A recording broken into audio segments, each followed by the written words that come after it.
It's, a couple wisdom hair in here. No, you have enough. All right, let's see here.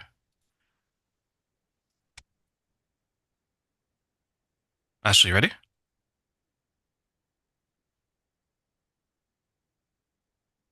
Hello, everyone. Welcome to the Parent Summit. My name is TERRAINE, and I am here with my co-host, Ashley. Ashley, how are you doing? I'm doing great. How are you?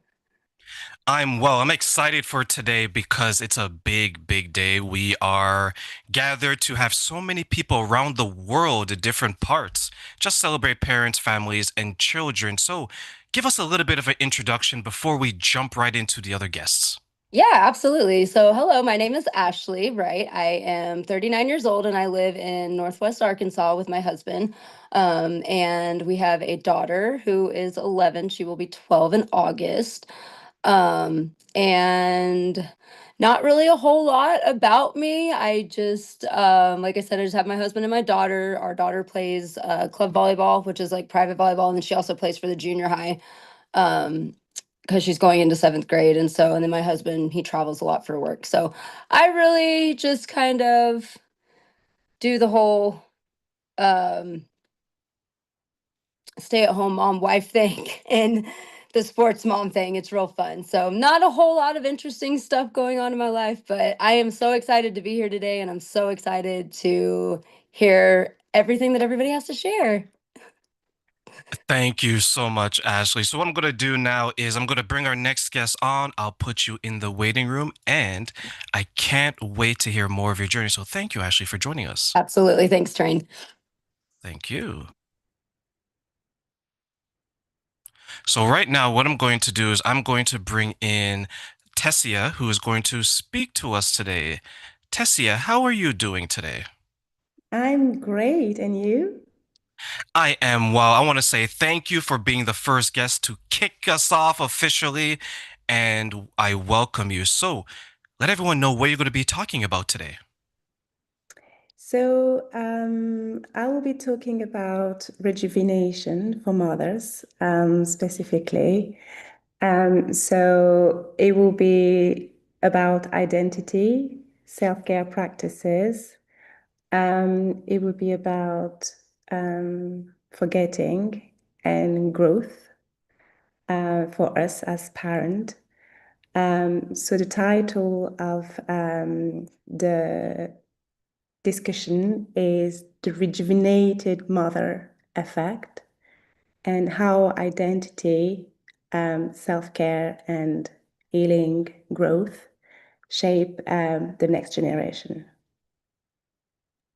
So, when you say the rejuvenated mother effect, what is that and how did you get involved in this? I'm a mom myself of two beautiful boys, and I went, and I'm in, this beautiful journey that we call motherhood. And I just, as any mom, at first, it's very demanding and it's a lot. And I enjoyed the process, but I realized very, very quickly that I was losing myself in the process.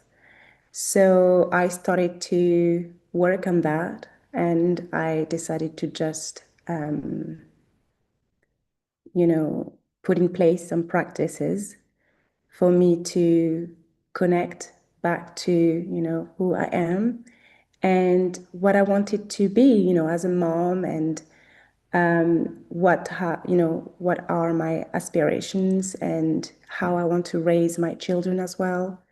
So that's where it led me to write a book, open a business with this, a childcare business with this simple, intention to give time back to mothers, to breathe, to reset, and to be better, parent, because they understand that it comes from, how we feel and how we are. So that's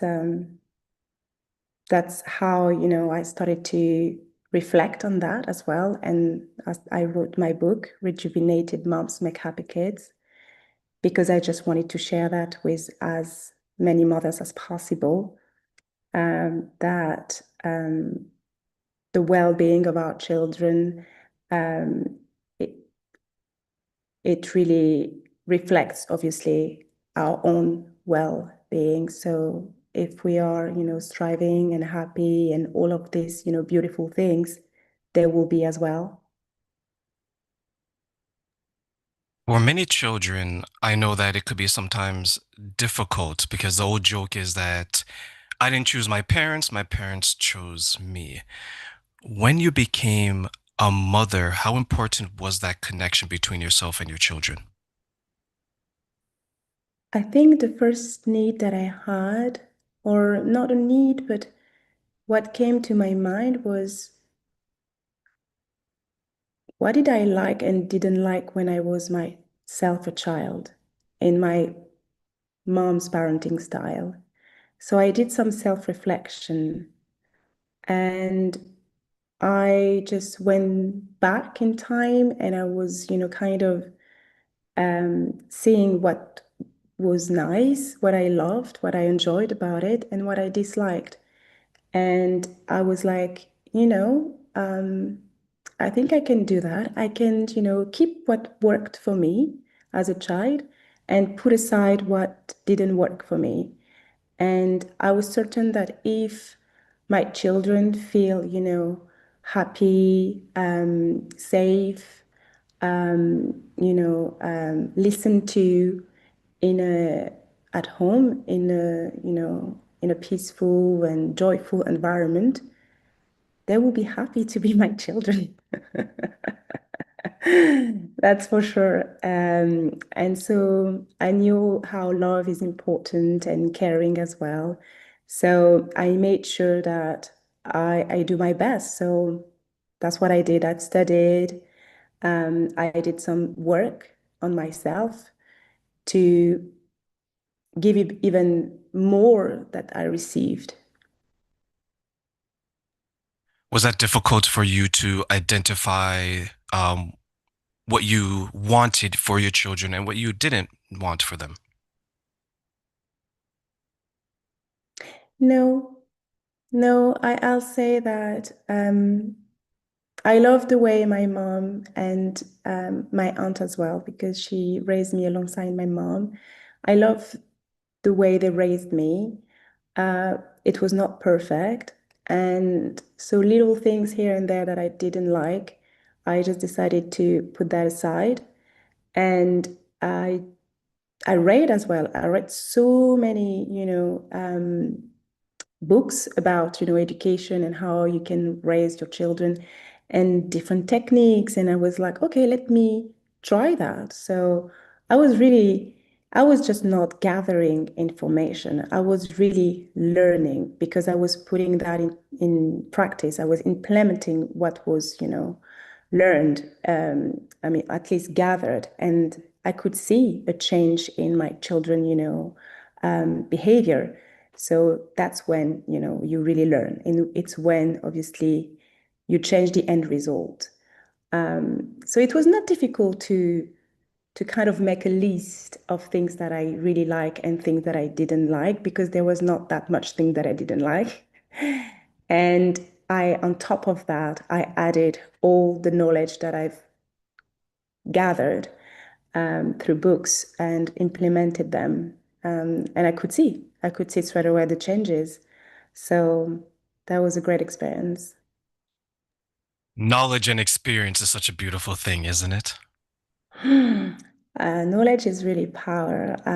I have just, an example, because I encourage, parents to really um, learn and do self-education, because I remember the time when my children were, they were at this age where, in books and everyone as well talk about it, but I just read it about, the tantrums that they can have when they reach a certain age, etc., etc. So when it came in real life to experience that, I was cool because I was prepared.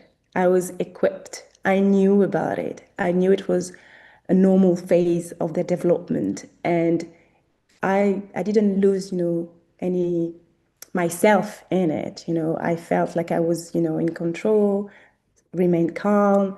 And if I didn't know about this, if I haven't read about it, then probably I would have reacted instead of, responded to the situation. So I definitely think that, learning as a parent is the best way to better your skills. I've talked to a number of parents, fathers and mothers and everything in between. And one of the things that they said that terrain, when you have children, you won't understand how precious time is, especially time for yourself. Self-care. What are some of the ways that you make sure that your cup is always full and you take care of yourself? I didn't at first, so I love this topic very much. And self-care is really all about, what makes you feel whole and new again. So it's different from a mom to another, or even a dad from another one. But as long as it fuels you with positivity, is the right self-care practice. But for me personally, I've done lots of reading. There was a time that, when they were asleep, it was not for long because I was exhausted, but when they were younger, I was taking, a couple of minutes, 10 or even 20 minutes reading. And just, the fact that you have to just focus on, the story, unfolding, and you just forget about, the kind of the chaos of your life. That you are going through. And it's a beautiful way, I think, to relieve any tensions or, anxiety you can have. I just, try to make a list of things that will help me. So I've done a lot of as well. I find that decluttering as well, your space is helping you as well to have, you know, a better mind, a clearer mind, I would say. Gratitude as well, meditation. It's a practice that is now really that I've done that I'm doing a lot uh, because it helps you to be in the present moment, and I love that. Dancing, I love to dance, and I think it just boosts your mood.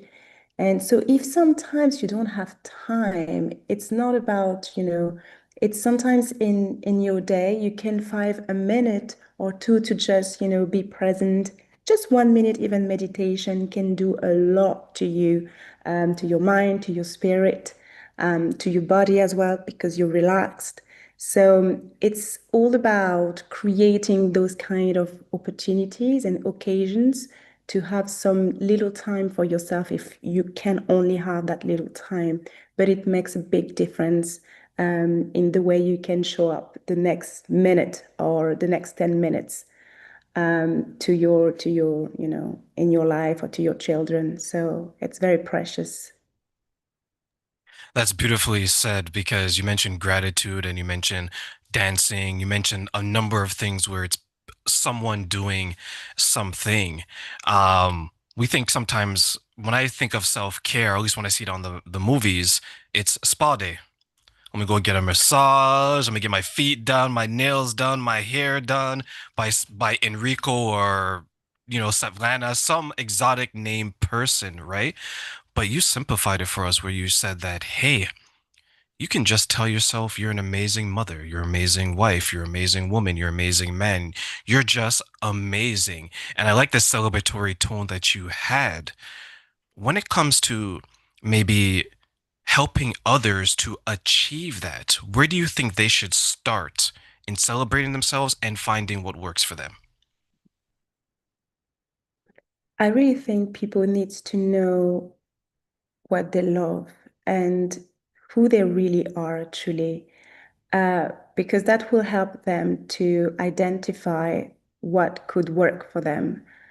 Um, you become a parent, but you have hobbies, you still have interest, you still have dreams, you still have, and I think it's sometimes we just put that aside and say that's not the right time, or I can't do this, or I can't do that. But it's not about trying straight away to become whatever you want to become. You can just take 5 minutes and you just, okay, I'm someone who like to sometime hang out with some friends. Uh, just, ensure that someone can care for your child if, they're really young. And just try to do that once in a while, because that's help you to reconnect to, your true self. So maybe those moments are less and less, but if you don't do nothing about it, you lose yourself. You don't recognize yourself. And I believe that very soon you're gonna have like, negative, vibration, kick in, because it's not you anymore. So maybe you have stopped to express it the way you used to express it because of the time, you have less time, but create those occasions. We can all do that. Some occasions to, okay, let me hang out with my friends and remember, who I am. This is who I am. I'm not only a mom or a dad, I'm also, a friend. So it's all about what you love, really, who you are. And based on that, you just put actions in place. Yeah. When it came to you, how were you able, what was something that you found out about yourself when you became a mother? Looking back, you're like, oh, I didn't know I had that superpower. I didn't know that I had that inside of me. Patience. I think, I was patient, but by becoming a mother, it's not like patience. I just found out that it was deeper. I could be patient even more deeper. And that was really something. And I'm still exploring patience even now. But I think when you become a mom, you grow in a sense that you develop um, qualities that you had, but not at that kind of level. And me, patience was something that I had to kind of explore even more when I became a mom. And yeah, I've loved it because I'm very patient and calm as well. And that's thanks to that. That's thanks to my children. Seeing you in front of me now, I would have always thought you're a patient person. No, I can lose it. I used to lose it like very easily. But no, I grew up, so I changed in the process, and as yeah, in a better way. So I yeah. I think patience is key, especially when you're raising someone that is not only a reflection of you, but you're responsible. You're the caretaker of this child or children or whatever family that you're looking to create and hopefully leave a legacy with. Are there some, what were some of the hard lessons that you had to come across when you're becoming a parent? I think forgiveness. I think this one was tough on me because um I'm not perfect. And when you become a mom, there are some things maybe that you were aware of, but there's still some blind spots, right? And I've studied. I shared that example with, tantrums, etc. So that really definitely helped me. But there was sometimes, as I just said, that was I lost it, things like that. And then I had those thoughts in my mind, racing. Oh, I should have done that. Why did I scream? Why did I that? And it was constantly there. And at some point, I was like, oh my God, this has to stop, And that's when I realized that you can't undo what you've done. And it's part of growing process to, to learn. And sometimes you'll learn through mistakes. Not always, but sometimes it's just the way you learn. So I just, came to that awareness, realization that the past is the past.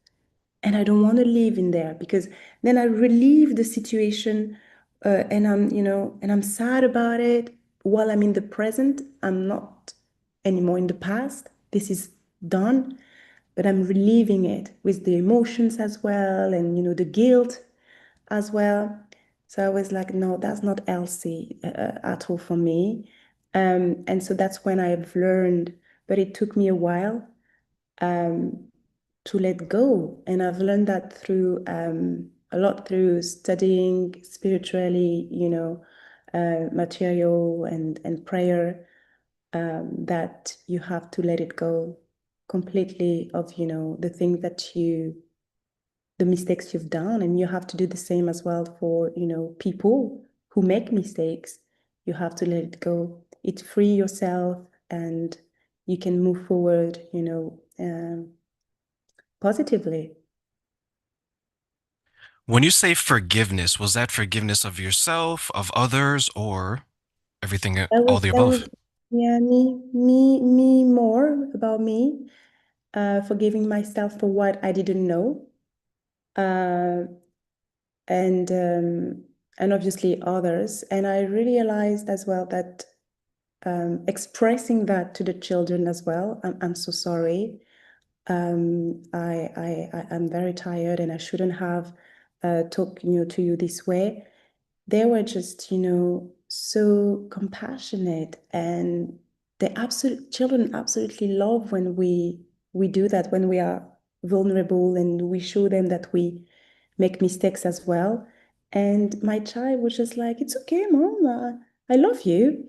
And I was like, oh my God, they embrace you, and they just yeah, they forgive as well. So if they're able to forgive, why I don't forgive myself, And so it was a learning process for me, and it was a very, I love that experience. I love to where I am now, that I'm able to forgive myself and just, move on happily. When you think of your children, what is one memory that you bring up and it automatically brings a smile to your face? Um, a memory that brings a smile to my face. There are so many, but one in particular. If I go back, just, when they were really tiny, they were not doing anything special, but just seeing them, still sleeping. Wow, it was just like, for me, it was just a miracle to have, a baby in my arm, or even in their cot, just to watch them. It's very, very special, to witness um, the creative, process of life. And yeah, it's yeah, this one I would say. Just watching my children sleeping was very special. Peacefully. Yeah, yeah, Yeah, it's when very. you look, when you, the child's laying there and it's at peace. Sometimes when I hear parents share that, I'm like, I need that type of sleep where it's so peaceful, right? Have you ever been able to achieve that type of rest? Mm. I mean, it's getting better now, obviously, because the children are older. But when they were young, um, no, I was always, a little bit anxious there, or if there is any noise in the house, I wake up automatically, because I just want to make sure that they're fine, they're okay. So obviously now, yes, but it was not an easy road. especially when they were young. It was crazy. The nights, oh my God, it was terrible. You mentioned earlier the book that you were able to create. Tell us a little bit about that and how was that process, especially from the beginning to the end of it? Um, the book is very personal in the sense that I share my story. I share how motherhood was for me, going through it, what I've learned in it, and what I would have changed. And the idea was to share it for others to have a easier motherhood journey, to kind of learn from what I share and probably have it more smooth for themselves. And I think I wanted to do that because I didn't want other moms to be struggling. Because I knew that there were ways that we can,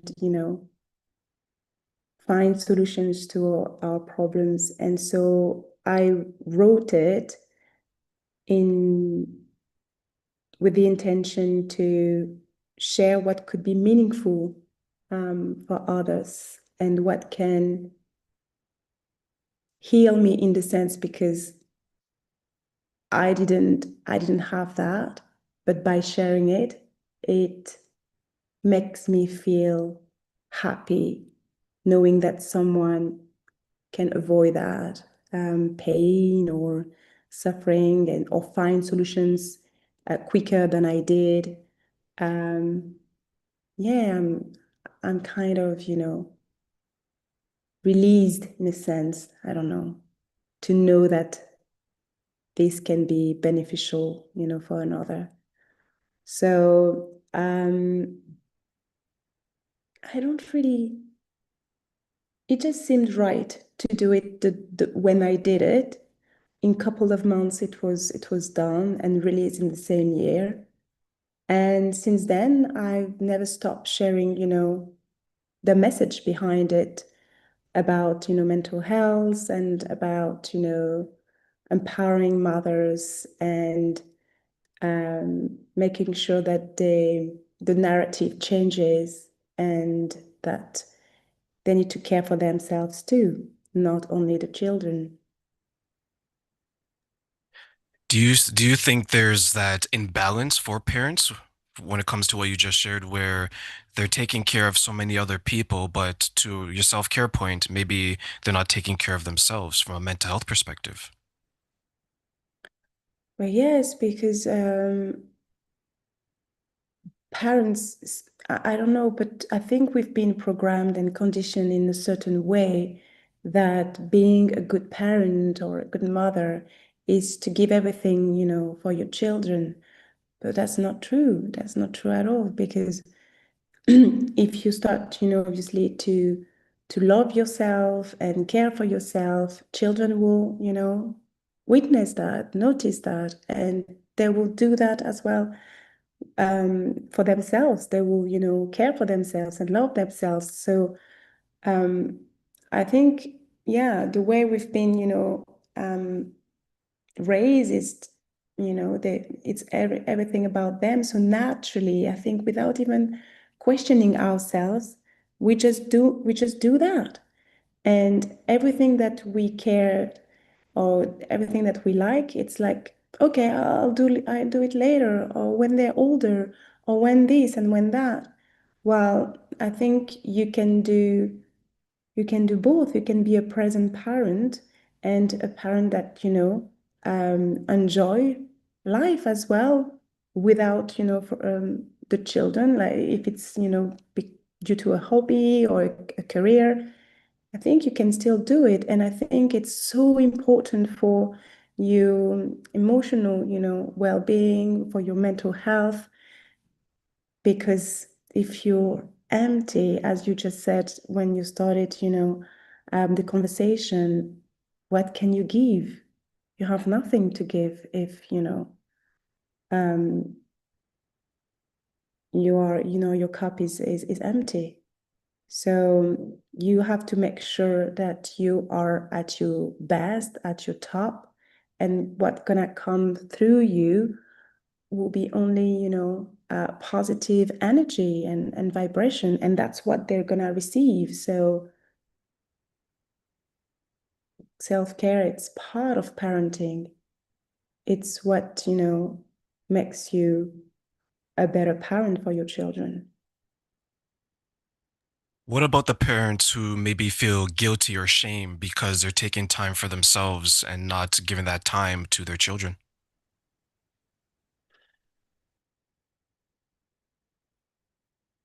I think it's all about balance. Um, I think it's all about balance. You can all make a change if you're not happy on the way, you take time for yourself and you give time to your children. So it's all about your perception. If you're really unhappy about that, like because you believe that you are taking too much time for yourself, change that. Change that. And no guilt will be there. And if you believe that you don't have enough time for yourself and it's always the children, change that as well. Make sure you have a bit of time for yourself. It's Would all that be about. hard? Would that be Hmm? hard for some parents? Would that be difficult for some parents to do? And I'll give you an example why, right? There's some parents that could say that, well, everything that I'm going to give to my children, I'm going to give to them. And rightfully so, right? You want to maybe have children who have a life that maybe we didn't have. But, and you've probably seen this and you're alluding to it, where we're giving so much that it's destroying ourselves. And then the parents eventually can't be there for the children. So is that difficult to find that balance that you speak of for parents, especially those who are maybe new parents?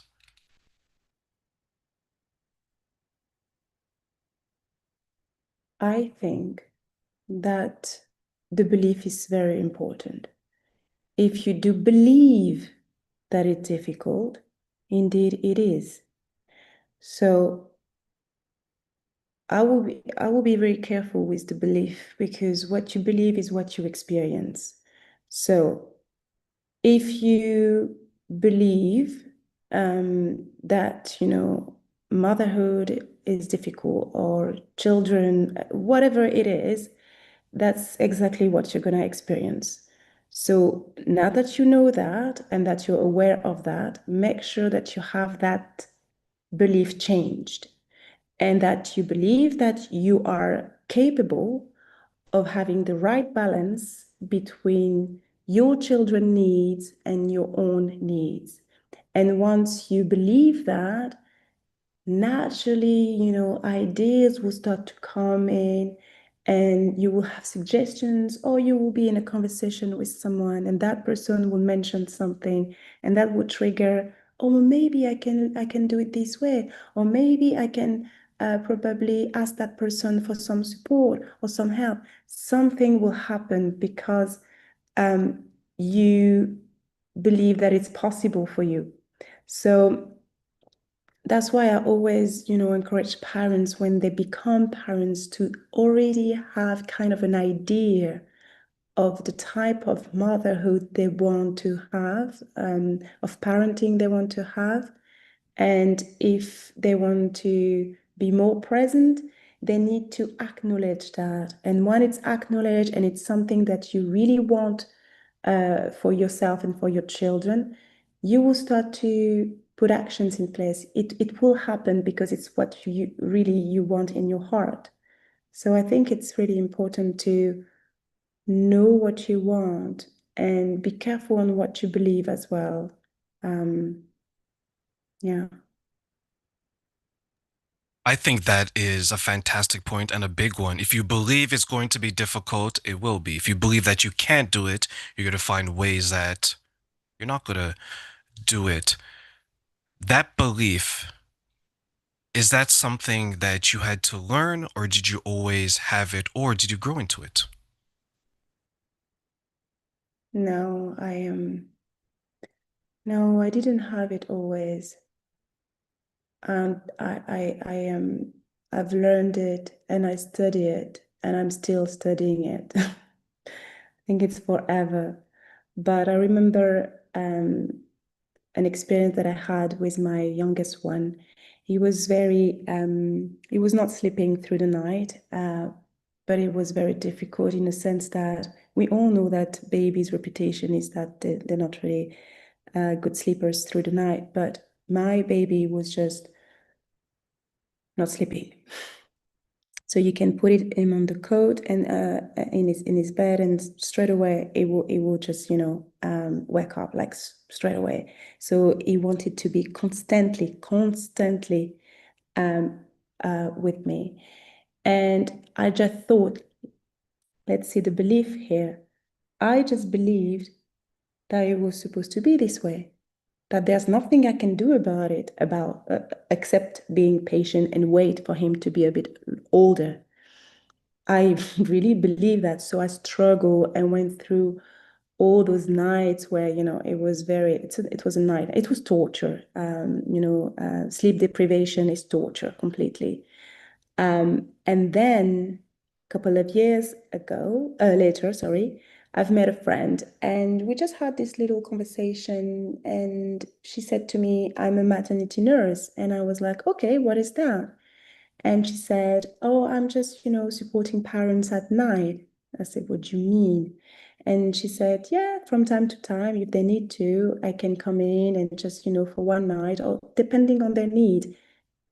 I was just shocked. I was absolutely shocked that a solution, I'm not saying that I will hire someone every night, but just one maybe or twice, just to relieve that, uh, torture of not sleeping and not feeling not being myself every single day for months because I was not having proper sleep.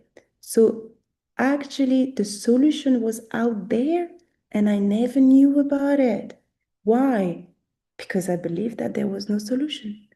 So naturally, I've never did an action like just going on Google or, what can you do when, your baby is not sleeping? What are your options? Oh, I didn't talk to anyone about this. I just went through it. Why? Because of the belief. And I realized that there's always a solution to any problem. And this is something that I've learned with that experience and that I've studied afterwards. Like there is not obviously a front without a back, a hot without, cold. It's just the way our world is created, with the law of polarity. So impossible there is a problem without a solution. That's not possible. That's not the way our world is created. It maybe you can it can take time to find it, but it's there, it's out there. And to focus on that as we close your segment, I want to say thank you for all the wisdom that you shared. Final tips for our audience when it comes to building that support and that community, like you mentioned, that can help you with solutions that you didn't think was there. So, what final tips you want to share with them in regards to that? Yes, I know that you can feel, sometimes isolated, etc., when you become a parent, but you have to build that support system. It won't come by itself, and that it's your responsibility. If you need help, you need to get out there and ask for help or support. You have to connect. There is, so many ways now through social media, parenting support groups. You have to connect and share what you're going through, difficulties, challenges, whatever it is, even when it's, obviously positive, experiences. And you have to build that because we're not just meant as mom or just parents to raise the children. We're supposed to do it with the whole community. And that's why they're going to school afterwards, because it's not us, educating them at home constantly. We have structure for that because everybody has to be involved. And when they're born, it's our, responsibility to make sure that we have as much support as we can have, family members, friends, or people with you connect. Or if you have to hire someone, just do it, because nowadays we can obviously check the references. People can recommend other people that they've done a great job for them. So it's not like we don't have any solution. They are there, and the help is out there, the support is out there. It just needs us to reach it. So that's my advice. Thank you so much, Tessia. Final words. Mm, words, I would say trust your intuition, and you would just make great job as a parent. Trust it. Perfect. Thank you so much for that. So what I'm going to do now is I'm just going to bring my co-host on, who was really enjoying the things that you were sharing before I let you go, because it was simply amazing. So thank you, Tessia, so much for joining us today. Thank you for both of us. It was an honor to be part of this. I appreciate the space for me to share. So thank you so much. Thank you. And I look forward to our next conversation. Thank you so much. Me too. Take All right. care. Bye. Bye. All right. So, Ashley, welcome back. So, I know that you're watching, you're enjoying it. So, your thoughts?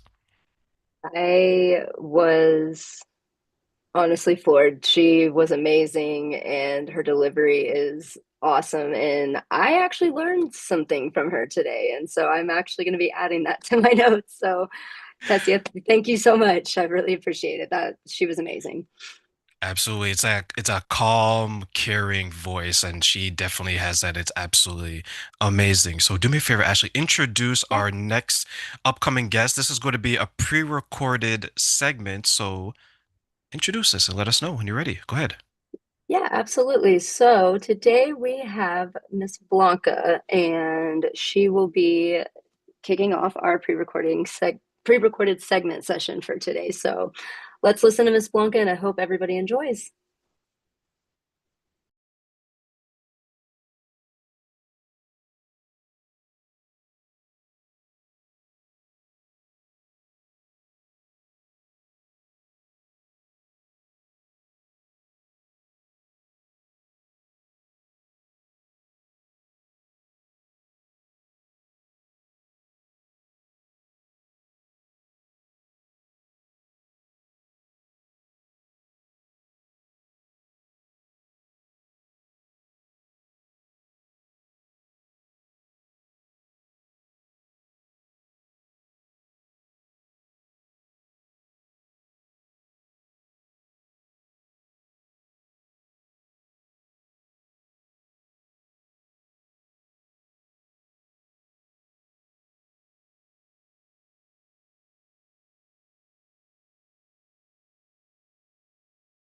Love their children deeply, and they want the best for their children and for their kids. But what I realized through my own journey, through motherhood and working with other parents, that our reactions are really only about the moment happening in front of us.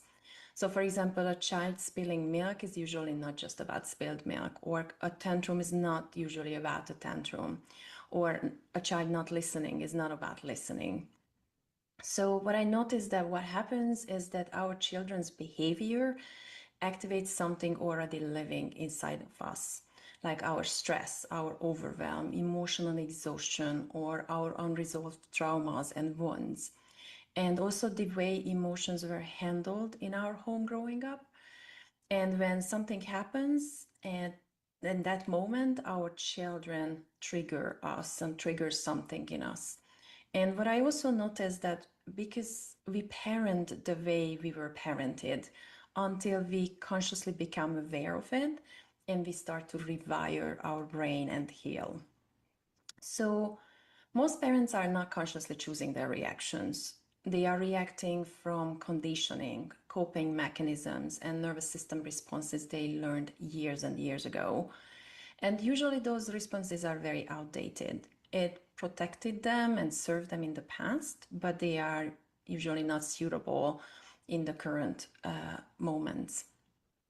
So when I realized this awareness, that changed me personally so much. And this happened when long before I became a conscious parenting coach and family constellation practitioner, I moved to California to work as an au pair. And in that experience, that was the first experience when I truly started to questioning parenting and family dynamics. And I still remember one morning when everything felt so overwhelming. The children were having a meltdown. I was having a meltdown with them, and it was only like 8 a.m. in the morning. And I felt my frustration like increasing in me. And I caught myself reacting in a way that was very painfully familiar. And I felt like I'm reliving those moments from my own childhood. And in that moment, something clicked. I realized that some of my emotions or some of the emotions I was carrying wasn't even originally mine. And they were inherited emotional patterns and stress responses that I absorbed growing up. And that moment hit me hard, but it was also life-changing. And that was the first break to my current business awareness. And it was the first time when I started to recognizing how much I had normalized patterns that felt normal just because I grew up around them, the ways how I reacted, communicated, survived. And then what I also realized in that moment that my nervous system had adopted to a very high level of stress long time ago. So even as an adult, calmness sometimes felt unfamiliar. And how did that look like? I was constantly anticipating problems, walking on eggshells internally, feeling like I always need to be proactive. I couldn't rest because I felt guilty about resting. And I was always emotionally preparing for the next thing to go wrong. And my body had learned that survival meant staying alert. And honestly, this is what I see in parents nowadays, that they are not failing, but they are operating from a very exhausted nervous system. And parents who are trying to raise emotionally healthy children by internally operating first survival mode themselves, they are just exhausted. And that's one reason I feel like parenting today feels harder than ever. You mentioned parenting feels harder than ever. Why do you think so many parents are struggling today? So, because many adults today, when they are parenting, and they are simultaneously trying to reparent themselves, and the outdated fear-based ways no longer work. Children today are responding differently, and I see an awakening moment, and parents are questioning patterns, past mechanisms, and habits, which is great. And they are trying to heal, trying to do better. And maybe better is not the right word, it's more like differently than how they experience their own childhood. And that requires a lot of awareness. And many parents, or most of us parents, didn't grow up in environments where emotional safety, emotional regulation, or healthy communication were modeled consistently. And as adults, they try to have a sufficient emotional vocabulary, but they were not taught to have one. So we are trying to build and relearn and do something differently for our children while we are learning ourselves too. So, and that's a huge, enormous emotional work. So, what does conscious parenting actually mean to you then? For me, conscious parenting is really about awareness. And that's why I chose my business name, Awareness, because I wanted to bring awareness to the nest.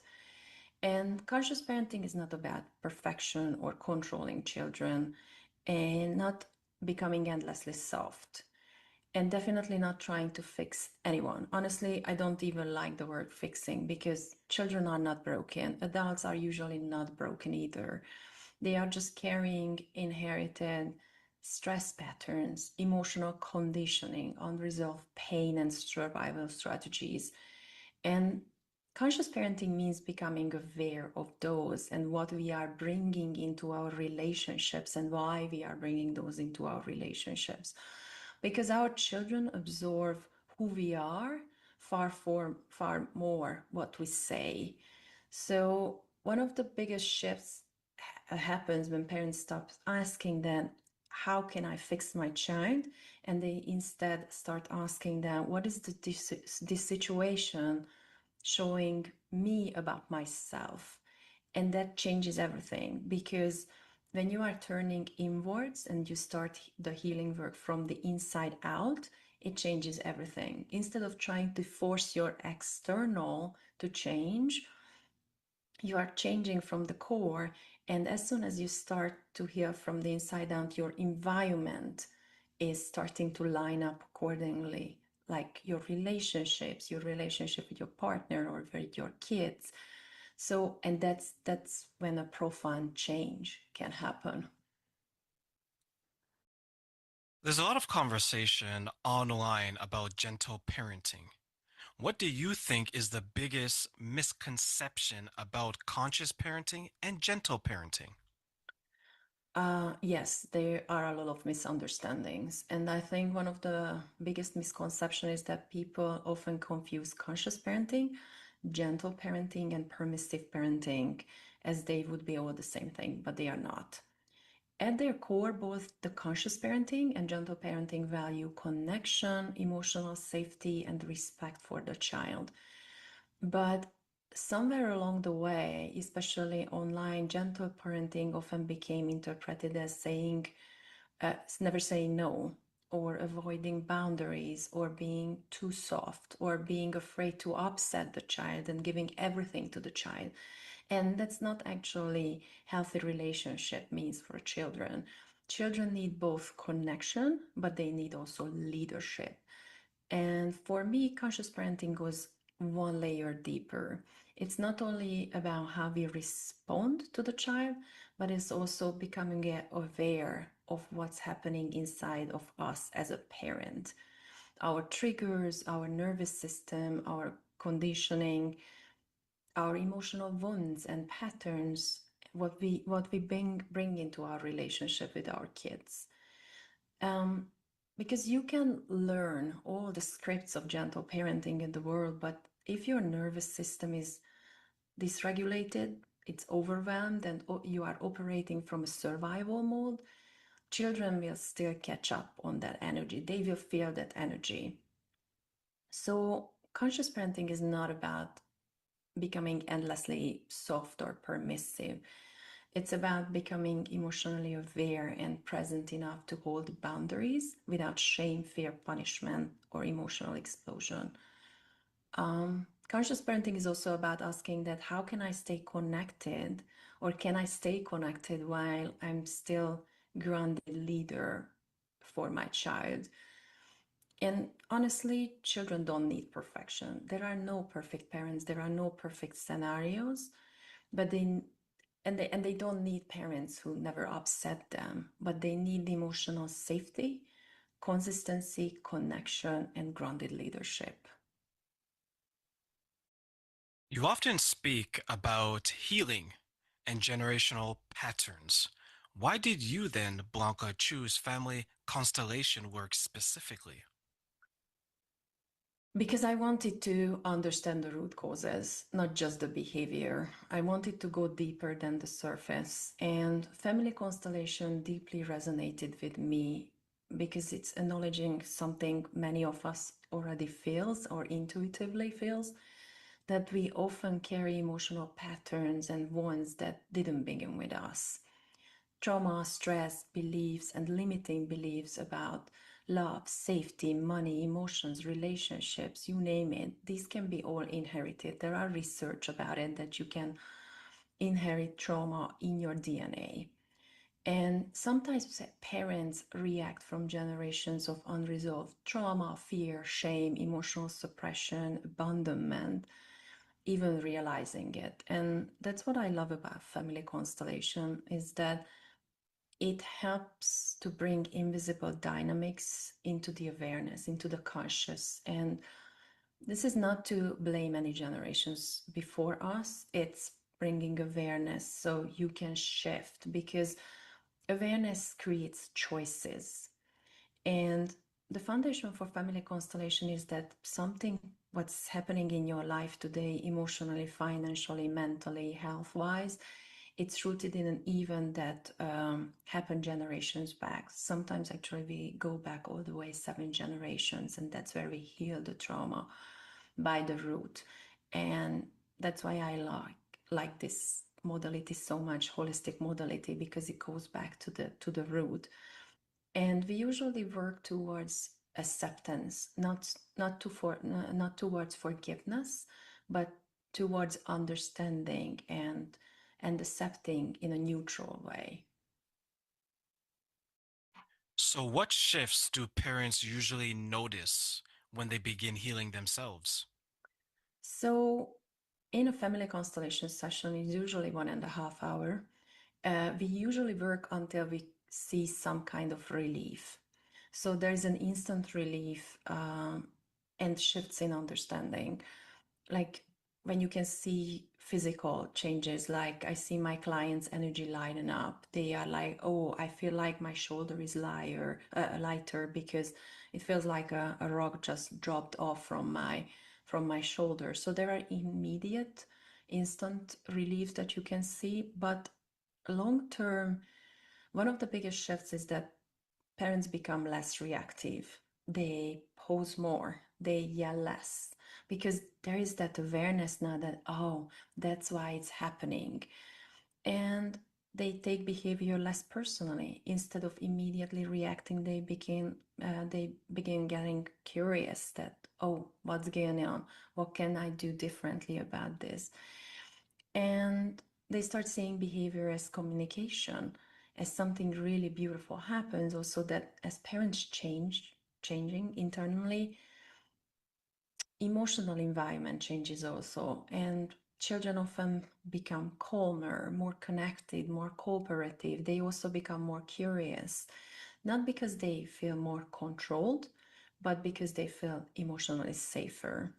Because honestly, children are deeply connected to our nervous system, and we are their gatekeepers, usually until they turn 16. And when a parent becomes emotionally safer internally, children often respond to that shift naturally. I love that we are our children's gatekeepers. I truly do Mm-hmm. love that. Some parents listening, Blanca, may think, I don't even have time to survive my day. How am I supposed to start healing too? What would you say to those who are thinking that? I deeply understand that feeling, and because healing can sound so overwhelming, and it's just this huge thing that, and it just adds to the and to the already long to-do list. So I get that. And yes, healing requires effort, awareness, time, and sometimes support or resources. But what I gently remind my parents too, that even if we avoid healing, we are still spending time and energy every day dealing with the aftermath. The guilt after yelling, the shame, the tension in our relationships, the emotional exhaustion, the repeated arguments, the overwhelm, the tantrums, you name it. So it's a vicious cycle. So until you break that, you are still spending time, you're just not spending time on the right things.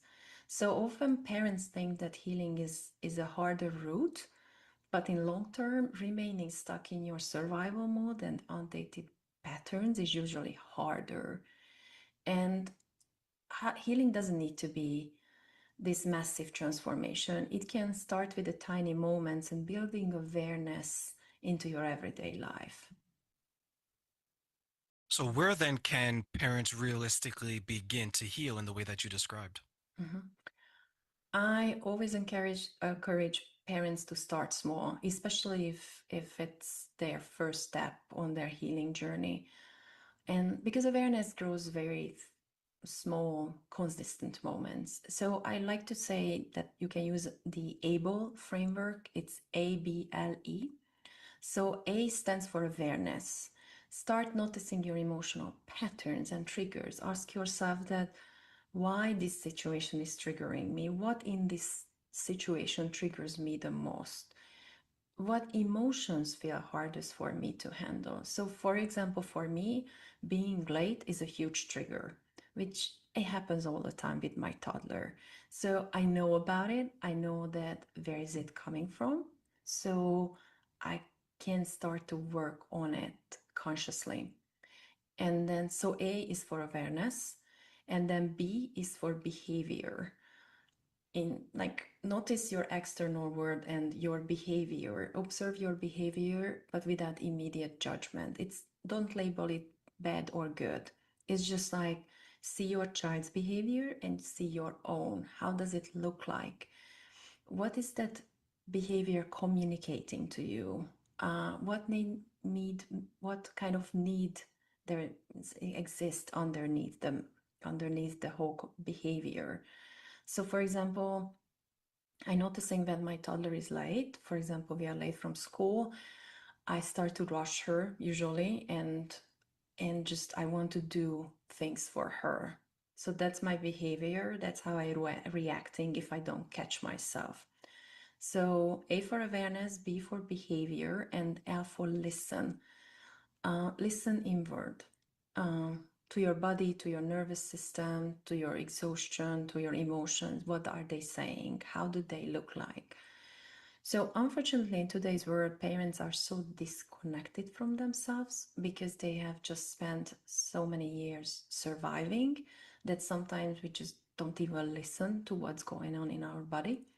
So, for example, I listen to my inner dialogue a lot. And I know that when we are rushing, I'm rushing ahead in my mind that, okay, if we are leaving 5 minutes later, there will be traffic and then we will be not on time and they are start school, da da da. So I have to catch myself before I go down in this inner dialogue. And E stands for evolve. Choose one small conscious shift at a time. So one pause before reacting, or one repair after yelling, or one softer response, or one boundary without shame. So it all happens through awareness practice consistently. So for example, my toddler was a little bit on the slower side yesterday when we were trying to get to school. And my shift was in that moment that I didn't this I decided not to rush her in that moment, but I just let her to put her own sandal for herself, even that took 5 minutes instead of 2 minutes. And that was my little win for the day, because I caught myself, okay, and it's getting down the spiral. Where can I stop it? And I stepped back and I just let her to put her sandal. You also mentioned, and you also speak about something called a trigger log. What is that? So a trigger log is a very simple but very powerful tool you can use and start to build awareness, because most parents focus on only their child's behavior, but conscious parenting asks that what's happening inside me, as we talked about it. And when you use a trigger log, you can start to notice that what happened, what emotion came up, how did it turn up in your body, and what is the story you created about that, and how long did it take to come back to neutral. And after a while you can see a pattern in those triggers, and when you see a pattern, that's when you can start to heal. On my webpage, awareness.net, among the resources, there is actually a free trigger log that you can download, and you can start to write for 1 week or 2 weeks and then just see what patterns you can see for yourself. So as I know that we are approaching the end of this conversation, so I would love to invite our listeners for a reflection moment, if that's okay with you. Okay, thank you. So I want to invite everyone to a small reflection. Just close your eyes and think about a phrase that you heard repeatedly when you were a child and it still lives inside of you today. It can be about anything, relationships, money, your culture, your parents, or about yourself, anything. So think about the phrase and now gently ask yourself, is this something I want my child or children to carry? Because this is where conscious parenting begins, not in the perfection, but in the awareness. One final question, Blanca, before I let you go today.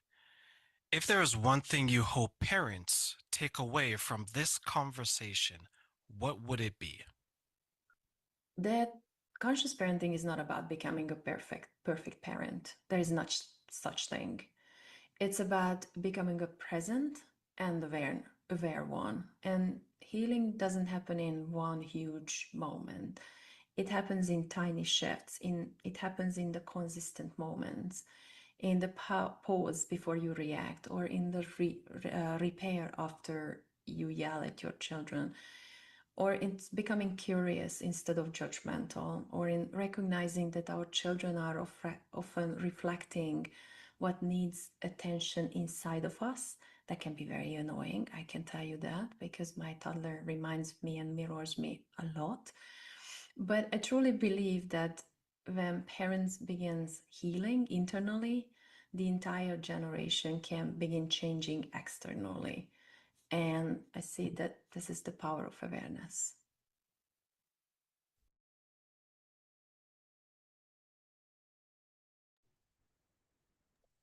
I want to say that was absolutely fantastic when it came to Blanca sharing that. What are your thoughts on that, Ashley? I thought it was great. Like she hit some really key things on there that like not only am I learning about in graduate school on my degree, but that I've learned about in therapy myself. So I love it. That was amazing. Yeah, like listening to her when I did that segment with her really opened my eyes just to everything that was going on, as well as the points that she made. She spelled out able and then how she ties that all in. You mentioned some of the things that you're learning in school and through therapy. What are some of the things that you learned that are similar to that? Well, I mean, obviously, so like the conscious parenting, and so like one thing that she really hit the nail on the head that I really liked was trying to differentiate conscious parenting and they call it gentle parenting. And for the longest time, I really did live in that bubble of, okay, well, you're gentle parenting your child because you have no boundaries and you don't say no. And then it took me like actually doing the therapy and learning through therapy, like, hey, there's a difference between, making your child heard and not feel bad about making a mistake and, screaming at them because they're literally their amygdala and everything is still creating and like all of those receptors are still binding. And it's like it takes a hugely conscious effort. That's why I like the conscious parenting part, because it does take a conscious effort for parents to step down off of that and say, okay, this is not right, we got to change this. And so yeah, she hit the nail on the head with some really good things. Like a lot of that I couldn't agree more. Like 100% love it, Blanca. Thank you so much. Yeah, I think that was absolutely a fantastic point because you got me thinking about the conscious parent and the gentle parenting and how maybe some people get it confused, but what they really want is they just want to know and do what's best for their child, right? Exactly. Yep. And that's why I like that she drove that home. It's that was the point at the end of the day, is that it's at the end of the day, it's all about your kids. And I love that she also is very aware that healing is not linear, and it looks different for everybody, and your path is going to be different, but it's how you approach it. As long as your kids feel safe and they feel heard, I think that's what matters at the end of the day. You can kind of tweak everything as you go. I As far as agree. the parent side, not the child, but Well, if you have some time, I know we have a little bit of time. What's something that you learned with your child as you were raising your daughter? oh man, so I will tell you, I mean, this, like, I literally live day to day with her because I am trying to undo 39 years of very bad parenting and abuse. And so, like, we're still working on it, but it's taking a lot of family therapy and a lot of mom daughter therapy on top of personal therapy. So everyone thinks it's crazy because, like, this whole house is in therapy, but at the end of the day, it's just we all really need help. And that's what I really liked when Tessia was kind of talking and touching on how we need to, they're like, how everyone fills their cups up differently, and how, parenting and rest and just, self care can look different for everybody. And it just, I don't know. I started like going, I just, everything, I'm so excited about everything that has been said so far. But I went down a rabbit hole and kind of lost my train of thought there. But essentially, it's just breaking generational curses every single day and just learning how to be conscious and aware. That's kind of where I was going. And, it's like, you apologizing to your children is a huge thing that I've had to learn because that wasn't done for me. So I'm kind of having to learn how to model this appropriate behavior while I'm breaking generational curses and cycles myself. So it's fun. Every day is different. Absolutely. We come from the generation, stop crying, I'll give you something to cry for, right? Yes, yes. And that's one thing I am learning is that, like, it is okay to cry. It's okay to have emotions. And I have to stop myself. And a lot of times I have to tag Cameron in because he is very different in how he grew up. And, sometimes I'm just like, okay, I can't get through this right now. I'm going to say something I don't mean. So I'm going to go over there. Yeah, let me take a time out. Not only do I create safe spaces for others, I have to create it for Yes, myself as well, yep, right? yep. Got to take a time out. Yep. Every parent needs that. And I love that she was so open about talking about, feeling bad for hiring somebody, but also acknowledging that we as parents, whether it's a mother or a father, we as parents need that help sometimes. Yeah, that's like probably the hardest thing where you have to delegate, right? Like I can't do this right now. Let me tag someone like you mentioned, you tag in your husband, or some people don't have the second person in the picture, right? So they gotta tag in the support worker, the community, the pastor at the church. You gotta tag in someone, right? Right. And that's why I firmly believe that everybody has to have a village. I don't care if they live in another country, as long as you're keeping up that contact and that relationship. Like, if you have that village, utilize it because we're all in this together, man. Like, parenting is hard. I don't care how old you are. Nobody ever fully prepares you for parenting and the stuff that comes with it. Like, it is a learning process for everybody. Yeah, I will absolutely 100% agree. And I think sometimes we can say things that when we're exhausted, right? We can say something that our tone is a little bit off, but to our children feels like it's the end of the world, right?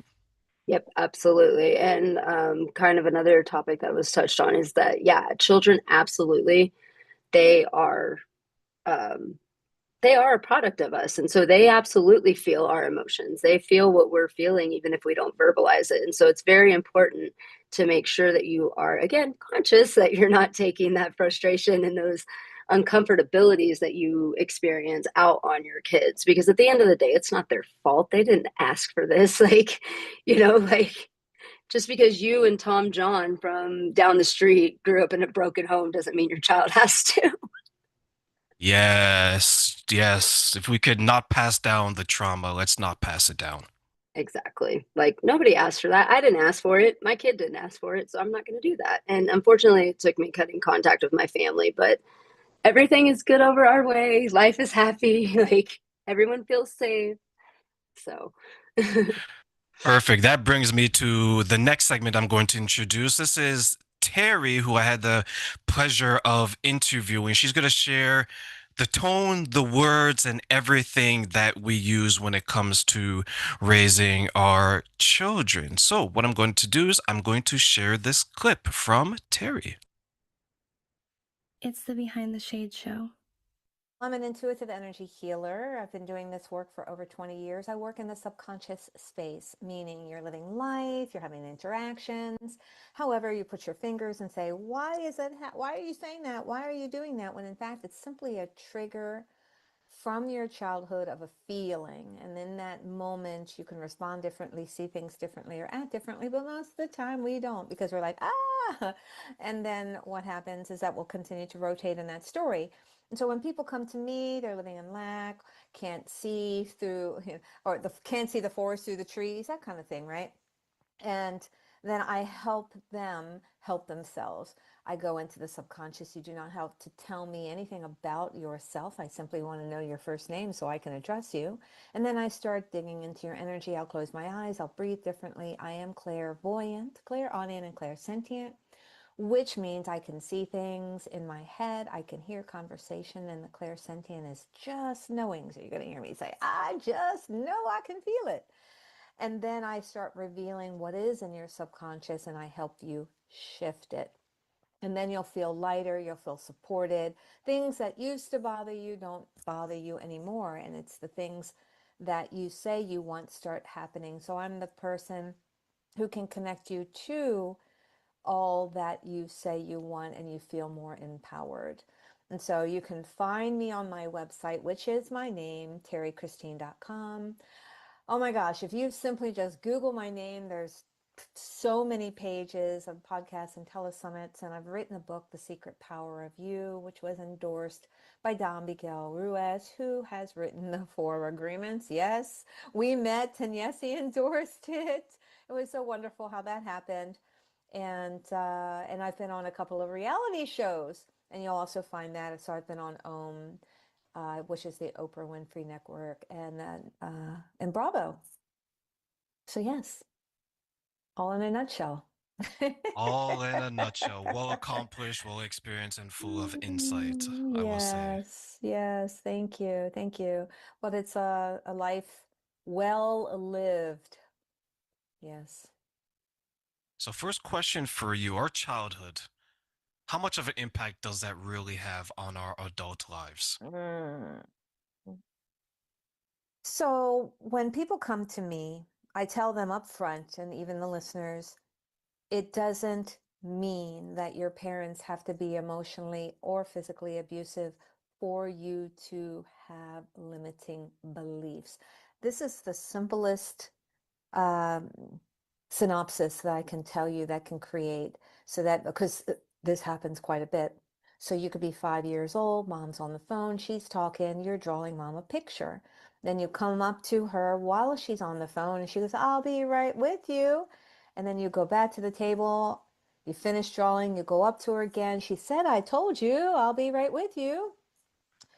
And then you do it a third time and she says, I'm busy. I will come to you when I'm done. Please, I'm on the phone. And then she forgets. She goes to the laundry or starts cooking dinner or whatever it is. And then you as a child go to your room and you say, what do I have to do to be seen and heard? I need to be better. I need to do X, Y, and Z. And it's a child saying that to themselves. And then now let's take this forward 20 years. You're at work, you're organized, you're getting your job done, and you have coworkers and you see they may need help or they're struggling a little bit. So you go over and say, hey, can I help you? And then you're cranking it out with them. You go home and you go, oh, I'm so exhausted. Why isn't anyone working as hard as I am? And it's simply you choosing in that moment that I have to work harder to be seen and heard. And now you're actually working through the process, the scenes, the actions of doing what you said as a child. And so it was a simple interaction where you're thinking, meaning as an adult, that, oh, I just told my child that I'll be right with them. And then I forgot, so they could understand that mom was busy, when in fact it's a child seeing things for the first time. and deciding in those moments, am I good enough? Am I heard? What shall I do? I don't like this. I do like this. And they're making the decisions that continue to run their world as an adult. Makes sense, huh? That does make a lot of sense, especially if you're the child that all you wanted, if you use the love language, was that quality time. Mom, give me that time with you. Because I created this beautiful picture of the two of us, and I love it, and I want you to love it the same way. But if you say that I'm busy, I'll get to you, you eventually forget, you kind of rob that child of that moment. Is that correct? That's right. But then the parent doesn't understand because the child, well, why? They could see me that I'm sorry. And we think that I'm sorry would be enough. But as a child, as we're setting them up for failure when we say we'll be right with you, and then we don't, and we don't realize it as the adult because we're thinking as the adult and not as the child. I have many clients that come to me and tell me the things that the parents did about being emotionally disconnected or about the arguments or the infidelities. And then here they are laying on my table saying, well, I know my mom loved me, but she had a hard time showing me. Now that's you as an adult realizing your time history, what it takes to have value, how hard you have to work to pay bills and things like that. So now you have history and longevity and you can look back. However, inside that body of yours still has the blueprint of the child saying, what's wrong with me? Why can't I have that love? And there I see a lot of clients where they're saying, what's wrong with me? When in fact, exactly what you said is that they were robbed of the moment of feeling love, and they don't understand, that they could be repeating certain things, meaning the adult now is repeating certain things to relive the moment that the child says, I'm not good enough. And that's why someone will say, it always happens that way for me. Because they're already living on that train track of that's what's going to happen. They've owned it so deeply that they know without a doubt it's going to happen that way. And that's why you get those repetitive patterns, especially so deep. It never happens that way. Delete, delete, delete, because then they just believe it. That feeling of belief. You know what I'm saying? I feel like I something right here keeps tickling me. That feeling of belief that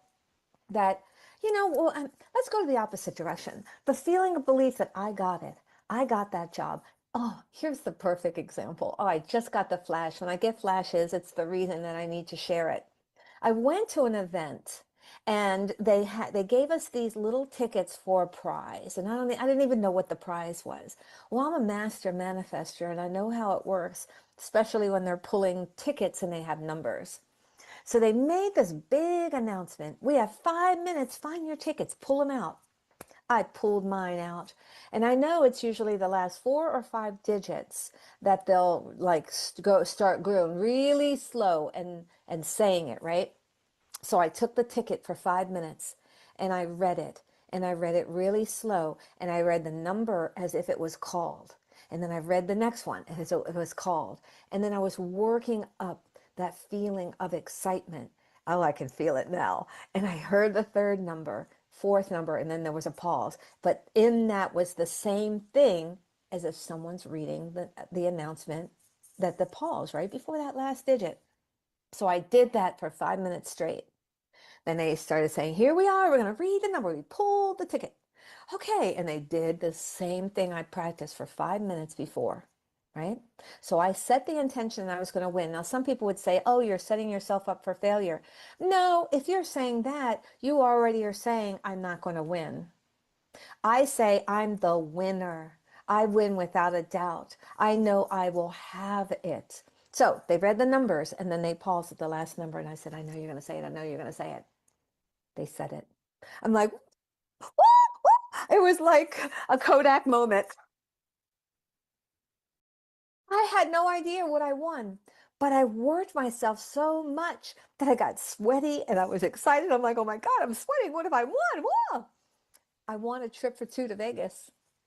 And I'm like, And I owned it. I was running up saying, I'm a master manifester. I did it. I know I did it. But I lived it as if that movie was in my head. The feeling was in my body. And I lived the end result of the excitement because as I was sharing what I did, I was saying I could feel the excitement now. I'm not, these are words. This is how I really was feeling it as I was sharing it right now and believing in it. And that's exactly how a master manifester creates the end result. So you believe you can versus believing you can't. Yes, yes. Because when you ask, I know for a fact we all do this, but you have to get out of it. Now, I'm one that I've gotten out of it, and I'll tell you what I want versus what I don't want. But if you were to ask your children, what do you want for dinner? Because this is how I had to change my own children. What do you want for dinner? First thing, I don't care. But they do care because when you make the dinner, I don't want this. So when you ask somebody what they want, hey, do you want to go to a movie? I don't care. Or what you want to do, right? And then they're like, oh, I know what movie I don't want to see. Or I know what I don't want to eat. Instead of saying what they do want to eat. So when I would tell my children, okay, instead of saying, I don't want this when you're sitting at the table, I would give them an option. Do you want chicken, meat, or fish? And that's how I'd say one of those three, chicken, meat, or fish. And they both had to choose the same thing. And then I would make it and they would be perfectly happy and everybody would eat everything. So instead of saying, I don't care, and then when you make it, because I'm sure a lot of parents are hearing the same thing, and they're like, I don't want this. Okay, we'll give them options for them to choose it, and then you're not getting that pushback. But you have to get into the blueprint, the mindset of sharing and saying what it is you want. You can say to a friend, so, you're rotating the same kind of attraction in a mate. What is it? Who do you like? What do you want? Well, I don't want this and I don't want that, because that's what we're all trained to say and do, because we clearly know what we don't want because we've usually experienced it. But when you stop long enough to think and feel what you truly do want, and when you share that, look at it as like a puff of smoke that's going out from your physical body up into the collective consciousness. When you're sharing what you do want and your energy is fully expanded, meaning that feeling that that I was trying to say feeling and feelness, feeling and feeling. Through that, you're feeling it. Look at it as like you're an expanded, like a Native American dream catcher. Look at that you're this expanded dream catcher and that you're putting it out there and saying, this is what I want. This is truly what I want. Now, if it's not happening, it's because there's a subconscious limiting belief of saying you're not good enough for it. There we go back to saying I'm not good enough, I'm not heard, and all those things that we say as a child. And it's the opportunity to shift and change. Yes, you're going to hear me say that a lot. There are always opportunities to shift and change. When you're truly believing in the sense that you do have it, you can create it. You have to let yourself out of the box of how it has to come to you and the time frame, when you want it, how you want it. And many people come to me, I lost my job, I wasn't ready for that. And I say, well, what were you saying when you were going into work the last couple of months? Well, I never liked it. Hello, you actually thought yourself out of a job. You literally thought yourself out of a job. So I tell people to think about the things that are good about it, even though you may not like it as a whole, but think about the little things. And I'm telling you this because this actually has a lot to do with your children as well. I was working with a couple yesterday, and I was telling them to, they both didn't really know about each other, even though they were together for 10 years. And I said, you know what, read the book, The Five Love Languages. That way you'll know what it is that you're trying to hit the good button, the nice button or the receiving button of the other partner. But if you don't know what it is that makes them happy, yes, cooking dinner, or yes, giving them a certain food, or being on time, or whatever it is. But if they're love language is acts of service and you keep giving them gifts, they don't think the gifts have value. The acts of service is what gives them value. So when I was walking it through with them, and then they came back to me and they learned a lot. The wife learned a lot about the husband, had no idea their first two love languages were the same. He didn't even know hers at all. So he felt he was quote unquote wasting his time to make her happy because he was busy, gifts, and it wasn't working. She wanted acts of service. They incorporated it with their son, their 7-year-old son. And then he started saying, Mommy, I did your act of service. So within that, the two parents were willing and working together to understand themselves on a deeper level. But when you incorporate your children, they love it. They feel like, oh my gosh, I'm part of the adult system. I'm being heard and seen. And then he was really very acclimated with like going, oh my God, look at me. I'm doing these things for mom and dad. And I know they're very happy because I know their love languages too. And he was also understanding his own, which is very powerful. Could then part of the problem be that the work that you just described between the parents and their love language is something that we don't do consistently enough with our children? Right. So, a child has to develop. And in order, because they're seeing things for the first time, they are saying to themselves, I like how she's treating me. I don't like how he is talking to her. I don't like how she is putting that there, and they're going through the process of using their outs. Let's call it the six senses, the visualizing with the eyes and the hearing with the ears and the talking with the mouth and all of that, right? And the smell. However, it's the feeling. So when a child is seeing things, they are using that special eighth sense, that feeling of knowing that I really like this. But then the other senses is incorporating saying, oh, I see that, but I feel that, and I see that, and that may be two different things. But because most of us are taught, well, you have to see it to believe it. You have to feel it first. People could tell you all day long things that aren't necessarily the truth because they don't want to hurt your feelings, or they don't want backlash, or to trigger you. So they'll tell you the opposite or something else or something uh, light, sprinkled with lightness, light. I don't want to hurt your feelings. When in fact, if you speak the truth, people would rather have the truth than the lie, right? You always hear when somebody uh, does something against someone else, they said, I could handle the truth. Why didn't you just give me the truth? Sometimes people can't, but most of the time they'd rather have the truth. And it's how it's presented that becomes the challenges. So all of these things that I'm talking about, when you're doing it as a parent, your children are little sponges. So when your child sees you saying, don't tell your sister that I gave you the last cookie, then you're telling that child that you must hide what mom gifted because you might hurt the other. And now that child is going to go, whoop, I got that. I can't do that anymore. So if someone gifts me something, I can't tell my sister or brother. And so it's things that we think as an adult that's so simple, but for a child, it's yet very, very, very profound. And that's how we end up unintentionally creating limiting beliefs in our children. There's one thing I keep seeing it rotating in my mind. When I was with my partner, we had two children, now they're 30 and 28. But every Sunday we would go to church, and after church we would go right to the grocery store. And so I intentionally, quote unquote, taught my children how to pick vegetables, fruits and vegetables.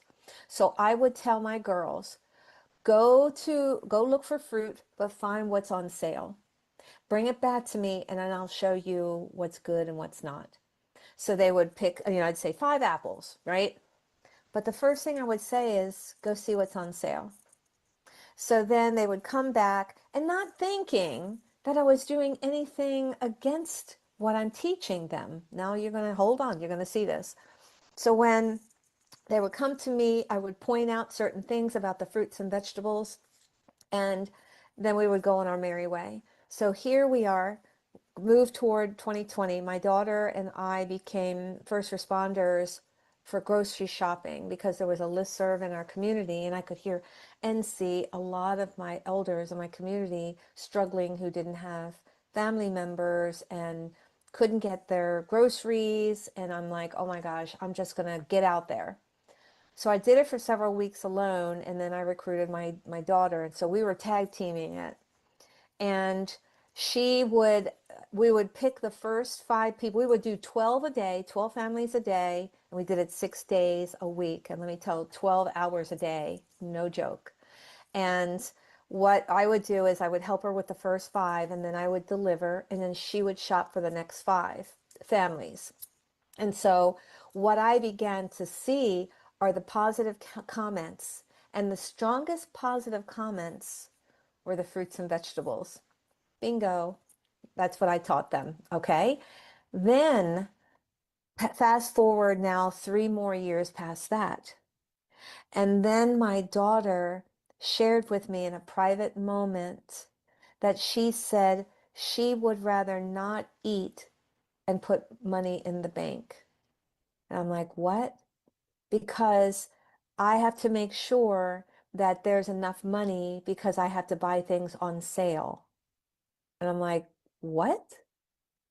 And then it dawned on me.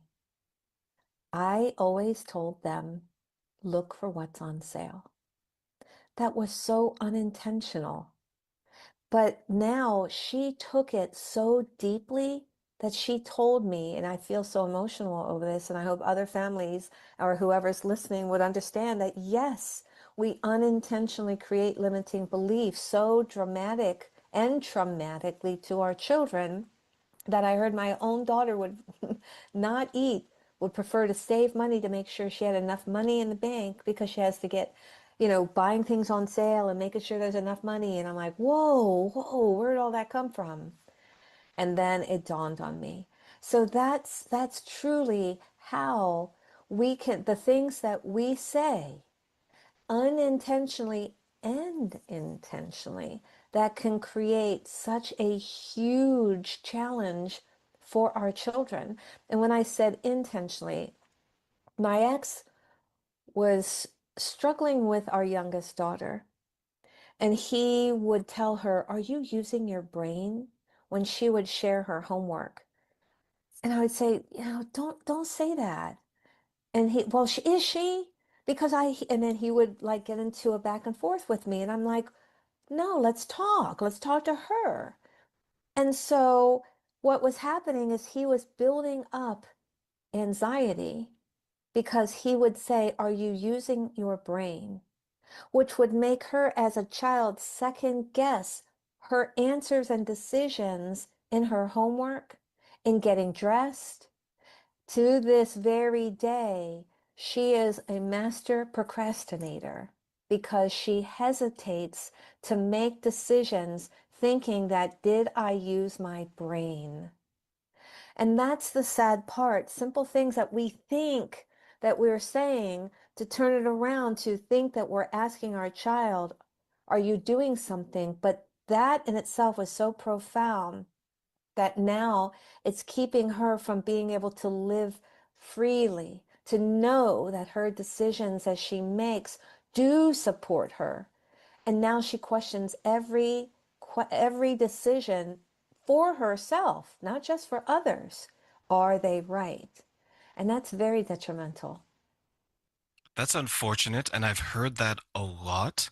Yeah. Um, there was a girl that I used to date years ago, and she had 2 daughters, similar to your story. One daughter was very academic, very like education inclined, very intelligent.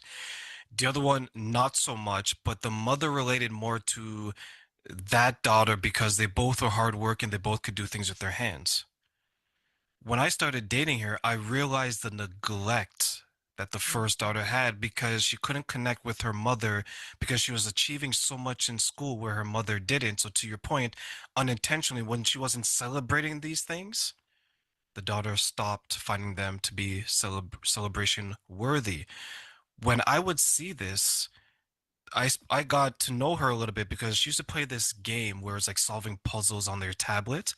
And I asked her about it, and then she's like, "Well, you can pair." She's like, "Do you want to play with me?" And we played together, and then we developed this bond. Even after that relationship ended, we still played over the internet together because she was so engaged with it because her mother didn't want to play with her in that way. So every Hmm. time she won an award, every time she got an A, every time she stopped bringing it home to her mom because that was their disconnection. And to your Hmm. point, sometimes it's not only what we say and how we say it, sometimes not saying anything at all can have that Hmm. impact, right? Right, right, right. So it really is a matter of thinking about how it would sound to your own self of when you're saying it. And I know, I mean, both of us, like right now, and the listeners, is that we are where you are, right? And when we are having conversations, when we're fully present for our own self, meaning hearing what is coming out of our mouth, but then turning that around to ourselves, how would that feel? So if you are talking down to yourself, would you allow your girlfriend or your friend, your guy friend, to talk down to you? Why would you do that to yourself? So if you're speaking in a matter that you think that it's going to trigger a child to think differently, this child is seeing it for the first time and they're thinking that, oh, well, if I'm not doing certain things, then I must not be good enough. So what can I do to be better? Some children might go in the opposite direction and not do anything and then go, I'm done. And then they go downhill. They get more quiet. They get more reserved because personalities are created. The one thing that I hear, and thank goodness it's not random, is I'll hear people say, well, that's my personality. That's just who I am. I'm like, no. No, that's what was created because you chose to create that and it can be changed. So it really is a matter of fact of really thinking, listening to what you are saying to your children and how that can be coming out and saying, okay, let me rephrase that. Let me say that again. How did you feel about that? Even if you have a 5-year-old, how did you feel about when I just said that? If that 5-year-old feels safe, and I say if, because if you're not creating a safe environment, then you're not going to, well, that child is not going to speak because they don't feel safe. I see that a lot in relationships where, adult relationships, where if that relationship, if one of them is not creating a safe space, the other partner is not going to speak. It's not safe. And many people think safety is about physical. No, it's about emotional as well, of being able to feel safe enough to say, that really bothers me. We talked about that about a year ago, and here I see you doing it. And so what makes you, what allows you, or what how do you feel that I would feel when we talked about it a year ago and now you're doing it? So it's really about getting that person to think about what it is, especially when you have two adults having a conversation and you have feelings, but then your child as well. It's very interesting. I always created an atmosphere for my children to feel safe to communicate. And my daughter was in her late teens and we were in the car and she says, Mom, I have to ask you something. Just like any adult, the first thing we take a breath. Okay. Right? Any parent, we just, okay, I'm ready. But we just go, yes. And in our heart, it's like a stop because we'd like hesitate. Oh, okay, what are they going to say? So she shared something very personal. And then I looked at her and I said, honey, I know how to take care of that. And I was so grateful. I almost started crying because that told me I gave and give my children enough safety to tell me their secrets, quote unquote, or the things that they're looking for guidance instead of going to their girlfriend. We all, as parents, want our children to come to us first. We all do. We want to be the one who gives them the guidance without judgment. Because the moment you say, well, if I were you, then you just destroyed that moment because you're not them. You may know them from raising them, but you do not know what they are feeling and that thought in that head. Because remember, as they're living life just like you decided in that moment what you like, what you don't like, how good you are, how bad you are, and all those things that you decide. Every soul is different. Every soul. You might find similarities, but every soul is different. We are not cookie cutters, my friends. We're all different. The examples we gave about connecting with your child through education, then the example you gave where you're like, okay, I'm ready, tell me. Right? And you prepared yourself and you connected with your daughter when she shared that. Could that be part of the problem then, where that there's maybe some of us as we become parents that we just don't feel that connection with our child, so it's a bridge that we don't continue to build. We just say it is what it is. Yeah, right. So the first thing out of a mouth could have been, what is it now? How would that feel if you had something really sacred and really personal and you wanted that parent, your parent, to be fully present for you and want to hold and hug you and give you the support, but when you say, what is it now? It's like, oh, that never mind. You're not interested. So you can shut it down instantaneously. Now, as the parent, you could be the one who's emotionally disconnected, the one who would rather be at work knowing, well, when I get home, I'll have dinner, I'll cook dinner, I'll talk, but then I gotta start doing the house chores or whatever it takes. But you have to be in the state of emotional presence for your child. If you are struggling with a partner who's emotionally disconnected, or you yourself are emotionally disconnected, and you're not doing anything about that, you are placing all of that on your children. I would say 40% of my clients have or had emotionally disconnected parents, emotionally disconnected partners, and one or more of their children are also emotionally disconnected because the cycle won't break until you are willing to make changes. Many will say, well, how do I do that? It only takes the decision to say, I want to change. And when you make that decision, it's as easy as finding someone similar to myself who can go into your subconscious and tell you, well, your dad was saying this. And again, you do not have to tell me all of that. I see the movies in my head. It's a blueprint in your energy field. People hang on to it. I can see accidents, people falling out of trees, even though I'm like, oh, you got a problem with that shoulder. Did you fall out of a tree or fall off a bike?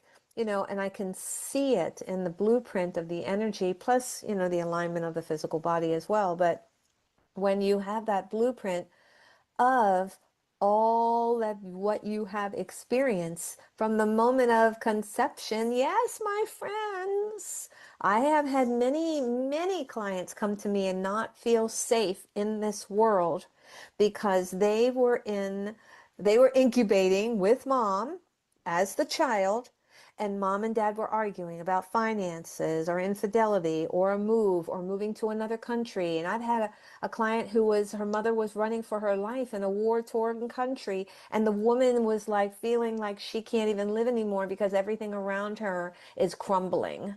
Yes, the child is feeling the same thing as the mother, because the nervous system, the same blood is running through the child. So if the mom is upset, that child is going to come out upset. I can prove it. The difference between my first child and my second child. And my first child, my partner was with me after she was born, and then he felt suffocated. But he came back for our second one. Yeah, I'll tell you, it's a story, but he came back, but he left when I was pregnant. So now my first one was feeling two parents, not having any arguments, loving and kissing and all that stuff. But, abandonment after when she was 6 months old. Now, my second one, already feeling the abandonment, but I said to myself, I'm going to act differently with this child. I'm going to center myself around girlfriends, love, community, church, all that stuff. I just centered around it. I just like happy and go lucky. Well, my first one came out crying, cried for her first year. The second one, she was laughing. She was the little baby clown. She was making everyone else laugh. She was hugging and kissing. Totally different. Same dads, different experiences, and different personalities when they came out of the womb. All of what I was experiencing. So we have to really understand that when we are carrying a child as a woman, and what we are going through, your child is going through it too. The very same thing. And so they will also have blueprints of these feelings. And then here they are as an adult feeling like, oh, I'm afraid, or I'm going to be abandoned. And I've had a woman who lives feeling like everything is abandoning her, and her dad left the family unit when she was 2 months old. You do not have to remember. It's already in the blueprint, and the body remembers. Your brain doesn't have to. Let me ask you, Terry, one final question on that note.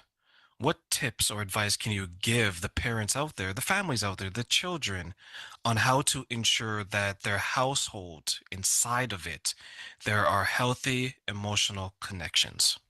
Yes, yes. It starts with, as I mentioned through this podcast is, or this telesummit, whatever we want to label it, that what are you saying? How is it being interpreted? And not by you as an adult, but think about how you would receive it as a child. Stop and take a moment. If you are in another room and your children are arguing, don't scream, stop. You must stop and engage with your children in what happened, what is going on, and end the confrontation in love. You must also find a safe space.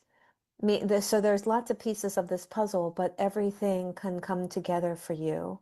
So the table, the dining room table, is a safe space, because when we come down, or when it's dinner time, we sit at the table, we're sharing. We're sharing our day, we're sharing our feelings, we're sharing our goals, whatever it is. Children are sharing what's happening at school or with their friends, or how they feel, or what they played with. Incorporate your children into talking at the dining room table. Ask them questions. But when it comes to talking to them about cleaning their room, or picking up after, or being on time, or getting their lunchbox, and all the many things that I'm sure all of these parents repeat, because I also did, I realized that I needed to create a safe space for myself and the children to have a talk, which is not in their rooms, because that is their cocoon. That is their safe space. You cannot have any conversations in their bedroom. It won't work. All they're thinking is, get out of my space, right? You cannot have it in the car because everybody's thinking a different way because you're going somewhere or coming back from somewhere. It has to be at the dining room table. Have a conversation. Talk about what bothers you. Let them talk about what bothers them, no matter how old they are. Yes, they can tell you at 3 years old, I love that, mommy. I don't love that. And then negotiate. So if you're tired, like all of us parents, of asking the child to clean their bedroom 10 times, then you bring it to the dining room table and you say, what will it take for me to stop having to ask 10 times? I would prefer to do it one time. What do you think about that? They'll say, well, I don't want, you got to give us a few times. They'll say 5. No, 5 is too much. And so now you're negotiating. But let me tell you one thing, my friends. You have to come up with truth and your rock solid feelings. Meaning, if that makes you really sad to the point of crying, it's okay to cry at that table to feel the emotion, because your child, if you're trying to cover up or be strong, the child will interpret you as mommy is always strong. So no matter what I say or how I act, she will be strong through it. If you have an emotion, then all of a sudden you're real, you're pure, you're soft and squishy. And then they're like, oh, I don't want mommy to cry. It's not that they're making you cry. You have an emotional state just like they do. And that you are sharing in those moments your emotional state. Now, screaming and shouting is not going to get anywhere. But that's why you calm your energy, communicate, allow them to communicate as well. So many parents don't have enough time because the 2 jobs or one parent or too many things going on. You must incorporate time in order for your family to be grounded, safe, and happy.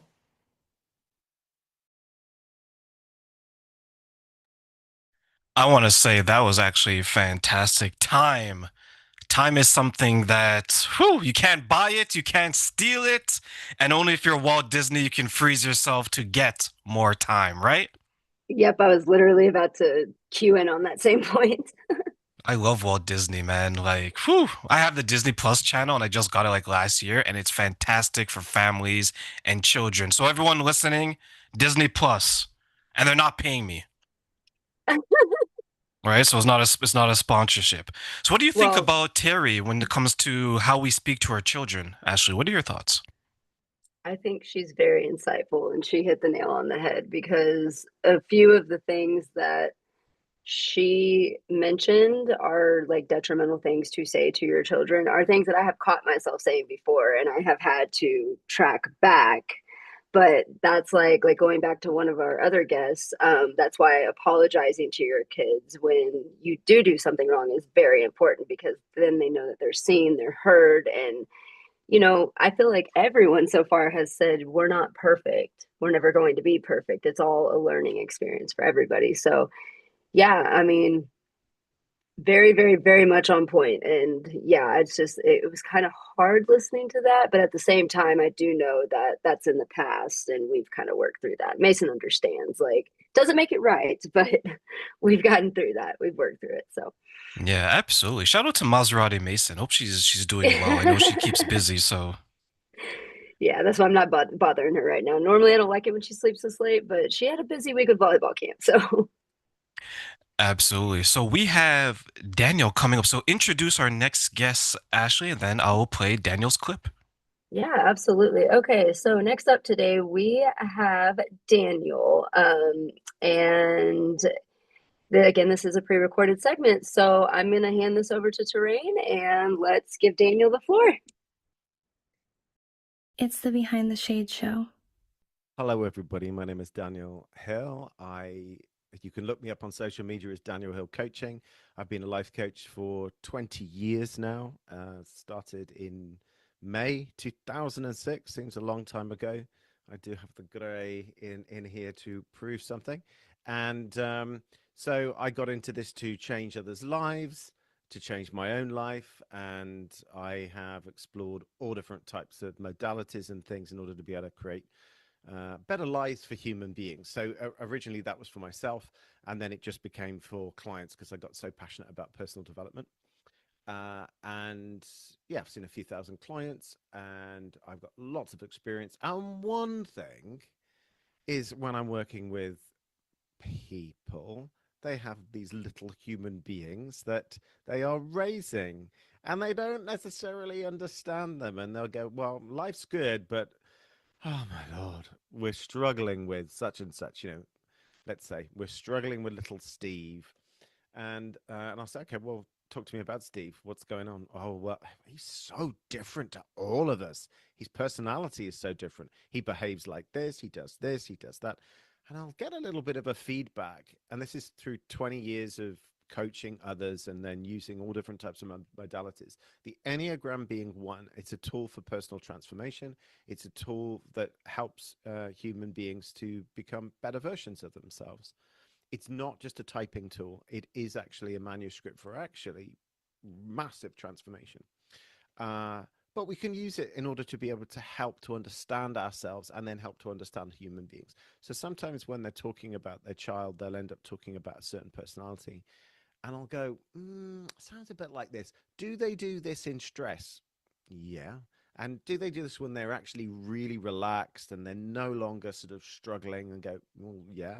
And do they do this in general? Are they a little bit like this? And is their behavior like that? And they're like, do you know my child? And I'm going, no, I know the Enneagram very well. So what is the Enneagram? ENNEA is Greek for 9, gram being a graph. So it's a graph of 9 types. And let's find something, because I've just gone to the Enneagram Made Easy book. I was friends with um, one of the authors of this before she passed away in 2017. And she was very inspiring. She used to just say, Daniel, keep using it, because you're very funny. So I'm an Enneagram type 6. There are only 9 personality types. So Ennea is 9. I'm just trying to find you a circle here. That might be quite easy.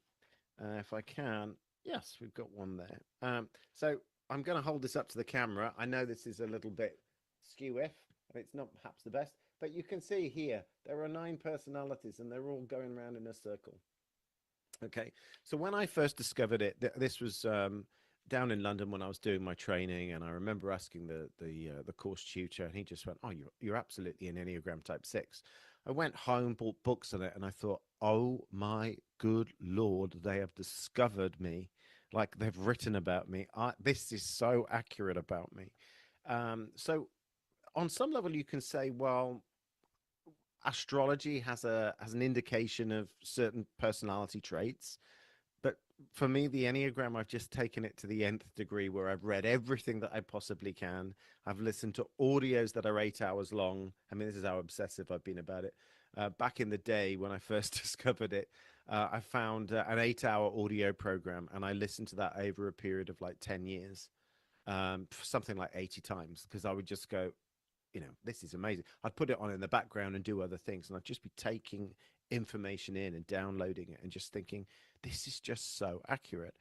When I started working with clients, I could work out someone's Enneatype relatively soon. I won't say I'm absolutely, completely, and utterly accurate, because really it's the beautiful thing about the Enneagram is, as an adult, is to discover it and to work out your own type, and then work out what you could then do with it, and how to make yourself sort of more healthy. You could say it's a bit like shadow work. So it actually discovers the part of us that has an agenda, that is like egoically obsessed about something, and that's either going to be, there's an egoic obsession about security, an egoic obsession about control, or an egoic obsession about love and approval. And we all fit into those. The ego needs all of that for survival. Why? Thousands and thousands of years ago, if you did not have security as your primary function, you would die. If you did not have love and approval as your primary function equally, you would be ousted from the clan. And if you were ousted from the clan, you most likely would die. You needed to be approved of by the clan. And if you didn't have any sense of control, others can control you. Now, we all fall into one of these 9 types. in my understanding, it's very spiritual, and it's not caused by childhood. There are two schools of thought. One is that it is caused by childhood, the other one that it isn't. And that's where I fall in. That's been part of my truth and my spiritual path. And I'm open to saying that you can decide what you wish to do. But regardless of whether it's caused by childhood or whether it's actually soulful, you have little human beings with personalities, and they are exhibiting their egos at a very young age. So there are some very dominant control types that are children that are trying to run the family at 4 years old. And you think, you're four, Richard. I'm your father. Sit down and behave yourself. But little Richard wants to stand up because inside little Richard is a little Donald Trump. That is a control type. That is President Putin also. So they're naturally inclined to doing control. It's just part of their nature. You can't stop that, but you can certainly become a healthier version of yourself. So a really healthy version of an Enneagram Type 8, for example, we could say was someone like Oscar Schindler. I don't know if anybody has seen Schindler's List. So Oscar Schindler was this very controlling, boss-like figure, making money during the war, and then something switched inside of him. And they can end up becoming quite heroic and magnanimous, and they become very innocent.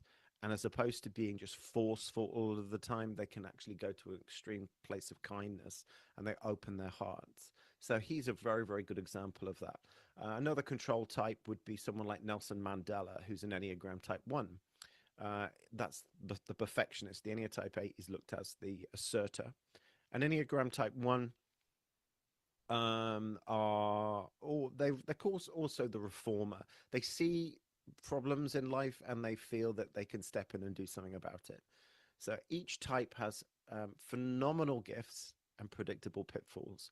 So there's this fine balance all of the time where we have to sort of keep working on ourselves, so we then are exhibiting the positive traits of our personality, because everybody's got light to shine into the world and everybody's got divine gifts. So an Enneagram Type 1, they can end up being very perfectionistic, very self-righteous, judge, jury, executioner, or they can end up surrendering, which Mandela did throughout of his life. And as opposed to being angry all of the time and resentful, they surrender and they find within themselves there is a serenity. And paradoxically, by doing that inner transformation, you actually create greater outward transformation. And that's a story of Mandela's life as an Enneagram Type 1. So I've worked with lots of human beings. I've worked with very young children, as well as I've worked all the way up to 80 years old throughout 20 years. Most human beings are, most of my clients are between the age of late 20s to mid 50s. But I have worked with children. And so when you talked about, well, hey, let's do this summit, I went, hey, let's offer what I've got here. So that's sort of a bit of a summary without just talking forever and a day. And this is a new subject to you, TERRAINE, true? It is somewhat new to me. I am familiar with it because I know there's a test, but the depth that you spoke about it, it is new to me. So I only know surface level at this point, Daniel. Okay, well, throw me questions out and I'll do my best to volley them back over the net. Absolutely want to make sure that we can go back and forth here to continue your tennis analogy. When it comes to understanding the different types, is this something that both children and adults can do, or is it maybe something that's more geared to one or the other? It's a good question. So I would say that you said a test. Well, actually, the truth is there's multiple tests, and not any of them is absolutely accurate. So when you work with someone like me, then I've got all my experience and I can help you. But even then, I'm not always 100% accurate. I'm offering things to people all of the time, and eventually it's like a little light bulb and they go, oh, that's absolutely me. And then one of the ways of really testing whether you have your absolute Enneagram type is you look at the path of integration. So when you come out of your ego, you go to a different type and exhibit more of the healthy traits of that. And when you're in stress, you go and exhibit other another type as well. But your absolute definitive type doesn't change throughout your life. I'll give you an example. So when my niece was born, my sister's little girl, I was absolutely convinced that she was an Ennea type 9, but she's actually an Ennea type 8. So I thought she was a 9 with an 8 wing. We're getting technical now. She's actually an 8 with a 9 wing, which was what my father was. So she's a natural, and that's what Oscar Schindler was. So she's a natural control type. That was so obvious right from the ego starts coming up after about 2 years old. I can start seeing little people. I can start seeing little personalities. It's how they play with bricks. It's how they interact with other human beings, other children. And effectively, no one knows. A lot of people don't know about the Enneagram. A lot of people don't. They just generalize and say, well, this is how you raise a child. Well, no, you're raising a human being. You're raising a little human being that has a personality, and it's already there. One of the other crazy things is it's like you can look at let's say conjoined twins. This is a really fascinating one, and twins in general. Now, I'm not saying that there aren't twins with the same Enneagram type, but in my experience, I haven't seen any yet. So, like, let's say you've got conjoined twins, so they'd be so in astrology, they'd have exactly the same birth chart to the exact, they came out exactly the same time. So you could say, well, their personality should be the same.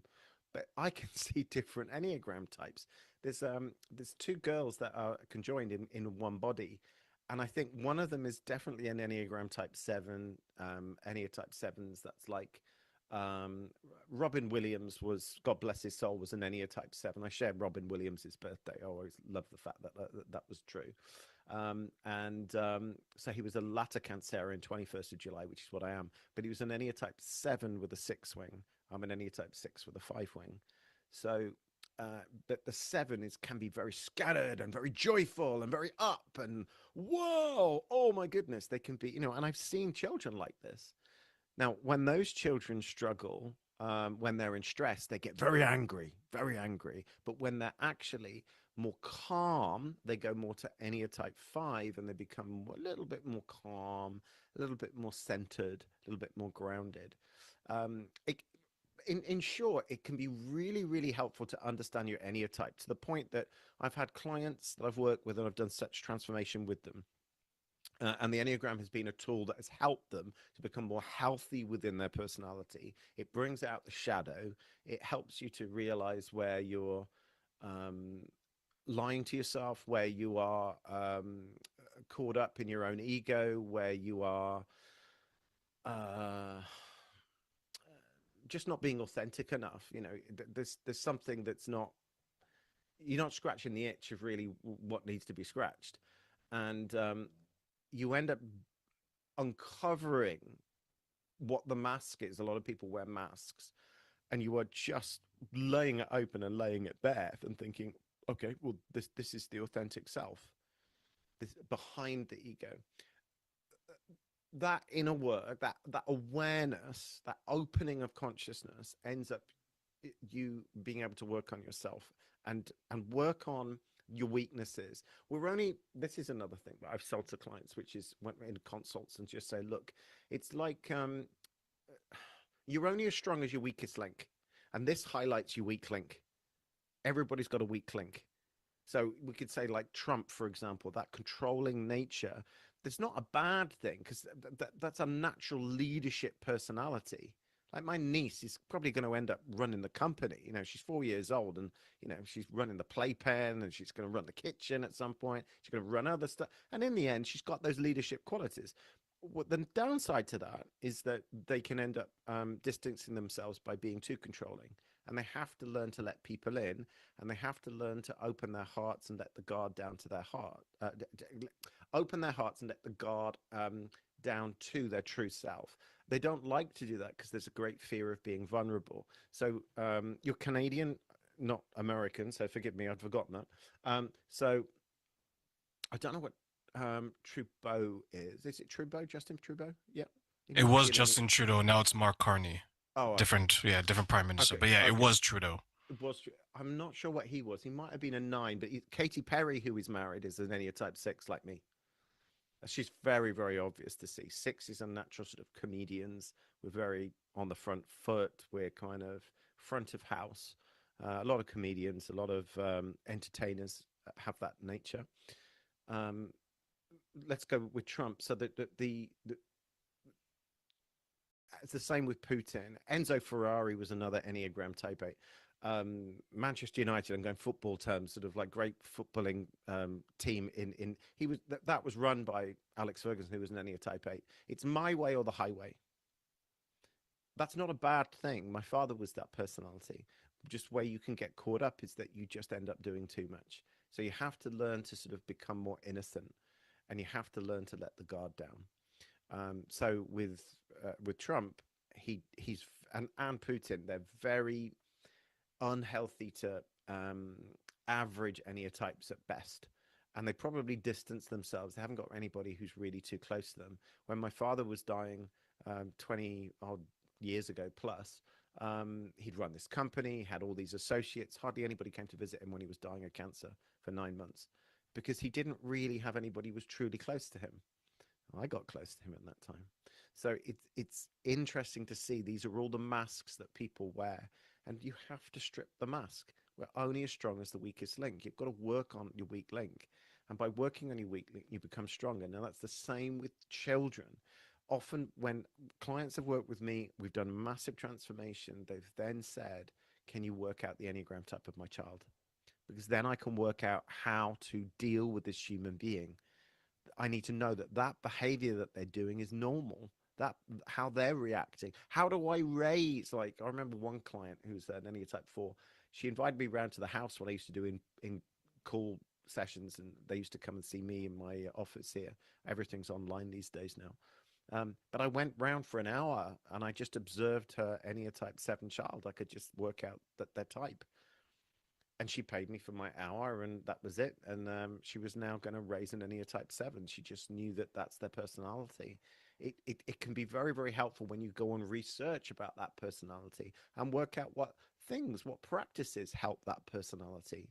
There are some things that work for some, and some things that don't work well for others. So, Daniel, if I can ask you then, you mentioned that Trump, Putin, and some others are Enneatype 8. Is that correct? Mhm.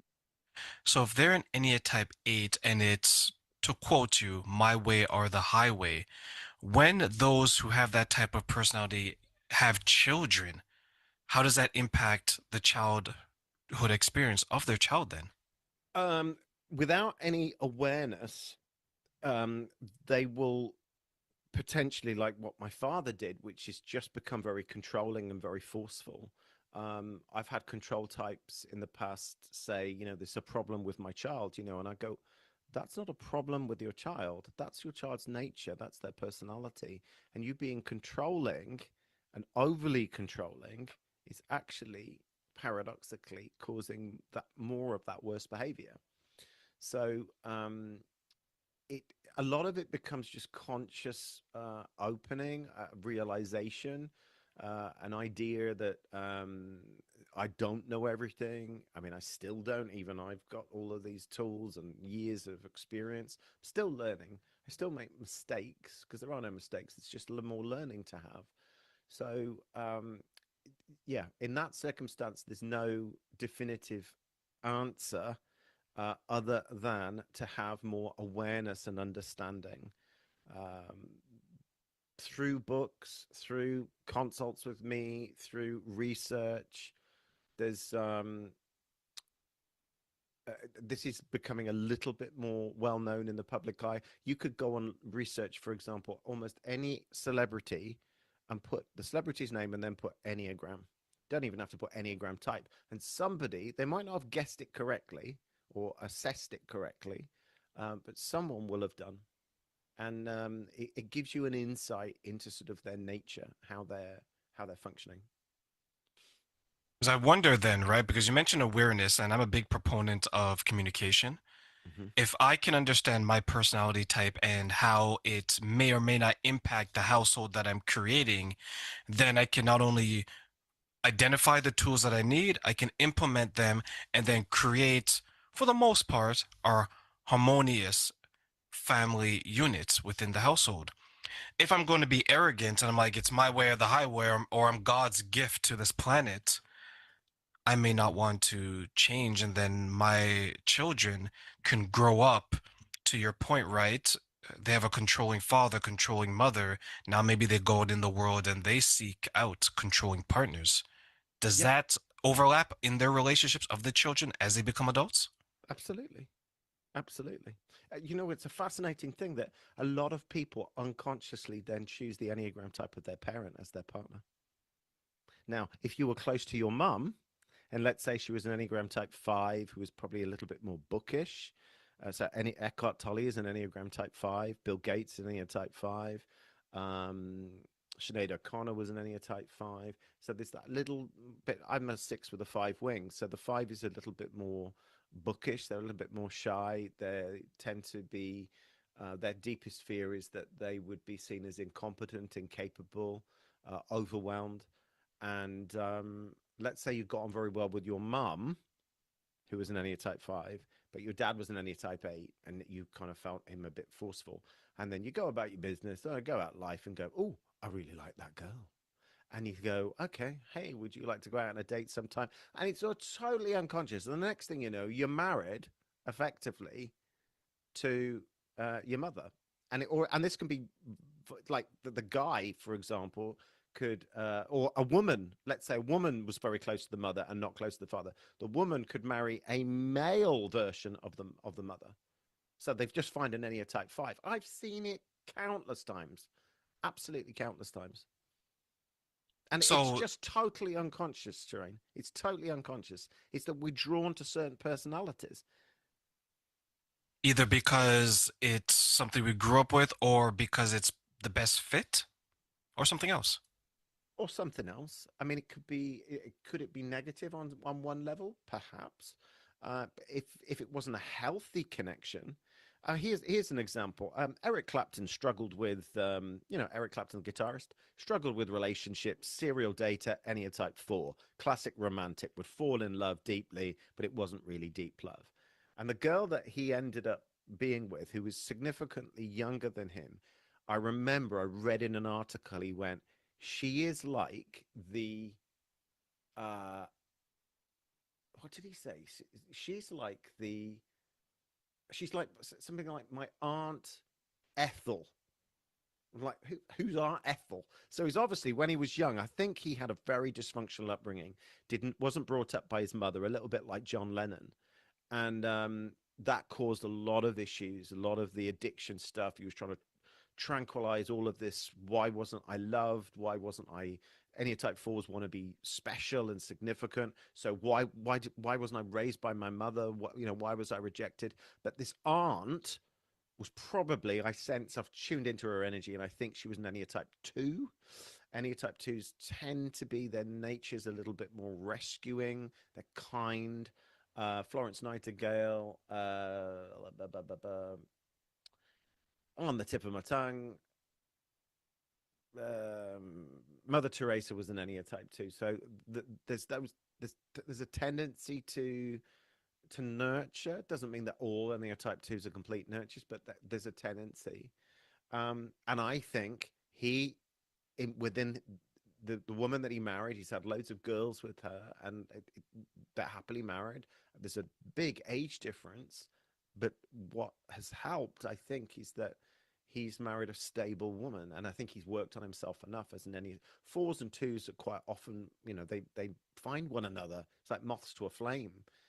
There are certain Enneatypes that just gravitate towards one another. That's a fascinating thing as well, whether that's in friendship, whether that's in romantic relationships. It's so unconscious. And a lot of people just see the Enneagram as just, oh, it's just a typing tool. No, it is so much more than just a typing tool. It's literally, it for me, it's like a holy download in many ways. It's like that there is sacred mathematics behind it. And it's more than just, oh, well, you're like this because you were raised by a controlling father and da da da da da da. I had therapy over the years, and they were telling me why I was nervous and, oh, you had a controlling father. Well, no, that's not true. My older brother had a controlling father, and he's a natural control type. He's an Enya type 1, so he responded that way. It's very deep. For me, it's very, very soulful. And I've often called it in a jocular way. It's the missing piece in modern psychology. Peace being peace, or the piece is in the missing piece in the jigsaw. There's something missing here. Though once you end up finding your type, you can find that there are practices and tools that can end up helping you to become more calm, becoming more well balanced. So that's true with children. It's exactly the same with adults as it is for kids. So there are quite simple things here. So there are 3 Enneagram types that massively benefit from stilling the mind. That's calming the mind. So whether that's sitting in silence, can a child sit in silence? Can they have some silence? Do they have to constantly be on the iPad? You know, where these days it's just, you know, it's endless. Da, da, da, da, da, da, da, da. There has to be something where there is more calm. There are 3 Enneatypes that massively benefit from opening the heart. There are another 3 personalities that massively benefit from grounding into the body. So when I'm working with entrepreneurs that are making millions, it's the same thing. So yes, they're going out to play in business. They're not playing with the iPad. They're playing with the business and making loads of money. But equally, okay, so I'm working with that client and saying, well, how much stillness have you created? Oh, well, yeah, I've been in prayer. I've been in prayer, but okay, well, what were you thinking when you were in prayer? Well, I was actually quite stressed. I was thinking about my taxes, and well, that's not really stillness, is it? What about opening your heart? What about getting into gratitude? What about getting into your body? There are certain Enneatypes you introduce.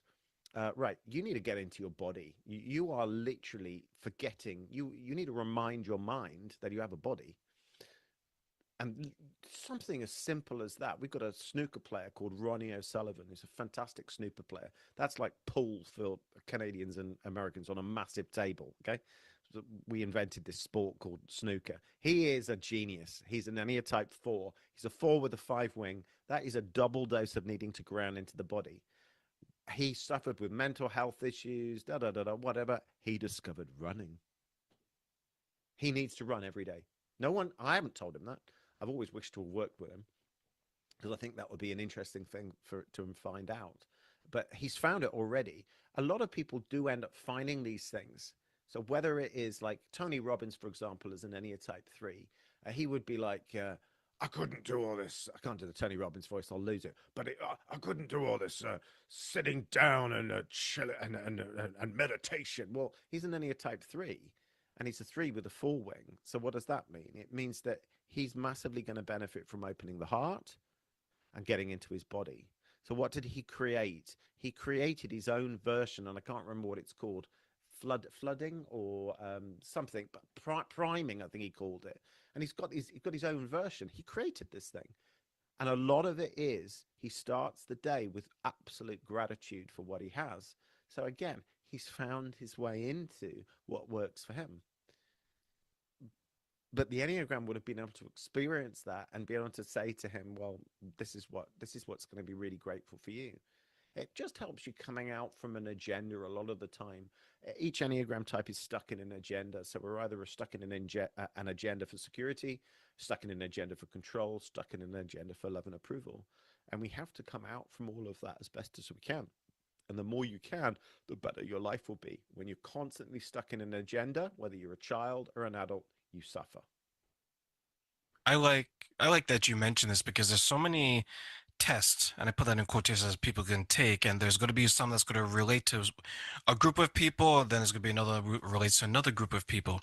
You touched on something where I know you mentioned it to me previously, but I was like to know if you can explain it further. You mentioned someone is type A with a 9 wing. What does the wing part mean? It means that we have a little bit of the psychology next to us. So I'm a 6 with a 5 wing.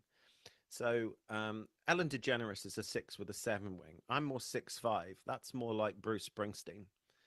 I actually think Princess Diana was an Enneatype 6 with a 5 wing. The 5 is a little bit more shy, more bookish. So we can go into, I mean, some people have said, look, can you not just go into all of the 9 types? Yes, and we all do. But you will spend about 75% of your life in just one. And you think as an Ennea type 1, as a 2, 3, 4, 5, 6, 7, 8, 9. It doesn't change. The personality is formed. I can sense it. And I don't just mean see it. I can sense it from 2 years old in a child. And it doesn't change. So you have a little bit of the one next to you. There is a tendency that I've seen some people say, well, if you're a 6 like me, you're gonna exhibit some of the 7 and the 5. So you're like a pure 6. So you're a pure 6, or you've got a 6 with a 5, or you've got a 6 with a 7. Well, okay, most human beings have more of an accentuated wing rather than the other.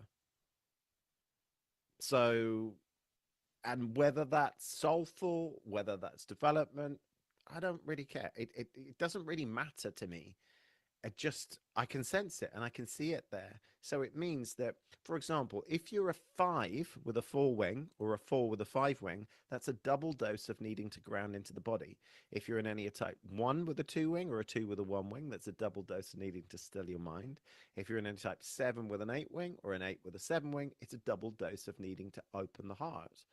But all of the types go into one another on some level. So can we experience all of it? But like for an Ennea type 2, for example, you could be an Ennea type 2 with a 1 wing. That would be like, they're a little bit more, let's say, I said her name earlier. Mother Teresa was an Ennea type 2 with a 1 wing. So the 1 is more perfectionistic, and they have to do certain things. So, for example, Mother Teresa would say, we don't wash all the linen. We're not a hospital. We are we're a Christian refuge. So they were like, well, but we need to sort of like, they're like, we, for the germs and bacteria and everything. And she would, she was very controlled. So there was like a controlling element. A 2 with a 3 wing, Dolly Parton. So you go, hang on a second. You got Mother Teresa and Dolly Parton. Well, they can't be the same personality. Well, no, but they were both Ennea type 2s. And so that's the crazy thing. So I've got the same personality type as Hitler. Hitler was an Ennea type 6 with a 5 wing. So you can be a very, very unevolved versions of yourself. For every saint, you'll find a sinner, but there will still be a tendency. So for an Ennea type 2, the tendency is to seek love outside of yourself. You tend to give in order to get. So then when you've got that, you'll feel full up inside. Doesn't work. Takes years of inner work or self reflection for individuals to go, oh, I'm going to stop doing that because it doesn't actually work. Ennea type 2s, for example, are the type of personalities that won't just give the glass of water. They'll actually let you leach the moisture out of the glass as well, to the point that they become so brittle they will break. That's why they have to learn to act. You've got to fill up your own cup first, and it feels very guilty for an Ennea type 2 to do that. But you can't keep giving from an empty cup. But that's the inner work. I'm an Ennea type 6, so we are bang in the middle of the need for security. So a lot of my issues have been about needing to feel safe. I haven't felt safe in my childhood, haven't felt safe as an adult, so I've had to grow in and find that. So how do Ennea type 6s become stronger? We have to learn to trust our gut. I used to read every single day for about 10 years the top level of the table from another book, which said liberated 6s let go of the need for someone or something outside of themselves for support. They learn to trust their inner guidance. Through trusting their inner guidance, they become truly secure within themselves, grounded, serene, and valiant. I had to start going, well, what does my gut say? What is my gut? I didn't even know what my gut was saying. You have to still your mind. You have to do the inner work. You've got to keep trusting your gut. The more I trusted my inner gut, the better my life got. And I became more secure. Why? Because what we find within, we override what the ego thinks it is without. That's a quite profound statement. We find within what the ego thinks it is without. And that's how you get strong. Now, you can do that with a child just as much as you can do that with an adult. And for that way, you end up creating very well-rounded and well-balanced human beings, because it's the ego that causes the problem. It's an agenda. It's seeking something. And that's the paradox.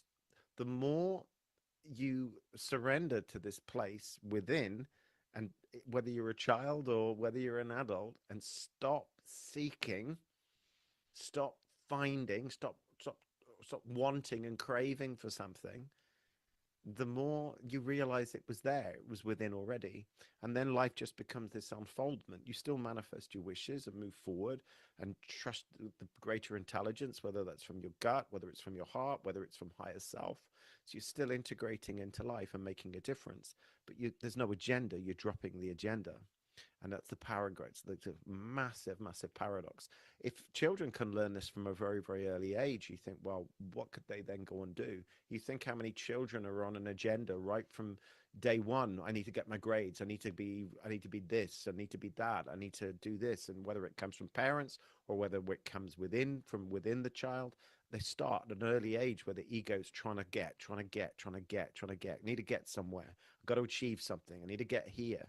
Then it comes into adulthood, and then it's like, oh well, I need to get the partner, and now I need to get the dog, and now I need to get the home with the view that overlooks the ocean, and now I need to get the raise, and now I need to get this, and now it's like it doesn't stop.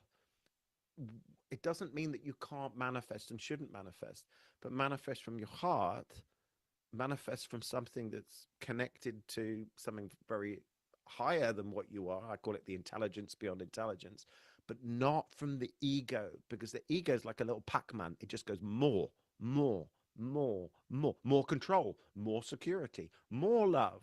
And we only have to look in some of those magazines and we can see these people who, have manifested all of these things that most people would think, oh, they've got their dreams, they've manifested it all, and they're unhappy because it doesn't work.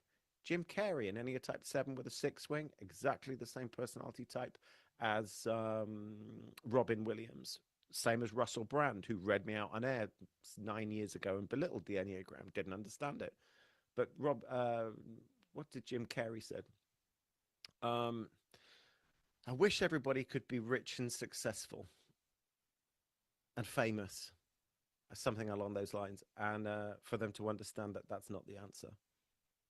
Because that's just the ego. If you were manifesting that from your head, from your ego, it won't fulfill. It can't, because the ego's never happy. And that's what the Enneagram highlights. It highlights your ego and what your endless craving of wanting is. And it teaches you that you'll never find happiness that way. You'll never find fulfillment that way. The Buddha said himself, Siddhartha Gautama, who was an Enya type 5 most likely, said, in order to overcome suffering, you need to end craving. And craving, and I used to go to Buddhist groups. I'm very spiritual. I'm not part of any religion, but I feel I'm a spiritual human being. I feel comfortable in any place of worship. But I was like craving. I don't crave for anything, really. I was craving for security all of the time without realizing it. It was hiding in plain sight. And so that was the inner work. You've got to keep working on that. And the more that you find that the very thing, whether it's security, whether it's love and approval, whether it's control, the more you find that, and it exists, it's inside of you. It's a belief that the ego holds on to, that you're separate from it. It's not there. I need it. I need it. I need it. And the more that you have that, the more well-rounded you are. And that will be the same. And that's true for children. If a child can understand that at an early age, there's a great potential that that child will then go throughout life realizing that they don't have to keep pushing. They don't have to keep striving. They don't have to keep forcing. That's what the ego does. Push, strive, grab, get, endless unhappiness. Daniel, let me ask you one final question before I let you go today. Share with us final words of encouragement for those who are looking for the personality types before we close today. Sit with yourself. Sit with yourself. You're all you've got. Sit with yourself. in silence? How much can you have an open heart? How much are you grounded into your body? Think of those things. Which of those three do you feel is more pertinent to you? Which one grabs your attention more? Like, I crave the stillness. I crave actually to open my heart, or I crave to be in my body. Those are good examples right there that give you an awareness. And equally tune in, do you feel that it's security that you need more? Is it level of approval you need more?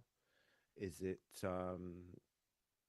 control that you need more? These are dominant themes that have been running throughout your childhood. Which one is the most important thing? And equally, looking at your child, if this is a parent summit, look at your child. What does your child benefit most from?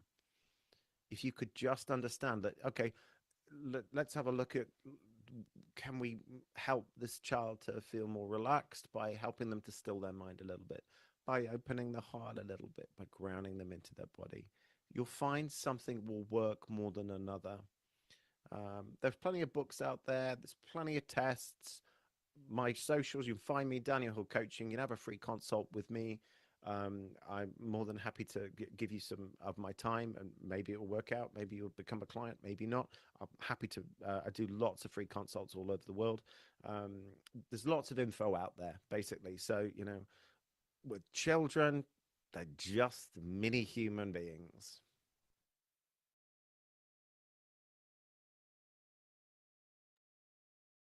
I always loved having a segment with Daniel. So what I'm going to do, just so we can continue get on track, I'm going to introduce my sister from another mister, Rachel. Hello. My apologies for the delay, but I always appreciate your patience. Not a problem at all. It's Saturday. Things are flowing, we're having good conversations. How's the morning been so far? It's been really, really good. What I want to do is I want to introduce my co-host, Ashley. She's keeping me on time, smacking my hand and making sure everything is good. So Ashley, Rachel, Ashley, both family meeting each other for the first time. Yay! Hey, sis. Hey, sister. So glad Good to have be you here here. with you all. Yes, same. Really been looking forward to this. Thank you. So what I'm going to do now is, Rachel, you want to talk about nervous system regulation and co-regulation for parents. So take us through that. Okay, fantastic. Yeah, I really want to take our time today to go over some of the three foundations that are going to be really supportive.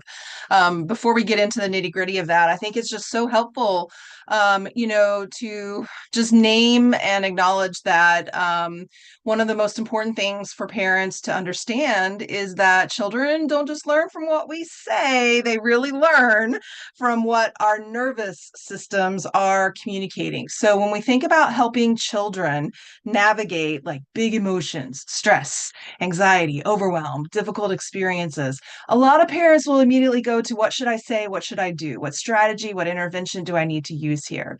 And what we're going to talk about today is about how, like, before words, before problem solving, before discipline, there's the nervous system. And so a regulated nervous system is that foundation for connection, learning, resilience, healing. And so, we're going to get into these three ideas that can really change both your own reactions and then your child's behavior. So do you want to dive right into that? Oh, anytime I have you on the microphone, I can't wait to get started. So let's dive right into it. Let's dive in. Okay, so the first foundation we're going to talk about today is understanding dysregulation. So many parents are going to assume that a difficult behavior is a choice that the child is making. And so what we're often seeing is actually nervous system response. So every one of us has, what I call a window of tolerance or a window of capacity. So think of it like this space or this zone where in that space zone, you can think clearly, you can stay present, you can solve problems. You're like your best, most wonderful self. Okay. You're chill, you're good. Okay. But as soon as you're outside of that window of tolerance, your survival systems take over. And so some people move towards activation and they become angry, agitated, agitated, restless, reactive, argumentative. Think of that like the boiling point, okay? Because this is going to be helpful when you start to think about your children and their behaviors, or if you're a caretaker, parent, student, whatever your context is, okay? Then some people move towards shutdown, withdraw, they get quiet, they go numb, seem unmotivated. We often think that teenagers are constantly just being lazy, when oftentimes what's happening, they're actually in what I call this freeze point. And children are actually moving in and out of these states all of the time, with a bit more frequency than adults, because their nervous system is still learning, right? How to cope, how to navigate. So what can be really challenging for parents is that we interpret those responses: disrespect. Why are you talking to me that way? Or why aren't you answering me? Don't just sit there, right? Defiance, manipulation, or bad behavior. When what we're actually witnessing is a nervous system struggling to cope, okay? So when we start to understand this, everything begins to change, because we change the question. Instead of what's wrong with my child? Why are they acting like that? Why are they behaving that way? We start to ask the question, what's happening in my child's nervous system right now? And so that shifts us into compassion and curiosity and more effective responses. Okay, so that's foundation number 1.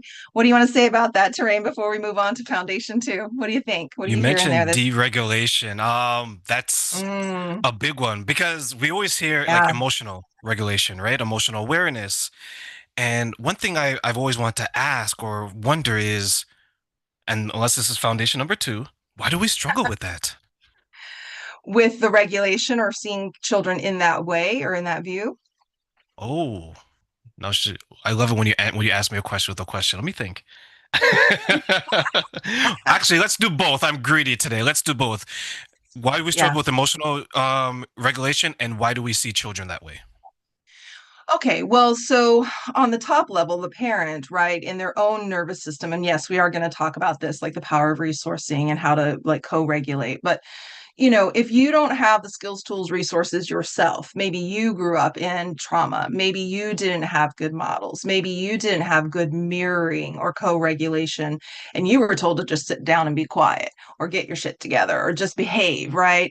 Then it's hard to access, right, a pathway that isn't built. Yeah. And then so much of what we're given in the context of parenting is that it's our job to manage, to basically keep children in line, so to speak, especially when you're out at the grocery store, right? You don't want that child having a fit, falling down on the floor, right? So then we go into places of like judgment and embarrassment. And what does this mean about me, that my child is having this big feeling or big emotion? And so rather than just being able to sit with it and be in it, we get wrapped up in all of that. And so we continuously like misinterpret, and we miss what the child's experience actually is. Does that answer that question? It does, and that is actually, I'm trying to find the words now. That actually got me thinking, because you're absolutely right, especially when you use a grocery store scene where a child, sometimes we see, right, like, oh my God, this strong emotions, loud, seems uncontrollable, Mhm. but they're just trying to figure it out. Yeah. I've seen adults do that. So if I children are going to mean, do it, right? So, well, you're in the States, right? So you probably see it all the yeah. time. Oh, So, yeah. foundation number 2.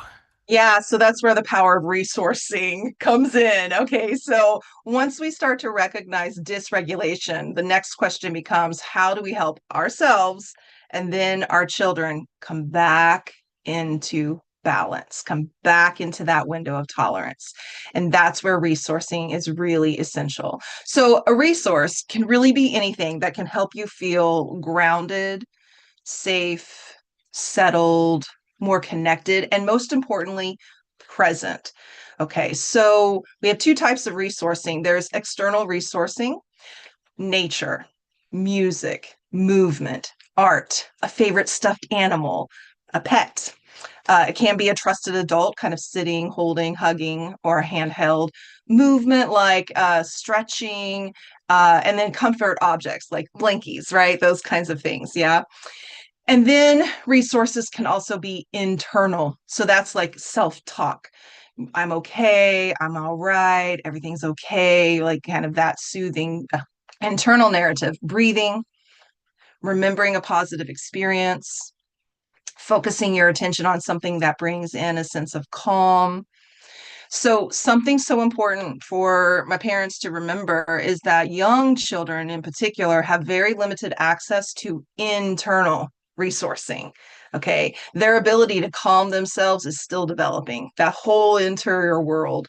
Okay. So this is why external resourcing is so important. And you, as the parent or the adult in that child's life, is the model for what that is. And you can provide that, you can bring that in. And so children can borrow regulation from the adults around them before they learn how to regulate themselves. That's co-regulation. Mm-hmm.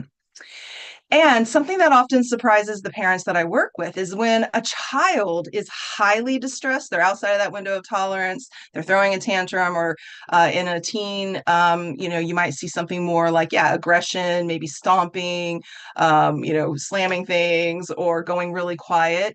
Talking is not it. It's not it. Reasoning, lecturing, correcting, asking questions can actually make it worse for your child's nervous system. When the child's overwhelmed, this is true for us adults too, by the way.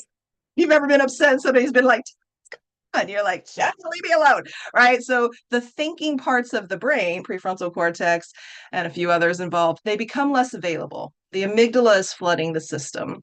And so what we need first is presence, calm voice, and also not calm voice that says you're okay. Like we don't want to tell them what they're experiencing or even it's okay. Just, I'm here with you. We're going to be, I'm sitting with you. Let's take a breath together, right? A regulated body and that gentle support. So,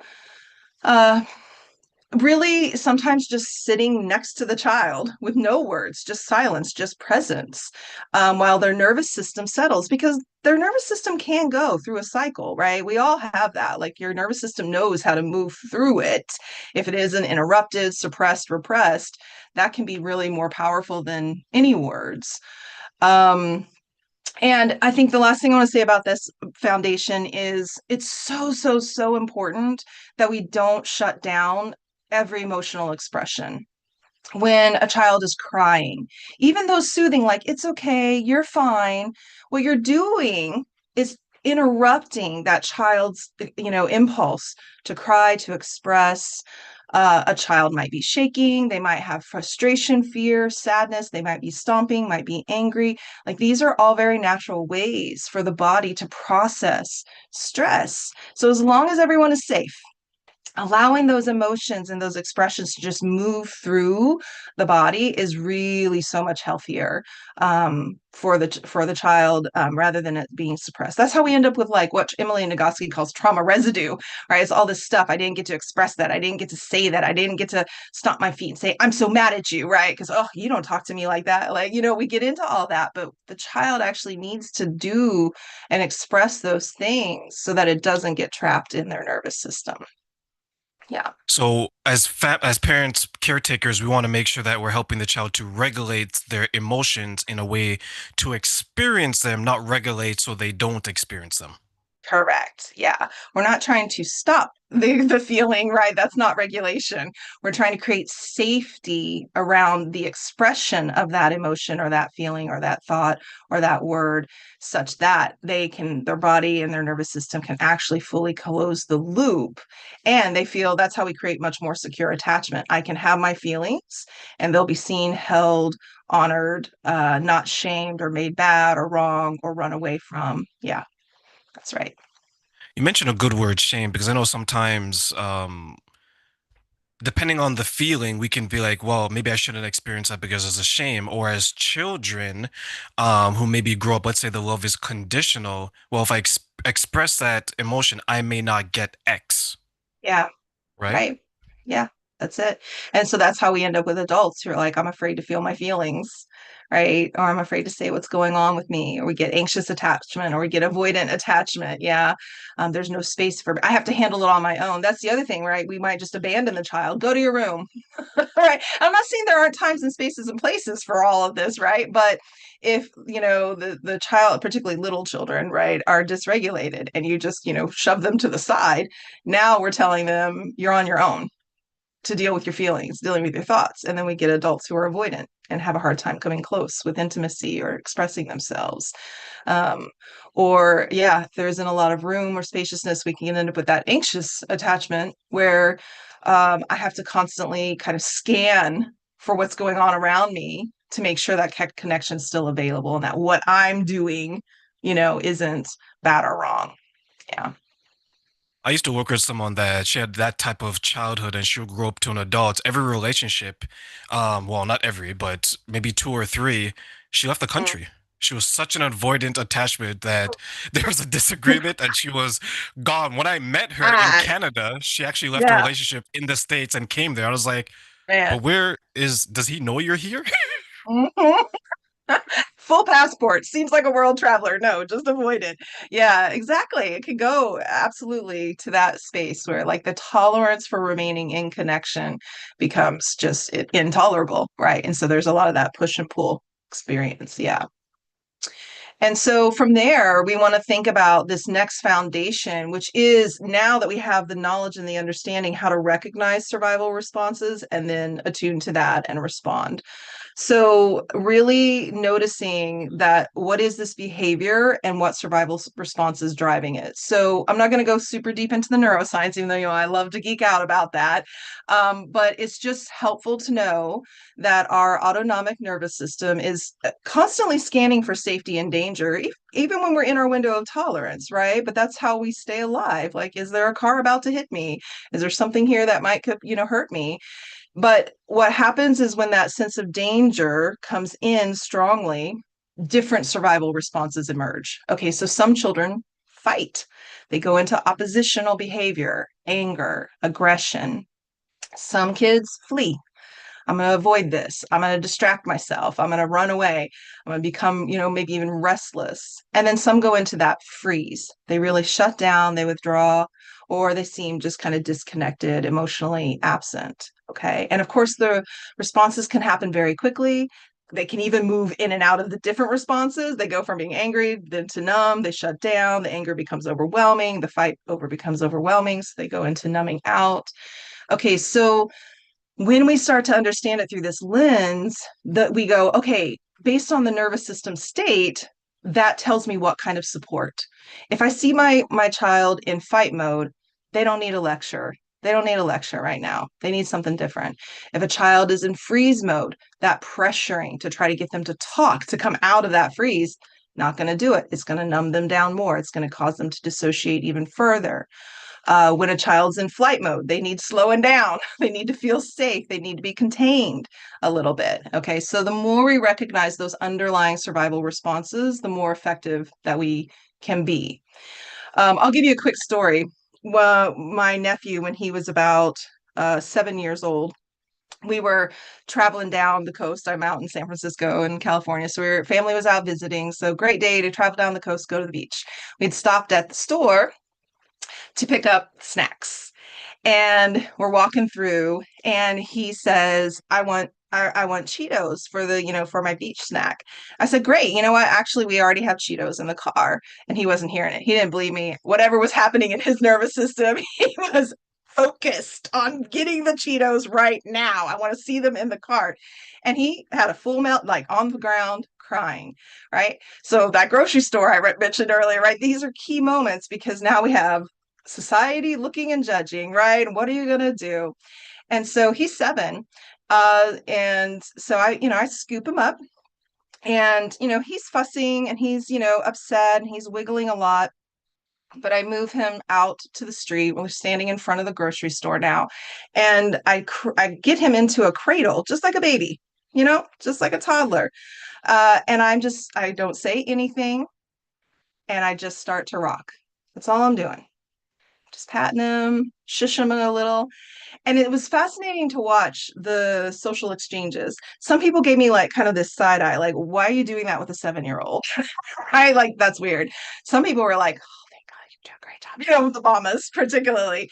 But I really love, and I love sharing that story because regardless of how old your child is, they often need the same things they needed when they were little babies. They need some soothing. They need some comfort. And he quieted down and he settled down. And then we were able to have a conversation and say, actually, now you can hear me. The Cheetos are already in the car, right? And so it's just a good moment of like he was going into fight mode. If I had been like, don't act like that, you don't behave like that in public, what are we going to accomplish there? Nothing. Absolutely nothing. Scoop him up, give him that. And by the way, rocking is one of the best ways to regulate and co-regulate because you're regulating yourself. Okay, I'm going to stay calm. You're going to stay calm. It activates the cerebellum vermis, part of the brain that helps with emotional regulation. Okay, and that's it. I mean, that also leads me to this kind of key point, which is it's just we have to stop taking it personally. The parent, it's not about the parent. The behavior is not about the parent. It's about a nervous system doing its best to cope.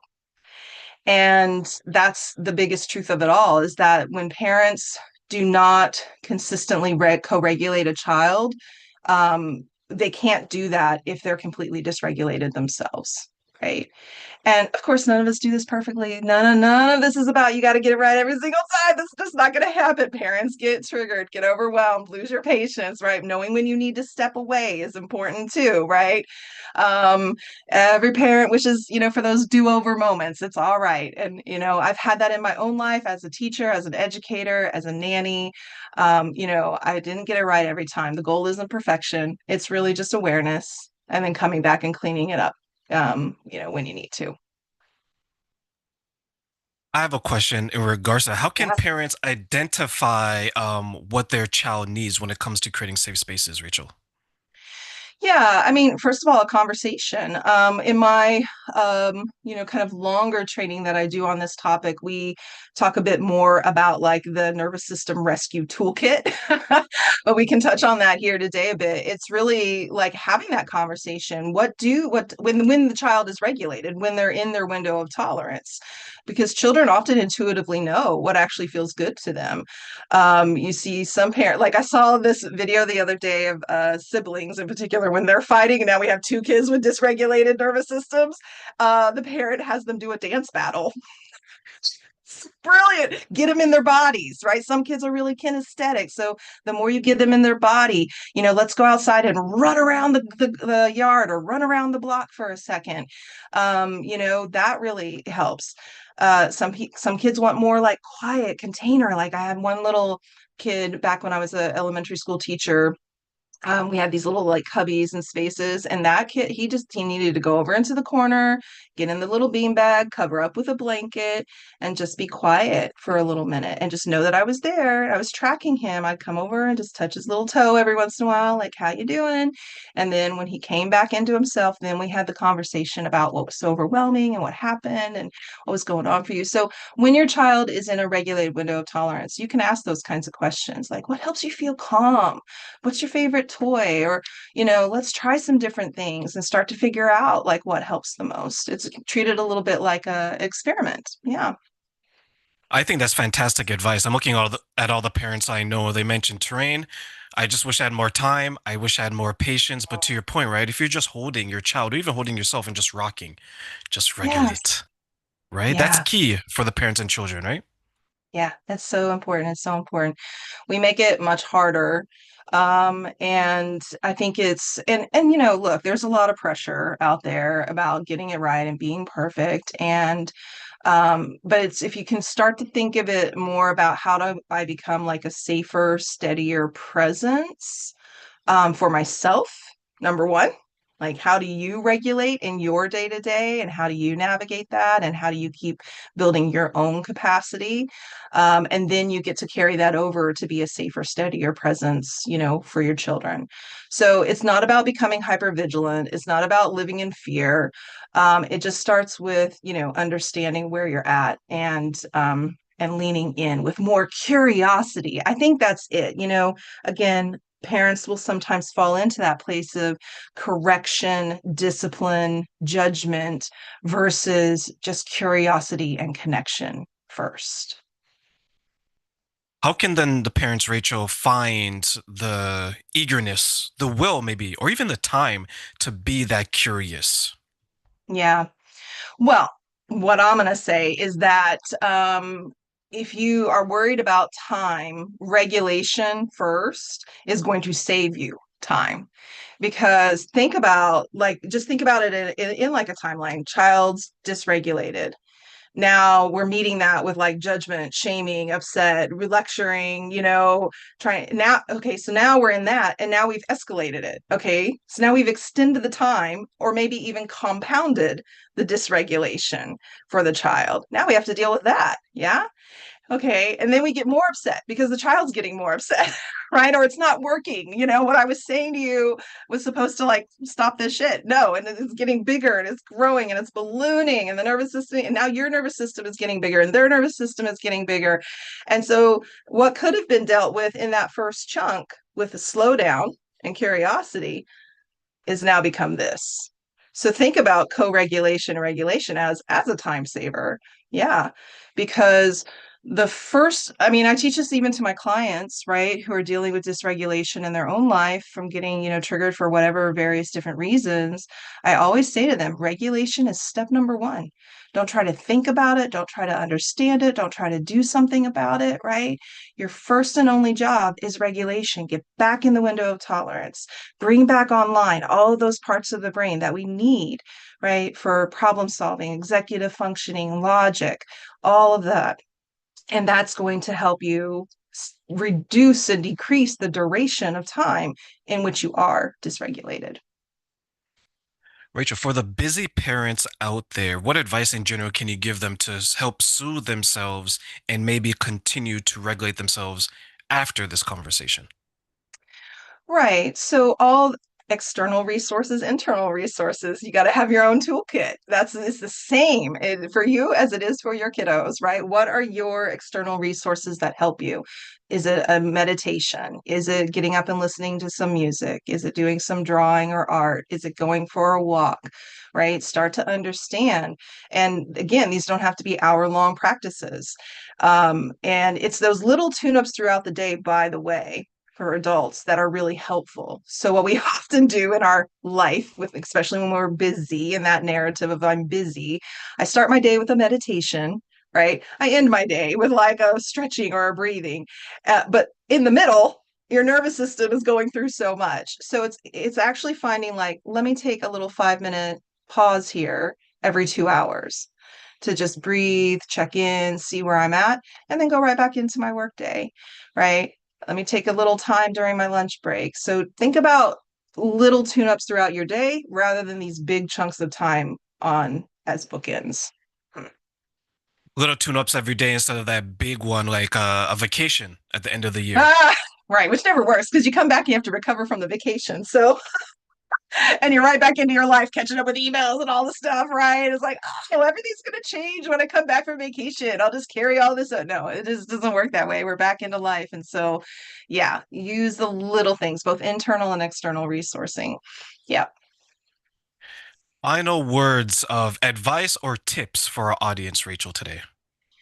Yeah, well, TERRAINE, I wasn't sure if it was okay for me to share about a resource, the webinar that I have. That's okay? Okay. So I want to make Rachel, sure for you, it is always okay. We got time if you got time. So let's rewind the clock.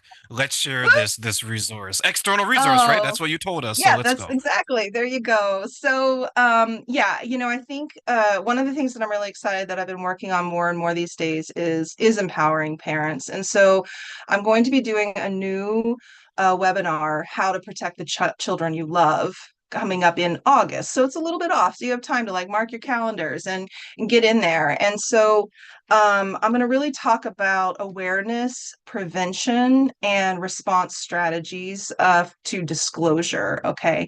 So we'll build on some of this, nervous system regulation work, but we'll also really turn our attention to the things that we need to do and not do in the context of protecting children from experiencing abuse and trauma. And so, what's the best way? I'll just say the link and then I'll make sure you have it. I'll put it in the chat, and I'm not sure where it can go, but beyondsurviving.org/empowered parent webinar.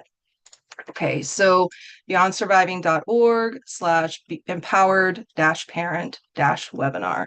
So yeah, I'd love you all to come join me for that. It'll be a 90-minute, free training session. So we'll get into some practices and exercises and reflections. And so yes, would love to see you all there to build on the work that we've had today. Thank you. What I'm going to do is I'm going to share that in the show notes. I'm going to share with everyone as well, because I think that's a fantastic tool that you're sharing with our audience today, Rachel.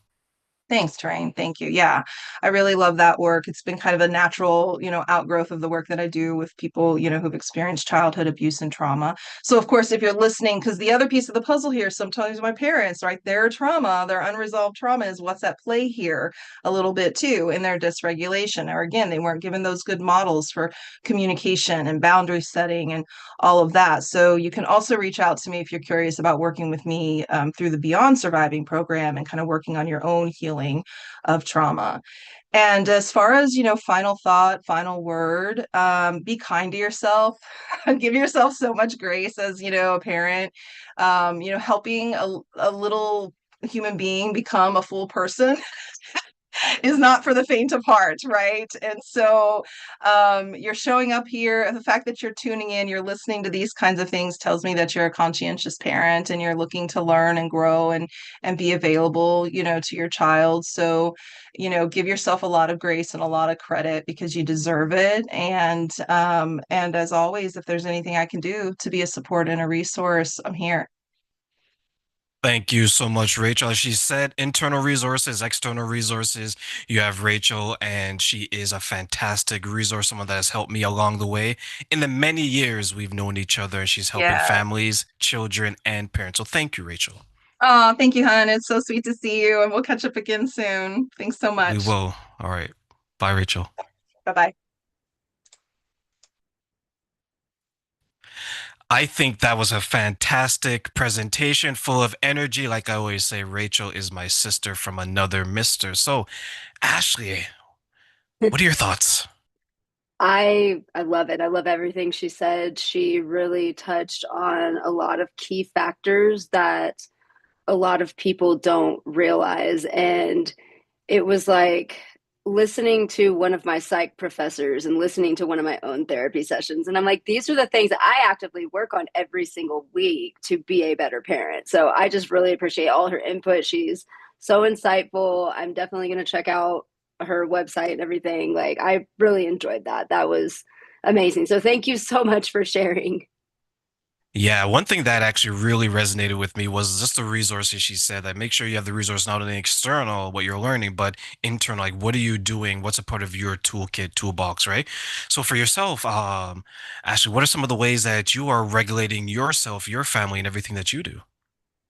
So thank you for asking. It's a great question. I am working on, believe it or not, patience is probably my biggest virtue. And that is what I am working on, because at the end of the day, with parenting, I've said this a million times, we don't get a handbook. And I know every mother or father will agree with this. And so we're just kind of coasting through life. And so, you know,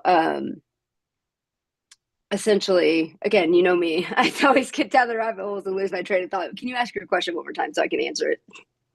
Yeah, no worries. So what are some of the ways that you're regulating yourself Oh, as a parent?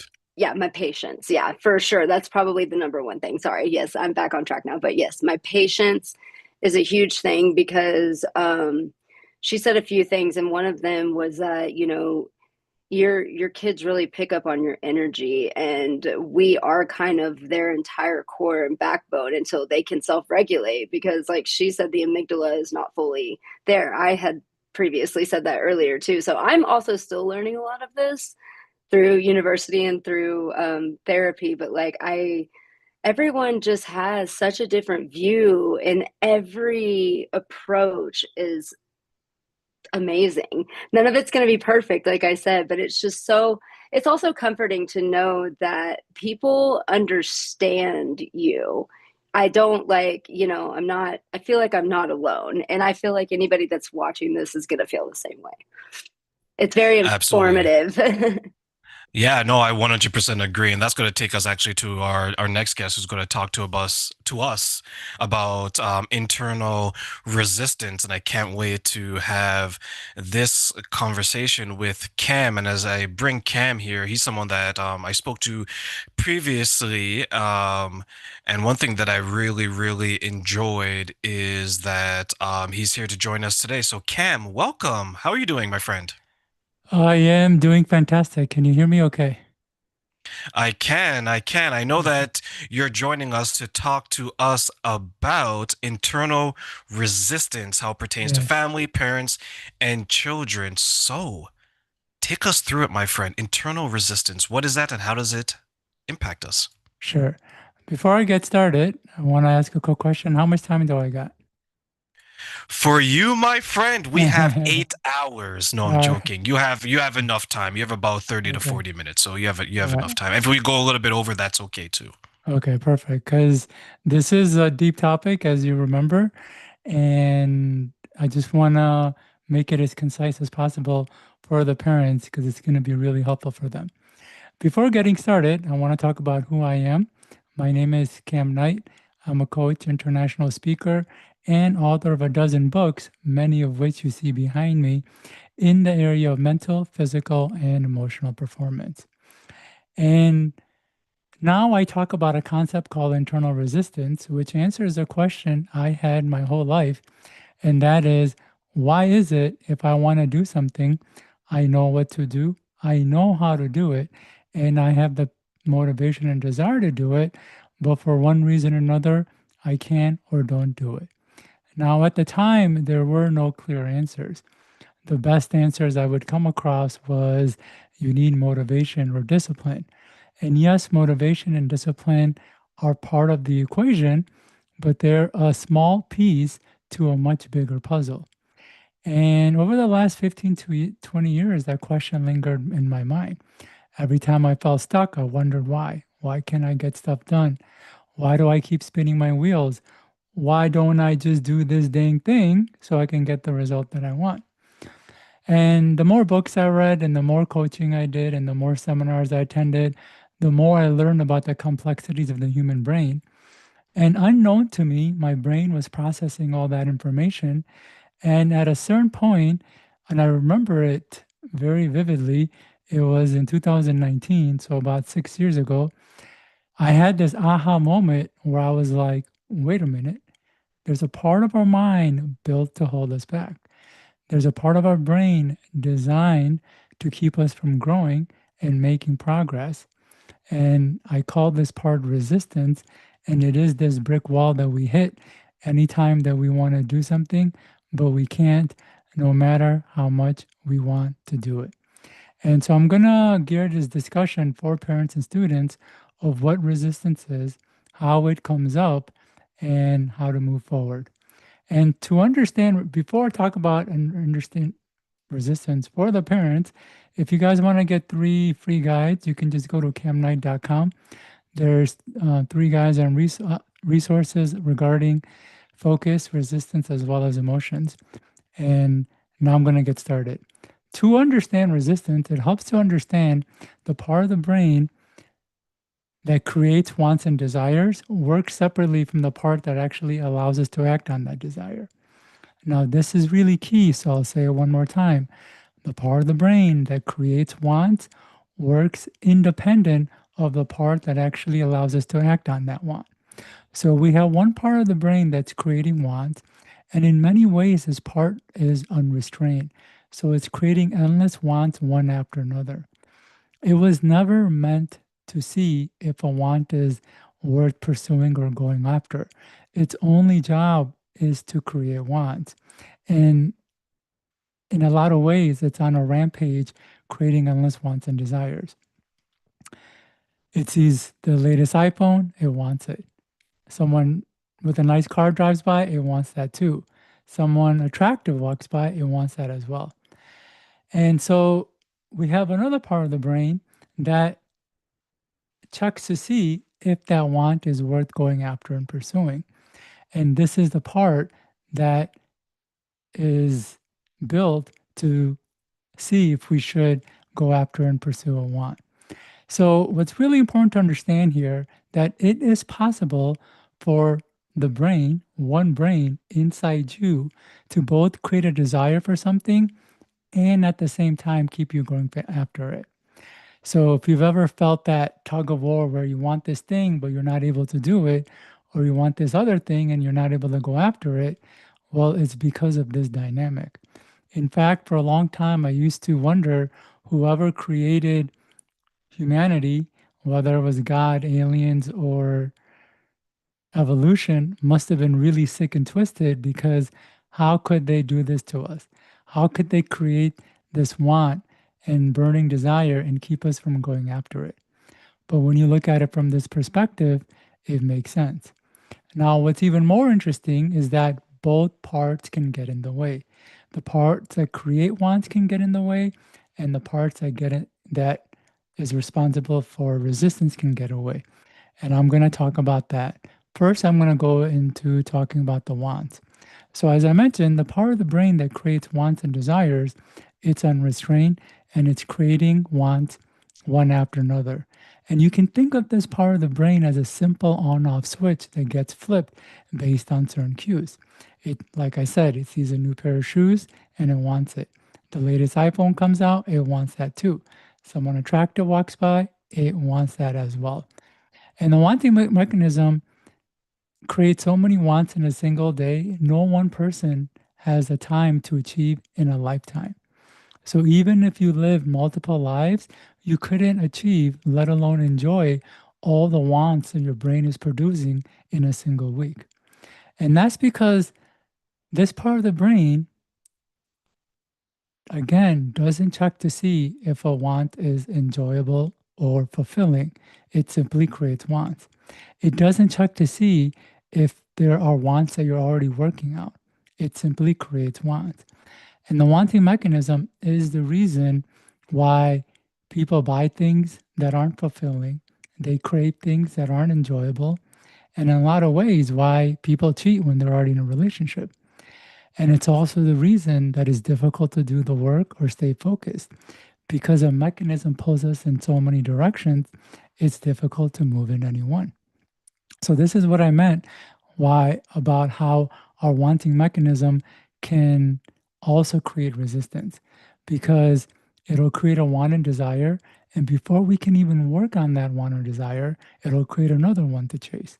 And before we can even start on that one, it'll create another one. And before we can make progress on one, it'll create another one, and it can literally pull us in all directions. We've heard the term shiny object syndrome, and now we know how or why it works. It's that this part of the brain is just kind of pulling us in all sorts of directions. What makes it even more challenging is that now we live in a time and in a culture where there are so many more options, and our options that have options, we're constantly being pulled in all sorts of directions. Though this is just one challenge of the wanting mechanism. Another challenge of the wanting mechanism has to do with conflicting wants. This is where a person wants two things that are conflicting. As I mentioned, the part of the brain that creates wants is unrestrained. So it doesn't check to see if the want it's creating conflicts with another want. It simply creates wants. So a person can have two wants, like I said, that are conflicting, meaning having or going after one requires giving up the other. By the inherent nature of the universe, you can't have both. And I'll give a couple examples. Some people want fame and at the same time privacy. Some people want a prestigious job and at the same time free time. Some people want to find that special someone, but at the same time date others. Again, by the inherent nature of the universe, you can't have both. And unfortunately, the wanting mechanism doesn't understand that, and it'll create a desire for both. And so people who end up chasing both end up achieving neither. So in these situations, it really helps to pick one and let go of the other. No matter, yeah, so pick one and let go of the other. Those who do go after both end up achieving neither. And if they do achieve it, they tend to not go deep in either. Now, this isn't always easy because as soon as we pick one, the mind nags us about the other, wondering what if we pick the other and almost creating pain that we don't have the other and trying to pull us to the other. As soon as we switch, the mind begins nagging us about the first, wondering what if we stayed with the first, and nagging us about to go back to the first, and even creating pain that we don't have it. So this is the reason that quote, "You can't have your cake and eat it too," is so famous. It really speaks to this conflicting nature of our wanting mechanism. And then another challenge of wants has to do with immediate wants. This is where we want something right now, right away, and things aren't moving fast enough. What I tell people is that most people can have most anything they want if they can be patient about it. That's because our own impatience creates an hindrance to getting that want. And that's because impatience is painful. It's extremely painful. It's so painful that we want to do anything to get rid of it. And because it's the want or desire that's creating that pain, we want to realize it as fast and quick as possible. And because we want to realize it quickly, we're forcing it. And by the nature of forcing it, we kind of push it away. Or because it's so painful and we want to remove the pain, since it's that want or desire that's creating the pain, we want to get rid of that want so we don't have to have that pain associated with. And as a result, we don't achieve it. And I know everyone listening here has had experiences where they wanted something really, really badly, but things weren't moving for them. And then as soon as they let it go, things began to fall into place. And again, this speaks to this challenging nature of our wants. So just by wanting something and wanting it badly, or right now, can be the very thing that creates challenge for us. So these are three ways our own wanting mechanism can keep us from going after and moving forward on the things that we truly want and desire and want to pursue. The first is what I call an overactive want, where the brain creates for wants one after another, for one thing after another. And before you can actually make progress on any one desire, it's pulling you to all sorts of other directions.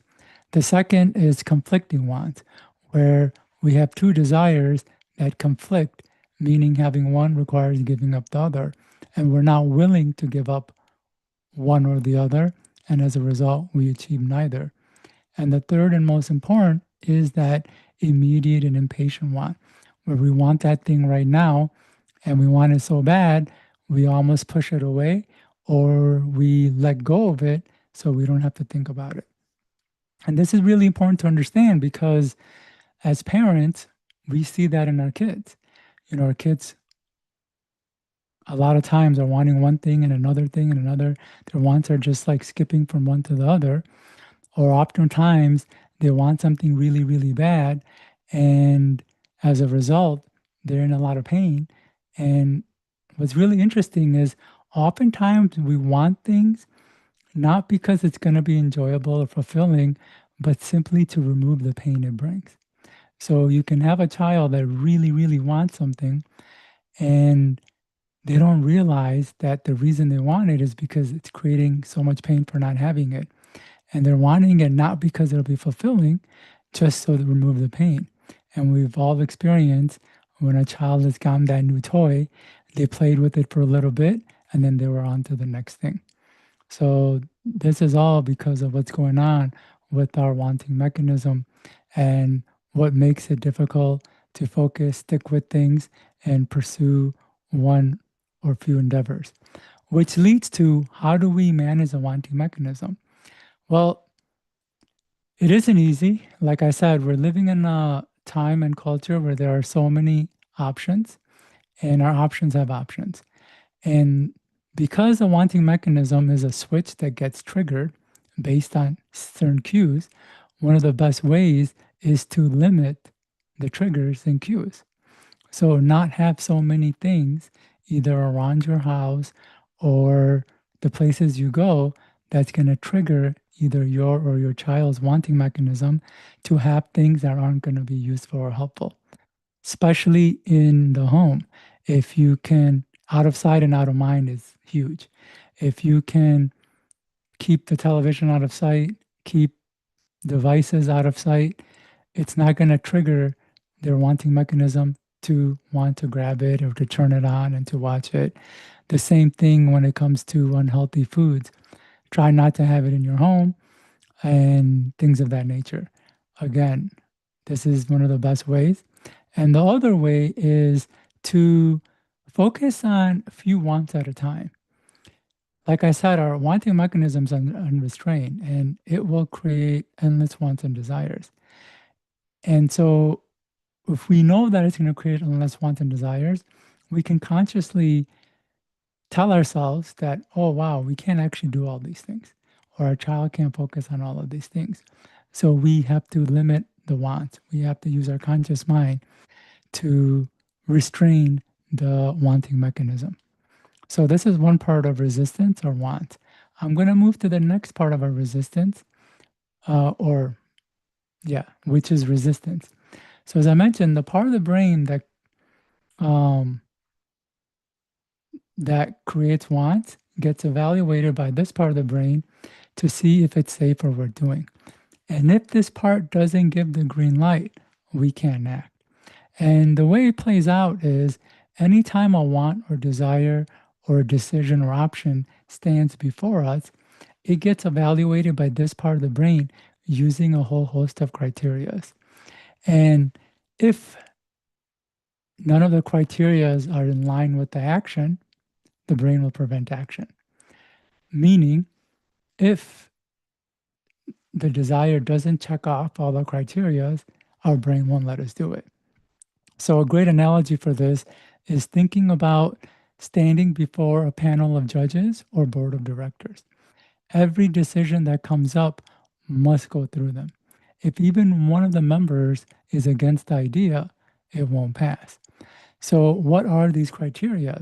Well, there's a lot of criteria, just as there's a lot of reasons for our want. I just went through 3 of them, and I'll go through 3 of them as well. And one of them has to do with self-image. And self-image is a very interesting concept where the way our brain is designed, it is designed to keep us acting within the self-image or identity that we have created for ourselves. So if we have an identity of I'm a photographer, it'll make it easier to engage in activities related to photography. If we have created an identity that I'm athletic or I'm a jock, it'll make us easier to work out. And if we have created an identity that we're studious, it'll make it easier to study. Now, the caveat to this is if that identity means we can't do certain things, it'll keep us from doing those things. As we're growing up in school, one of the primary identities that students start to form is that identity of being cool and popular. And we want to chase that because being cool and popular means more kids like us, less bullying and harassment from other kids, and more opportunities for, the opposite sex to be attracted to us. And so many kids want to identify as being cool or popular. Now, if that identity means that they don't study or they resist teachers and parents, well, it will be hard for them to study and hard to listen to teachers and parents because they have formed that identity and that identity is driving their actions. So a lot of times a student will have challenges in school because it goes against the identity they have formed. If their identity says they're not studious or that if If they are studious, it means they're not some other identity, then their brain will prevent action, even if they want to take action. So this is interesting. A lot of times resistance comes up not because we don't have the motivation, discipline, or we don't want to do it. We can even want to do it, but our brain will still stop us. So that's one of the criteria, self-image. The other is authority issues. And this is going to be really important for parents as well. Authority issues relate to our unconsciously held attitudes toward authority figures such as parents, principals, priests, police officers, and even personal development coaches like you and I, TERRAINE. And I'm going to extend that definition to anyone who tells you or makes you feel obligated to do something. To illustrate, I'm going to share a quick story. I had a friend whose parents nagged and pestered him about cleaning his room. They nagged and pestered him so much that he became spiteful towards them and unknowingly carried that spite for decades.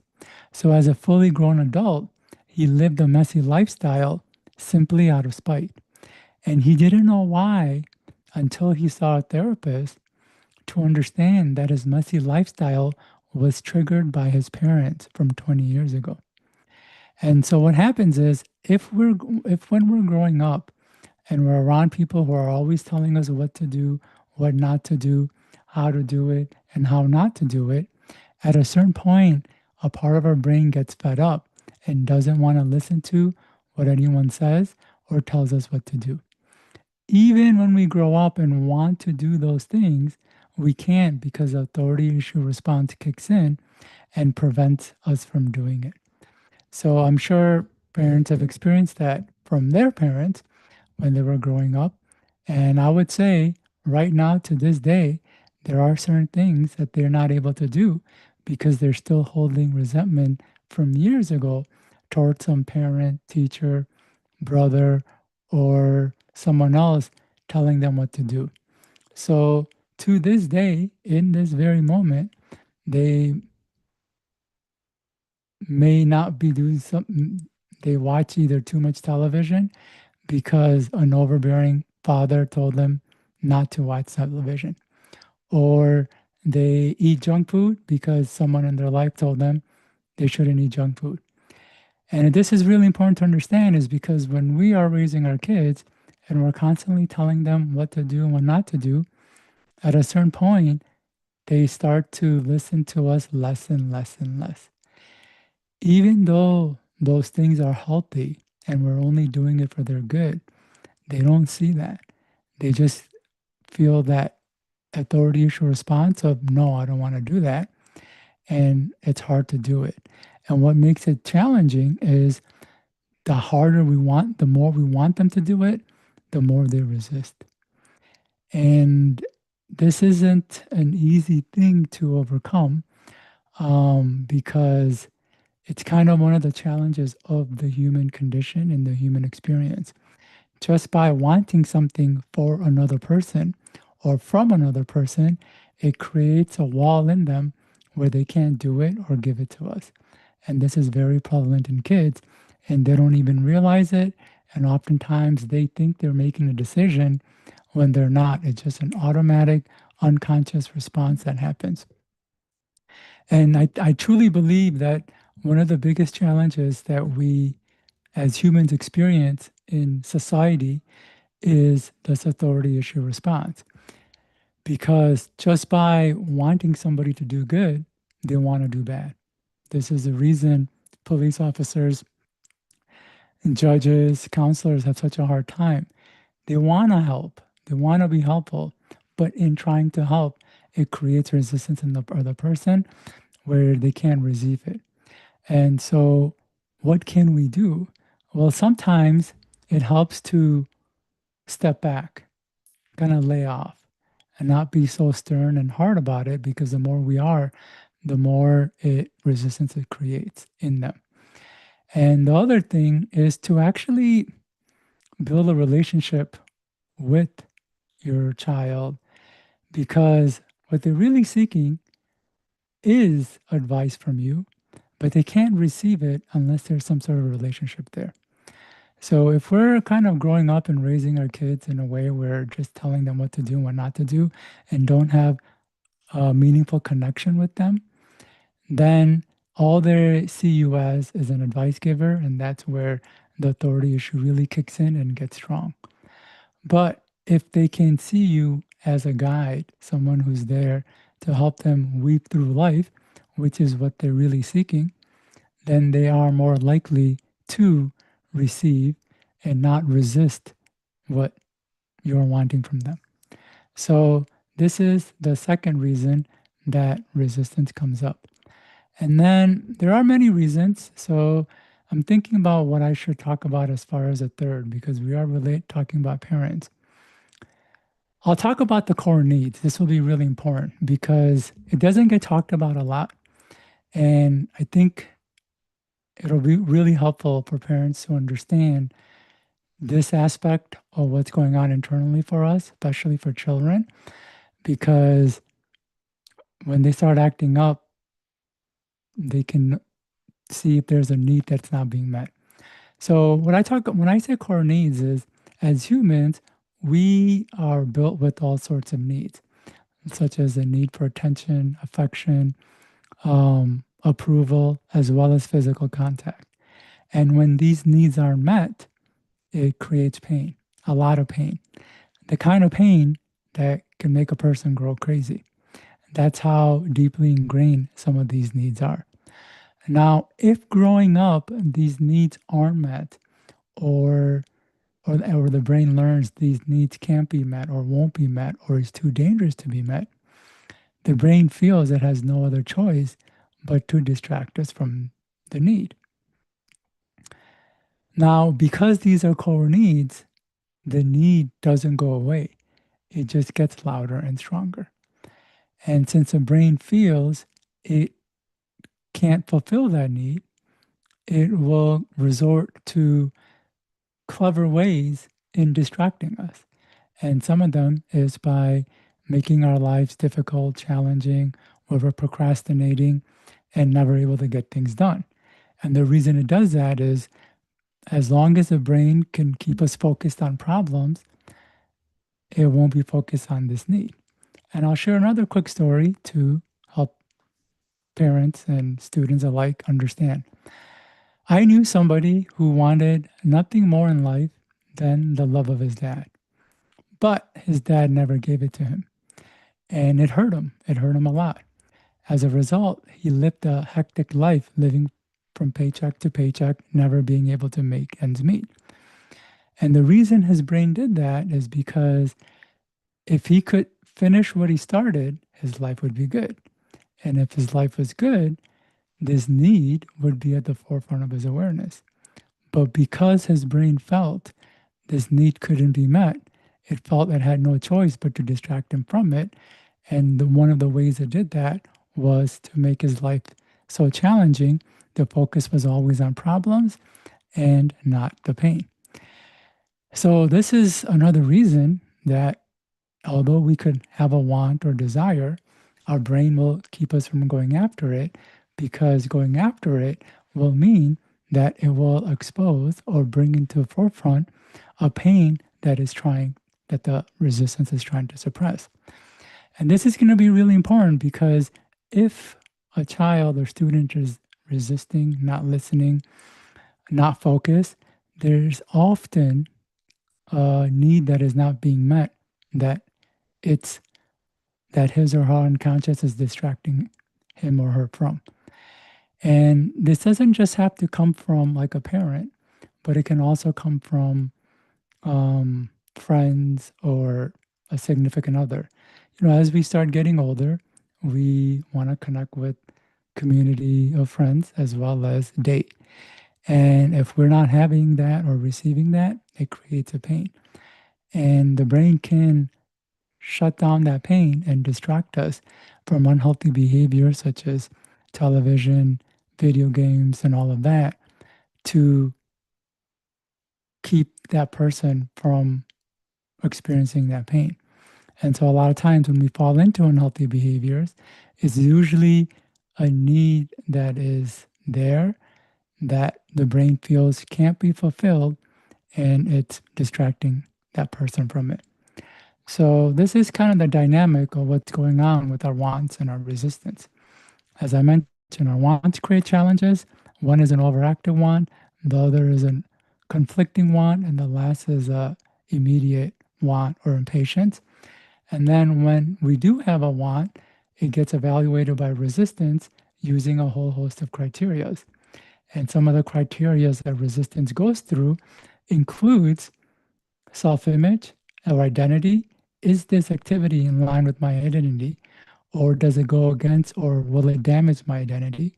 The second is authority issues. If I do this, will this please the authorities in my life or will it piss them off? And depending on how strong the authority issue is, it's gonna keep them from doing things that's gonna please the authorities. And the third and most important has to do with core needs, where a person doesn't have a core need met, they might be in procrastinating and unhealthy behaviors just to not feel that pain. Now, do I have time? And let me know if I do. Okay, great. Now, there's an interesting part of this equation, and that is when resistance stops us from doing something, it doesn't tell us it's stopping us and or give us a reason. It doesn't say, hey, Cam, you know that thing that you're trying to do, well, it goes against our identity, so I can't let you do it. Or that other thing that you've been wanting to finish, well, if we finish it, it will make our authorities happy, so I can't let you do it. That's not the way resistance works. When resistance stops us from doing something, it uses manipulative tricks. And it has all sorts of tricks up its sleeve to keep us from making progress. And many of them you wouldn't think of as tricks, which is why they work so well and why you so easily fall for them. And I'll talk about a couple of tricks just so people can be aware of the fact that they might be in resistance. And one of the more obvious tricks is distractive behavior, such as television, social media, video games, and even consuming. Consuming could mean eating or drinking or smoking or whatever.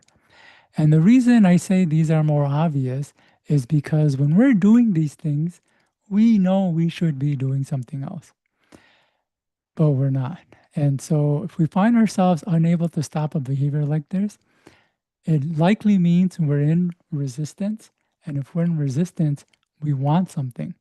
So it always helps to ask, if I am in avoidance behavior, if I can't stop scrolling through Netflix, social media, or can't stop playing video games, it means there's something I want that I should be doing.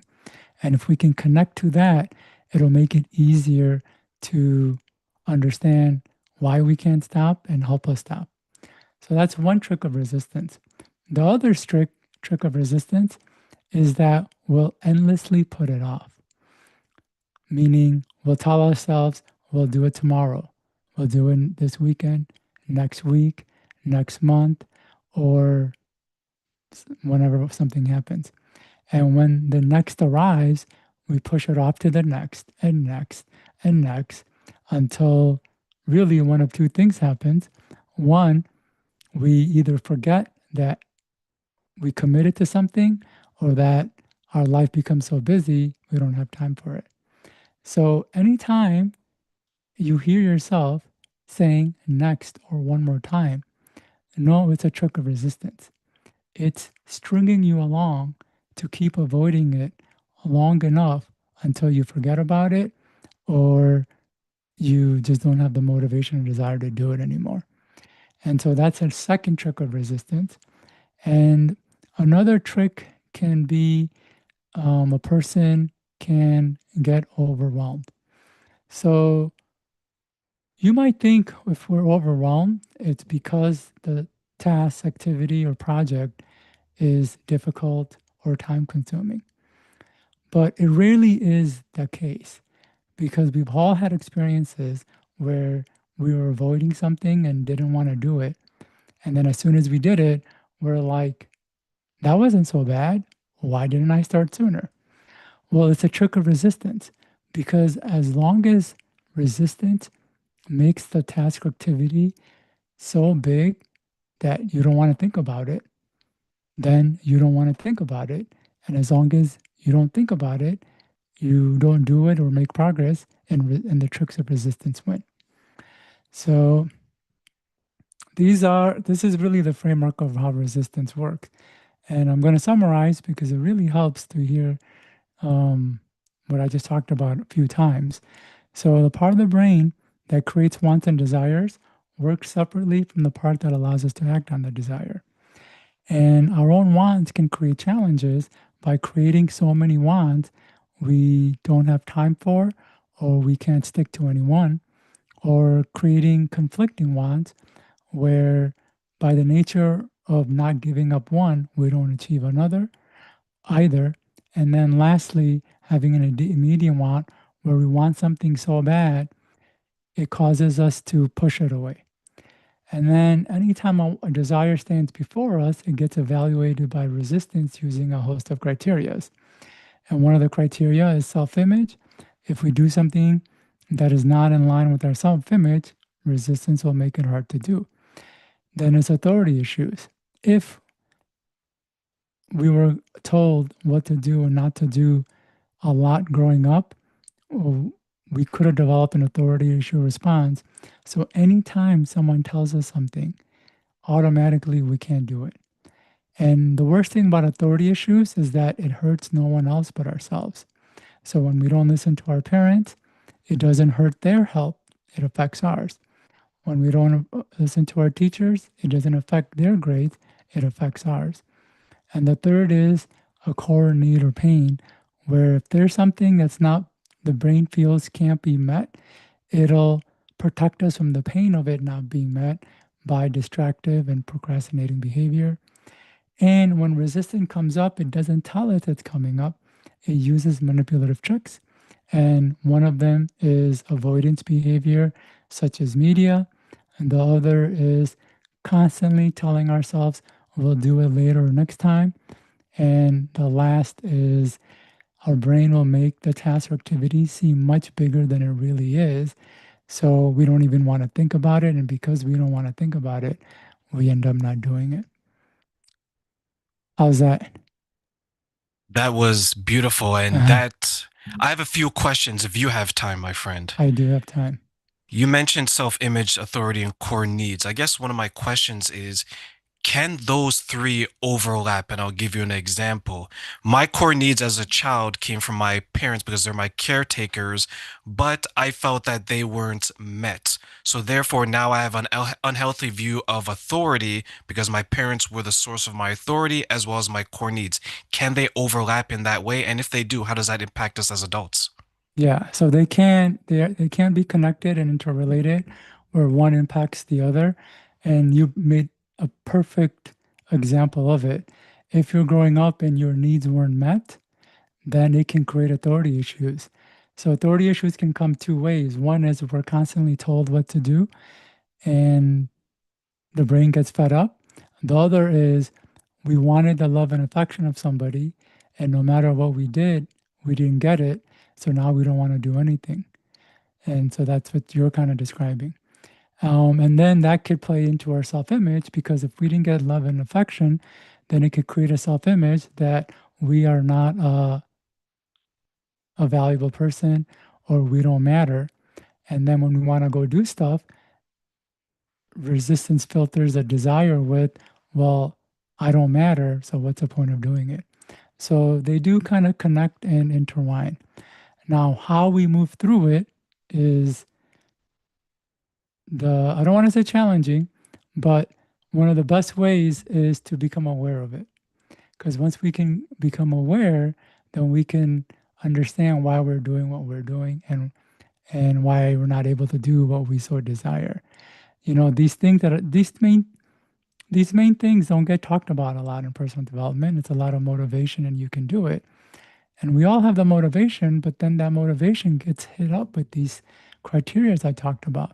And if we don't understand what those criteria are, we have no idea that a part of us, Our own self is holding us back. But hearing this and becoming aware, we can say, oh, okay, now I understand why I don't like listening to people. Now I understand why I've been avoiding this thing, because I have this need, and it's time to look at that need and look at that pain and work through it. And then when we can do that, it can unravel the other aspects of resistance, like the self-image. We can start to improve the self-image and then move forward. And again, it's not easy, but there's one way to make it easy, and that's with self-talk. So for those who don't know, self-talk are statements that you say or repeat to yourself of the changes that you want to have or have happen. For example, if a person wants to study more, they could repeat statements like, I am a studious person. I read and study regularly. I'm doing well on exams, things of that nature. On the surface, it doesn't seem like these statements can do all that much, but it's huge, because these words, or words in general, are powerful. They seep into our mind and create the behavior that the words describe. In fact, a lot of our resistance came from words. It was probably somebody saying, you're not good enough, so it creates an unhealthy self-image. A parent saying, your work is no good, so it creates that authority issue, and things of that nature. And now, if words have the power to bring us down, they naturally have the power to bring us up. Though there's one caveat to that. The mind puts more emphasis on the negative than the positive. So we need to repeat more positive to neutralize and counteract the negative, which is why self-talk is so helpful. It is taking statements of the direction you want and repeating it on a regular basis. So you would repeat, I'm a studious person. I read and study regularly, over and over, and those words will seep in, and they will actually start to unravel the different resistance. It'll start to create a new self-image. I'm a studious person. It'll start to break the authority issue patterns that's creating the opposite behaviors. And so if we want one of the easiest, most direct ways to move past resistance, I highly recommend people write out what it is they want or the outcome they seek in a specific area and repeat it verbally. It has to be done verbally on a regular basis. And I've got one statement done for you that anyone can start with, parents, teachers, students, and whatnot. And it took me 15 years traveling to over 100 countries to narrow it down to this one statement. And those who repeat this statement regularly on a daily basis see massive shifts. Is that something you or your audience would be interested in? Of course, anything to help myself or others. Go ahead, Cam, please. Yeah. So the statement is, I'm a do-it-now person. I easily do things now. I easily accomplish my goals right away. And there's a lot of psychology behind this statement. I'm going to go over it very quick. The first part of the statement, I'm a do-it-now person, it creates an identity or self-image of a person that does things now. So anytime we want to do something and that desire filters through resistance, and resistance goes, oh, I'm a do-it-now person, so it makes it more likely for us to do it. Now, doing things can be annoying and painful and awkward. And so the second part of the statement, I easily do things now, is there because it makes it easier to do more things. And then it's easy to do a lot of things, but spin ourselves in circles, not moving in any direction or having any progress. So that's where the third part of the statement, I easily accomplish my goals right away, because it helps the mind focus on end results and outcomes and getting you towards a direction. And this part of the statement will help to counteract a lot of the challenging aspects of the wanting mechanism that wants to pull us in all directions. By saying I easily accomplish my goals right away, it will naturally subside a lot of those wants, so we can focus on goals until we get to the end before creating other wants. But it needs to be repeated every day, as often as possible each day. I would recommend starting with, 10 times every morning. So as soon as you wake up and you're laying in bed, unable to get out of bed, just start repeating to yourself, I'm a do it now person. I easily do things now. I easily accomplish my goals right away. And once you get the habit of doing it in the morning, start doing it when you go in the evening, when you go to sleep, when you're laying there waiting to fall asleep. Say, I'm a do it now person. I easily do things now. I easily accomplish my goals right away. And then once you get that down, start doing it throughout the day. If you're waiting in line, you're cooking or cleaning, just repeat it. I'm a do it now person. I easily do things now. If a person can get the habit of just doing that and nothing else, they can make some really big shifts and unravel a lot of the causes of resistance. Thank you so much for that, Cam. I always find it interesting when you talk about internal resistance. I know the last time we spoke, it was something that was somewhat new to me, but the way you break it down is definitely helpful to everyone that comes in contact with this message. Yeah. Final words before I let you go today, my friend. Usually, I like to end shows or podcasts or when I'm speaking on the topic of resistance with know that wanting does not lead to having.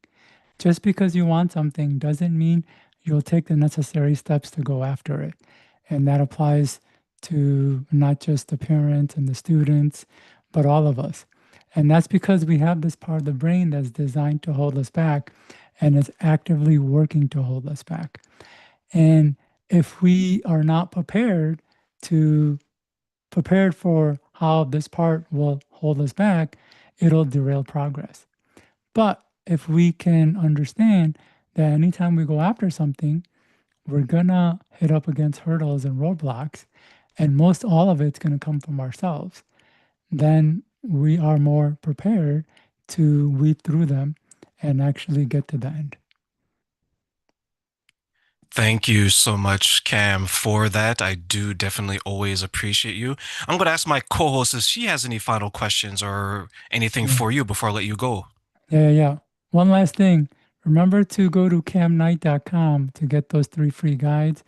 One on improving focus, the other a deeper dive into this topic of resistance, and the final guide on improving emotional intelligence, because that's a big piece as well.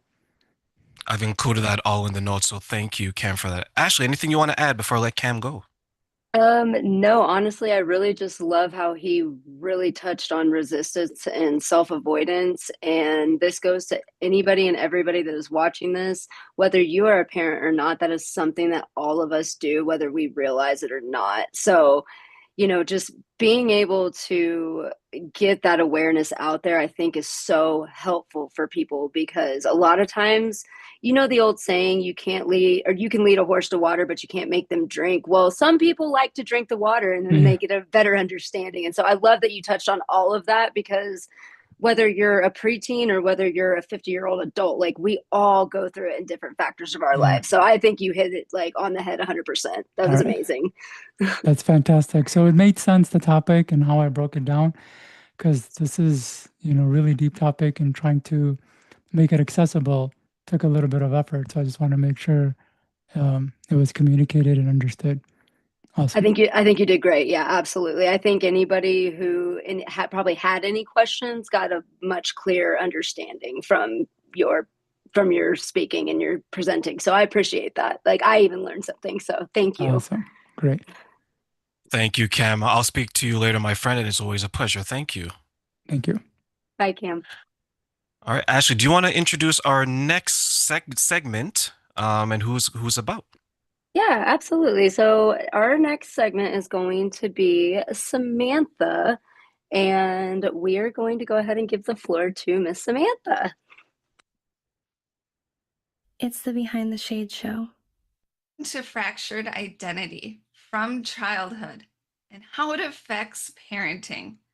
Presented by me, Samantha WENT, a certified master herbalist and facial analysis master.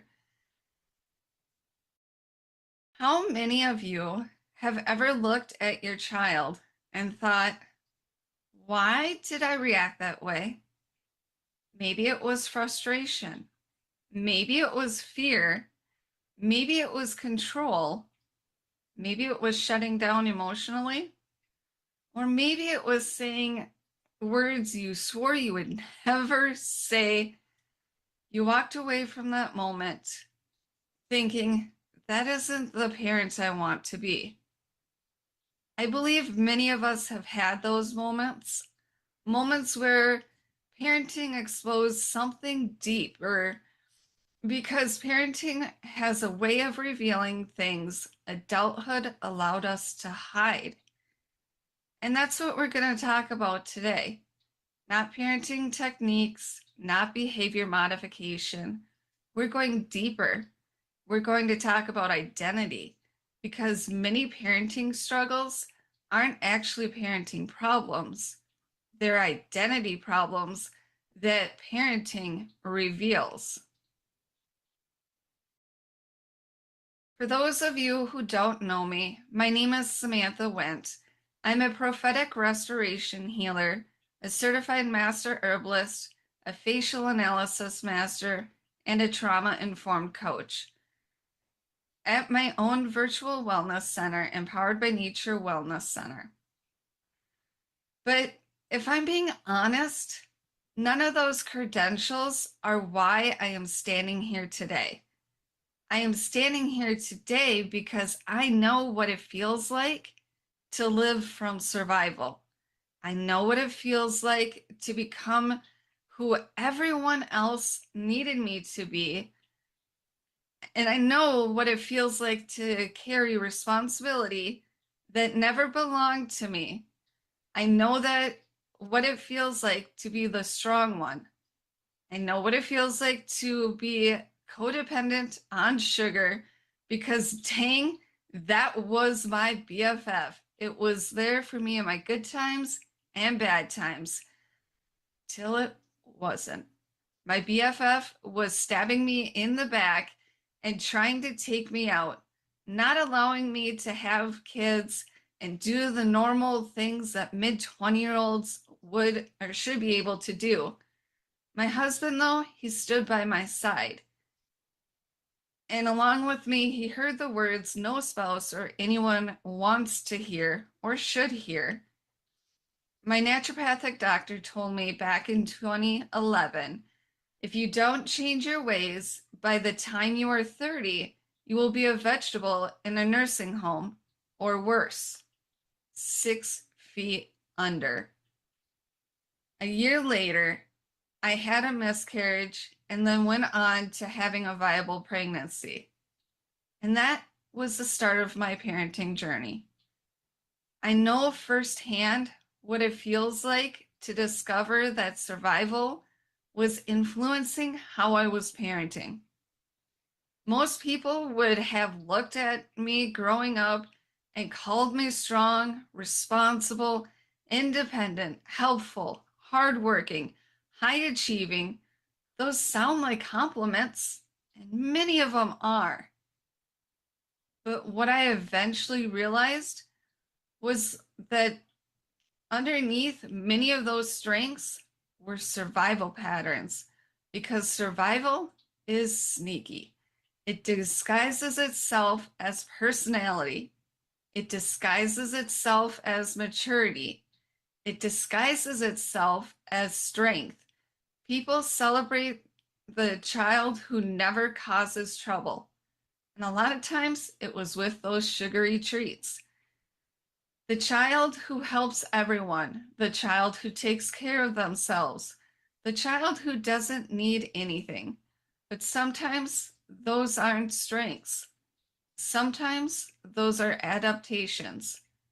Sometimes they are evidence that a child learned very early that certain needs weren't safe to have, and that child learns to survive. I did. And maybe, just maybe some of you did too. And that discovery changed everything.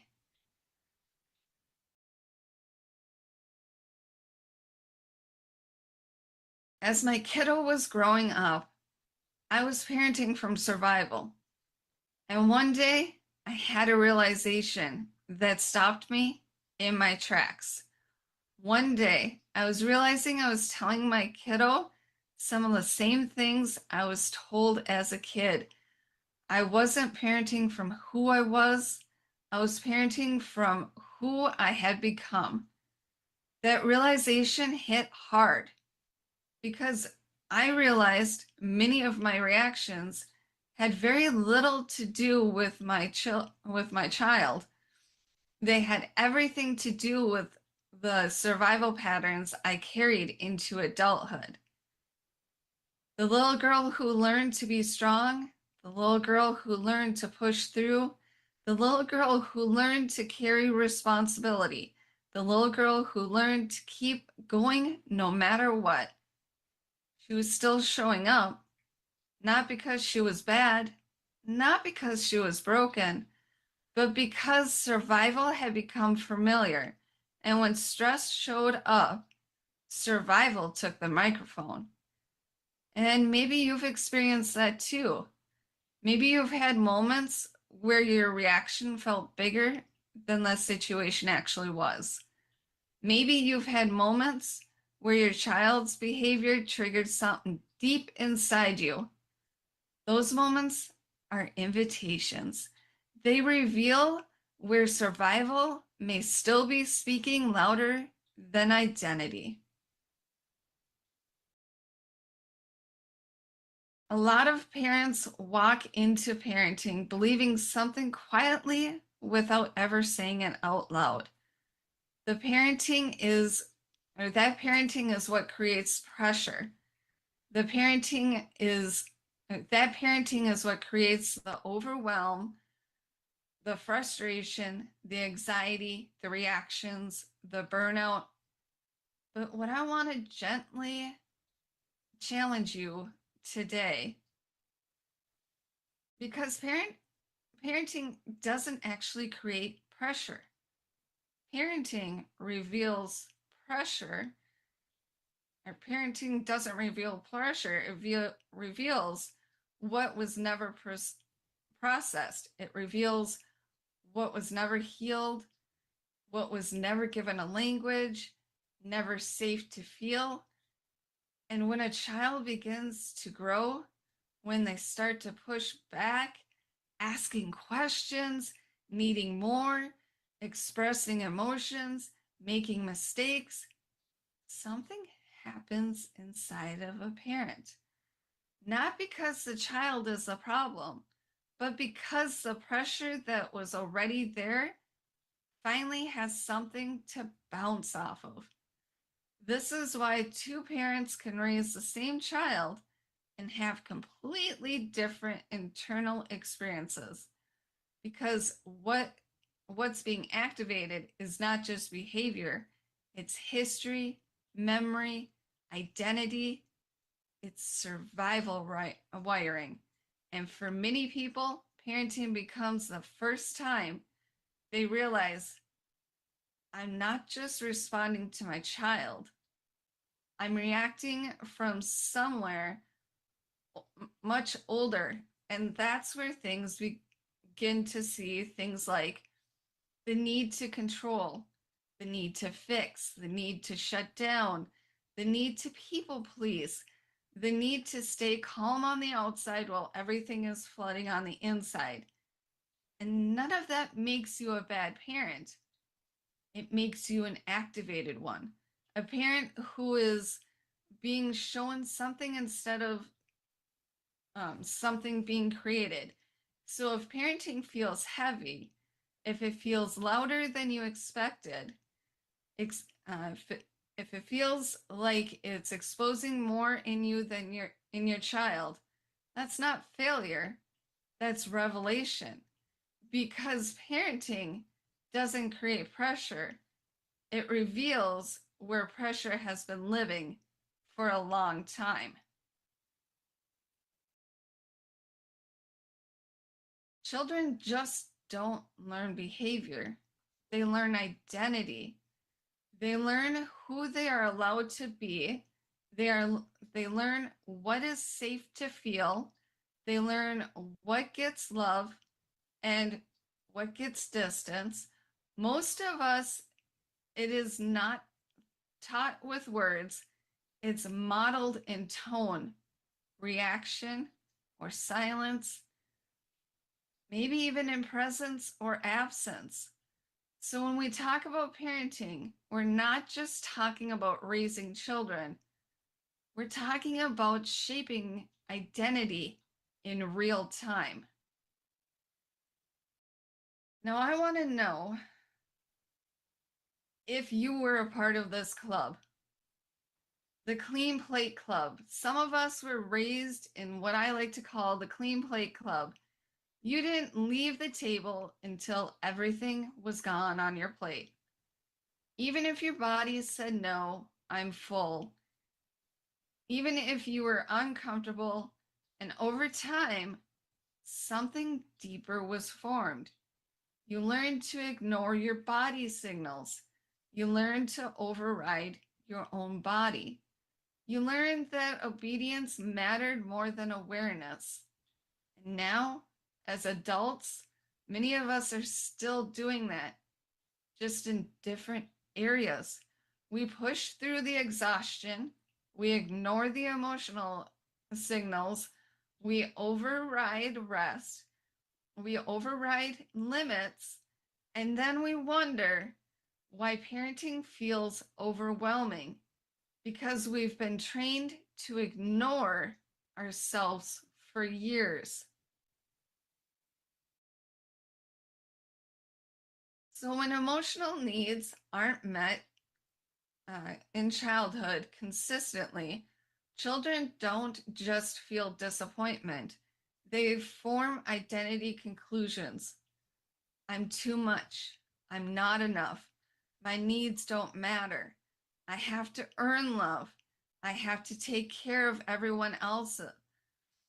And those conclusions don't just disappear with age. They grow up with the child and show up in adulthood as parenting patterns, marriage patterns, and internal pressure. At some point, every child makes a shift, not consciously, but internally. If I can't be fully me and stay safe, then I will become who I need to be to survive. So we become the people pleaser, the caretaker, the fixer, the achiever, the strong one, the peacekeeper. And over time, survival doesn't feel like survival anymore. It feels like a personality. And this is where the deception settles in. We start believing, I am the strong one. I am the responsible one. I am the peacemaker. I am the one who holds everything together. Those were never identity. They were adaptations. And when you become a parent, those adaptations don't disappear. They get activated. Many of us were not taught how to feel. We were taught how to manage appearances. So we heard things like, stop crying. You're fine. Don't be dramatic. Get over it. Be strong. Suck it up. And little by little, emotions got pushed down. Not processed, not expressed, just stored. And what gets stored doesn't stay silent forever. It shows up under pressure. And it may even show up as physical ailments. And then life shifts and we have children, and suddenly everything inside of us is being activated. Childhood patterns, survival responses, old beliefs, and now it's not just about us anymore. It's about how we respond to them. So parenting becomes the space where everything unhealed gets exposed. There isn't just one way survival shows up. It takes different forms, from the perfectionist who feels like everything must be done right, to the people pleaser who struggles with boundaries, to the controller who struggles with uncertainty, to the strong one who never asks for help, the emotional sufferer, one who shuts feelings down to keep moving. And none of these come from weakness.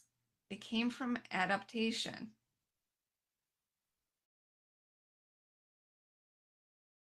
This is one of the most honest truths in parenting.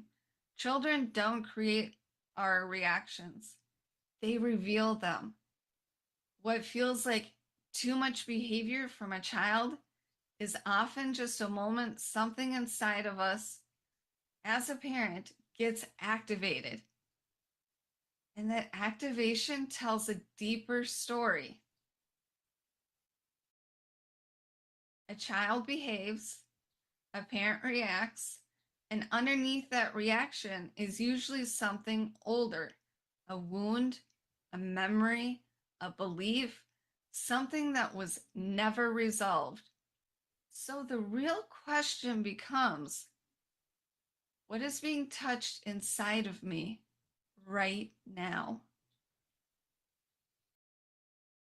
Every trigger is information, not about the child, but about us as the parent. So we pause and ask, what am I reacting to? What belief is underneath of this? Where did I learn this response? Because awareness interrupts repetition.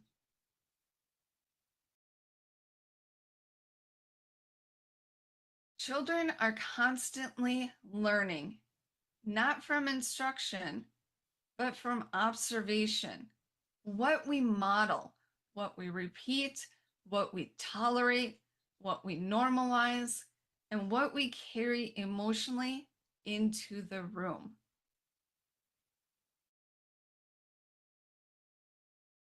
And this is why this matters, because what remains unhealed doesn't stay personal.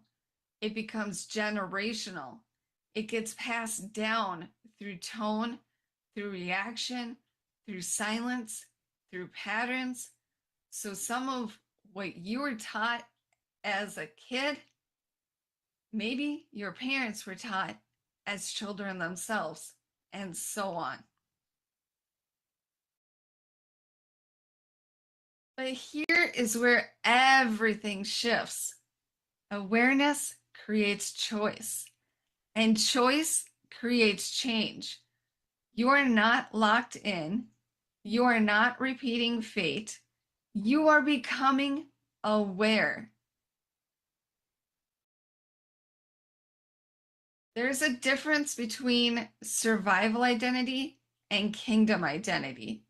Survival identity says, I must earn, where kingdom says, I am already valued.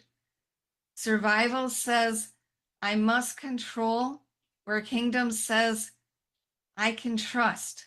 Survival says, I must perform, where kingdom says, I am already known.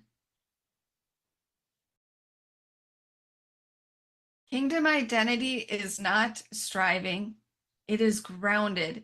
It knows its worth without proving. It can say no without guilt. It can feel without fear. It can rest without earning. It parents from belonging, not anxiety. So we stop asking, how do I control my child? And we switch to, how do I steward from what God placed in front of me? That shift changes everything, because now parenting is not about control. It's about stewardship. It's about your mission here on earth. So after years of walking with different people, I've noticed something consistent. Most parents don't actually need more strategies. They need more awareness, because once awareness comes, the patterns begin to lose power.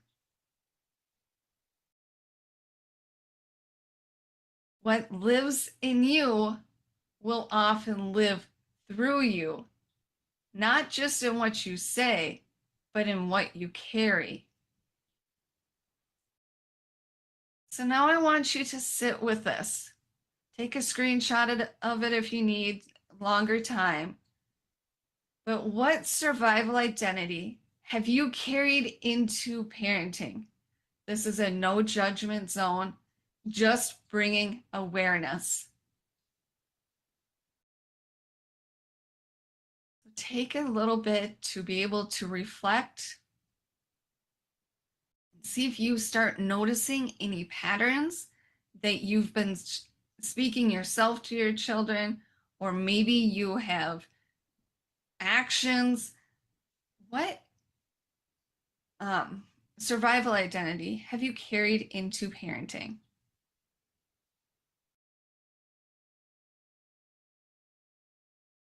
Because what stops with you? Is it the people pleasing? Is it the perfectionism?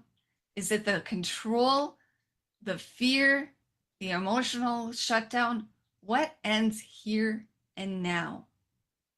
What are you committing to that will not move forward? Because what was handed to you does not have to be handed through you. Because this is where a new legacy begins. So this week, I want you to take on this challenge. Notice one trigger. And then I want you to trace the root. And from there, choose a different response. This is how we bring awareness. And to all the amazing parents out there that are listening to this today, thank you. Thank you for joining. If you would like to be able to contact me, I've got my contact information here, my email, my socials, and the website are all below if you would like to be able to work with me. I also have a membership area, and I just thank you so much for listening. And I hope that you now have awareness to the survival identity and how you can step into your kingdom identity. Thank you and have a great day.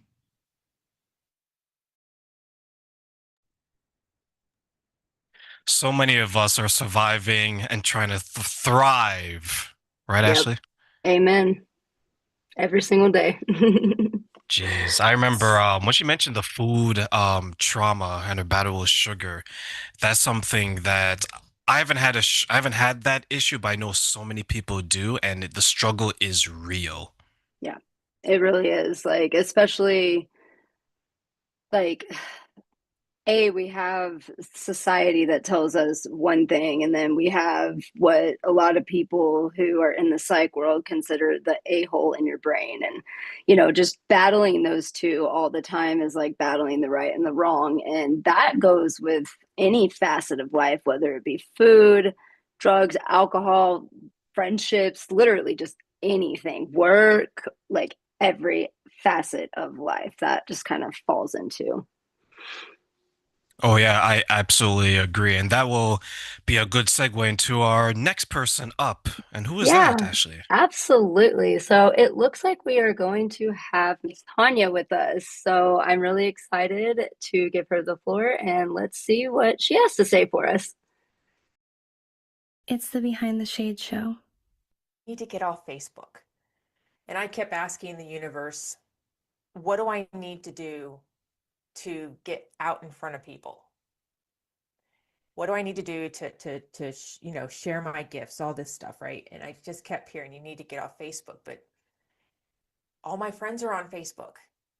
And so it took me a while to try to figure out, like, how am I going to still interact with my friends and talk to my friends and get, see how they're doing, all that kind of stuff, when I'm not seeing them on Facebook on a regular basis.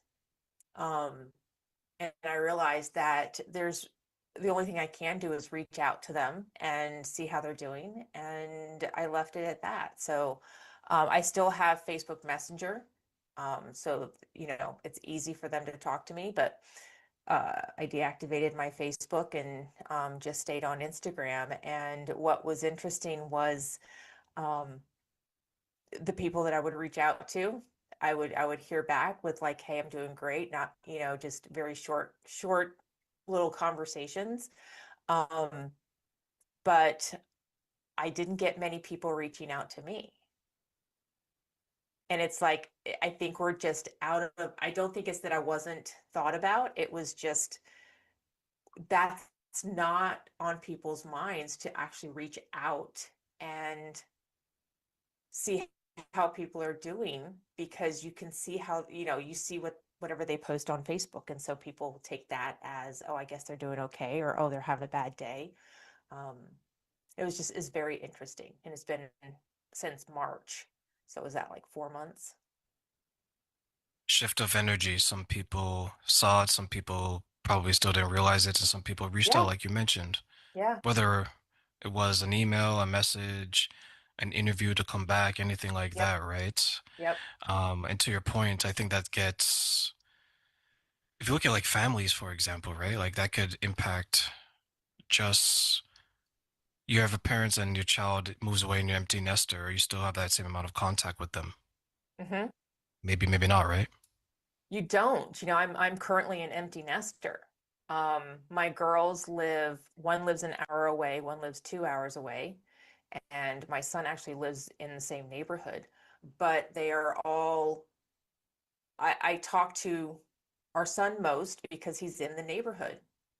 And I talk to my girls voice talk, like on the phone, about once every 2 weeks, because life is lifing. And when you take out all of the routine stuff, there's not a long conversation to have once a week. So we talk about once every 2 weeks, but we text several times a week. But you don't talk to your kids as often as you did when they were living at home. And it does take a lot of getting used to. Let me ask you one then, as this is a segue to what we want to talk about today in regards to energy within families, trauma, and things like that, and that connection, right? And you so adequately put it that maybe it's just as easy as just reaching out. But before we do that, Tanya, please reintroduce yourself to my audience. Tell us a little bit about who you are and, of course, where they can find you. Yeah, my name is Tenya EICKENBERG. I'm an energy healer and a self-care coach, and I help people to remove the static on an energetic level so that they can start to reclaim what it is that they desire, who they are. They can kind of get to know themselves again without all of the energies holding them back. And you can find me at my website, designyourexistence.com, or on Instagram at designyourexistence. So when it comes to families then, and there's that distance, not only physically, empty nesters, Mhm. emotionally, spiritually, mentally, whatever you want to measure it by, how does that then show up in the parents and then in the children when it comes to the families? How does it show up energetically? Yes. So, In general, some of the ways. in general, parents pass down their patterns to their kids, whether it be through energy, through epigenetics, through your DNA, or it's through how you raise your kids, right? You pass down your beliefs to them. You pass down your thoughts, your cares, your dislikes, your likes. You pass all of that down to them. And I think kids get to a certain point, probably about 12 or 13 years old, and that's when they start to try to think for themselves. So that's when that rebellious teenage years start to come through. And they start to question, whether they're questioning it to their parents or to their friends or just internally to themselves. Is this what I want to believe? Is this what I want to carry on? Is this how I want to be? But a lot of the energies that parents pass on to their kids, they don't realize that they're passing them down because you can't see energy.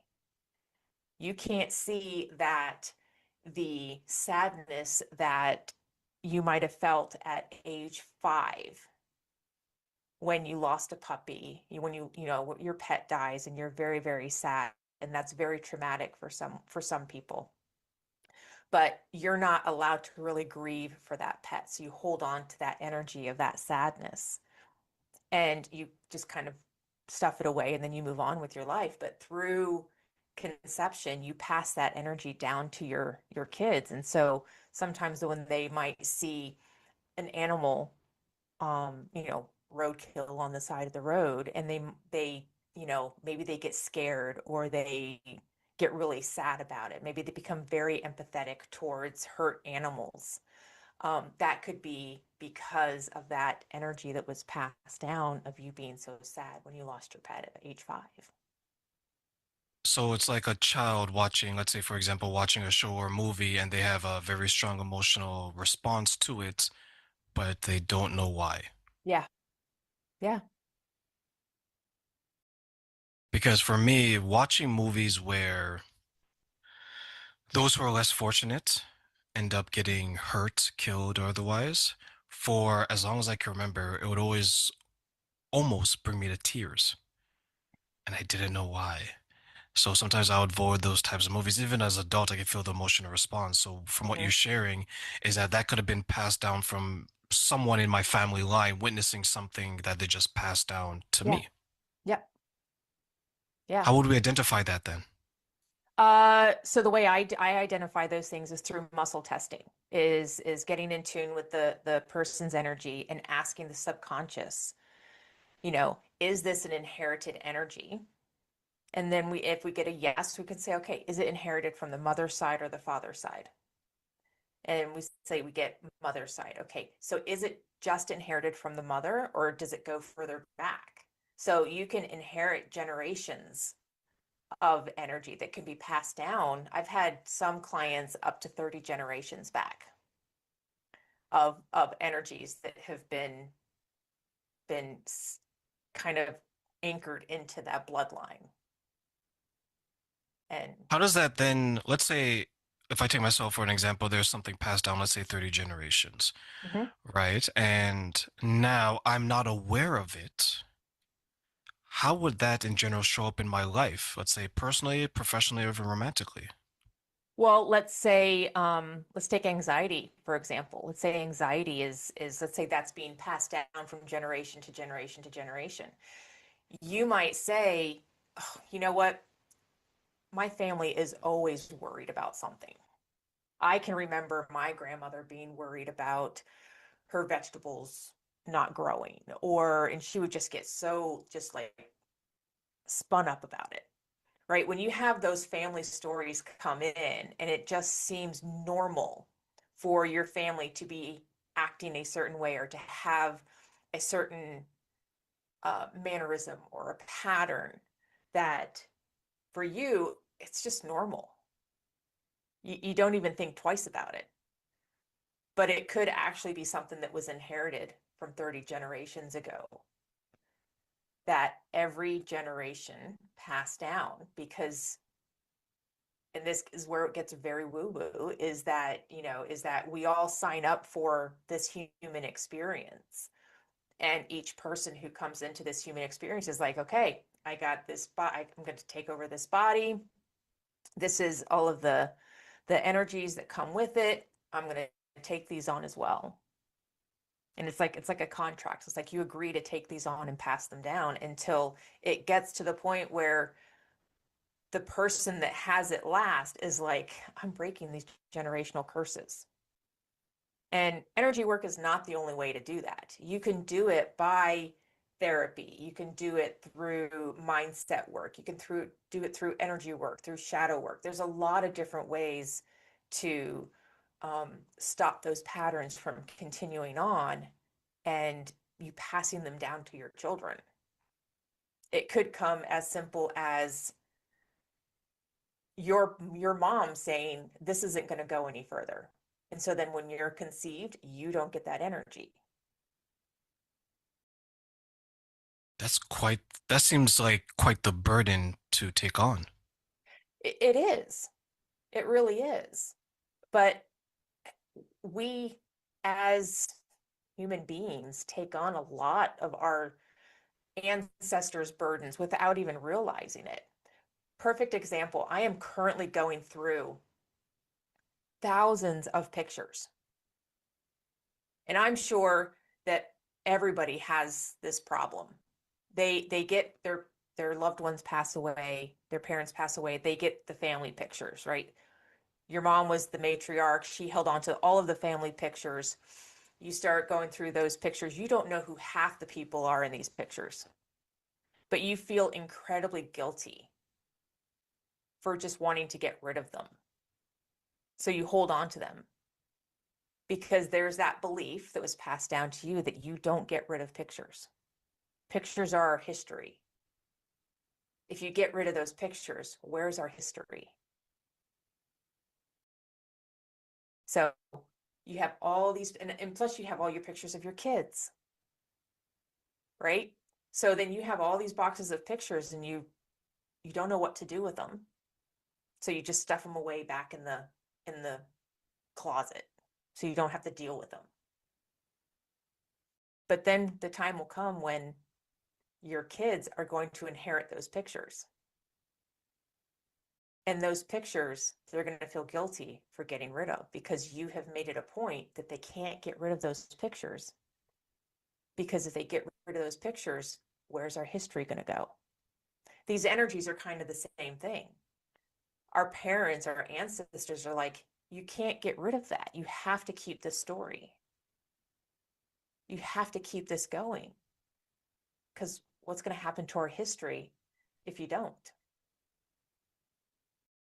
So could the trauma then be part of that story, and getting rid of it is like getting rid of part of our family?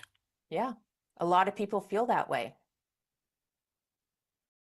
A lot of people. I was going to say, I don't want to forget what my great grandmother and great grandfather went through. So I'm going to hold on to that pain as a reminder of what they went through. Yeah. Yeah. But can you still have that? Can you still have the story without holding on to the pain?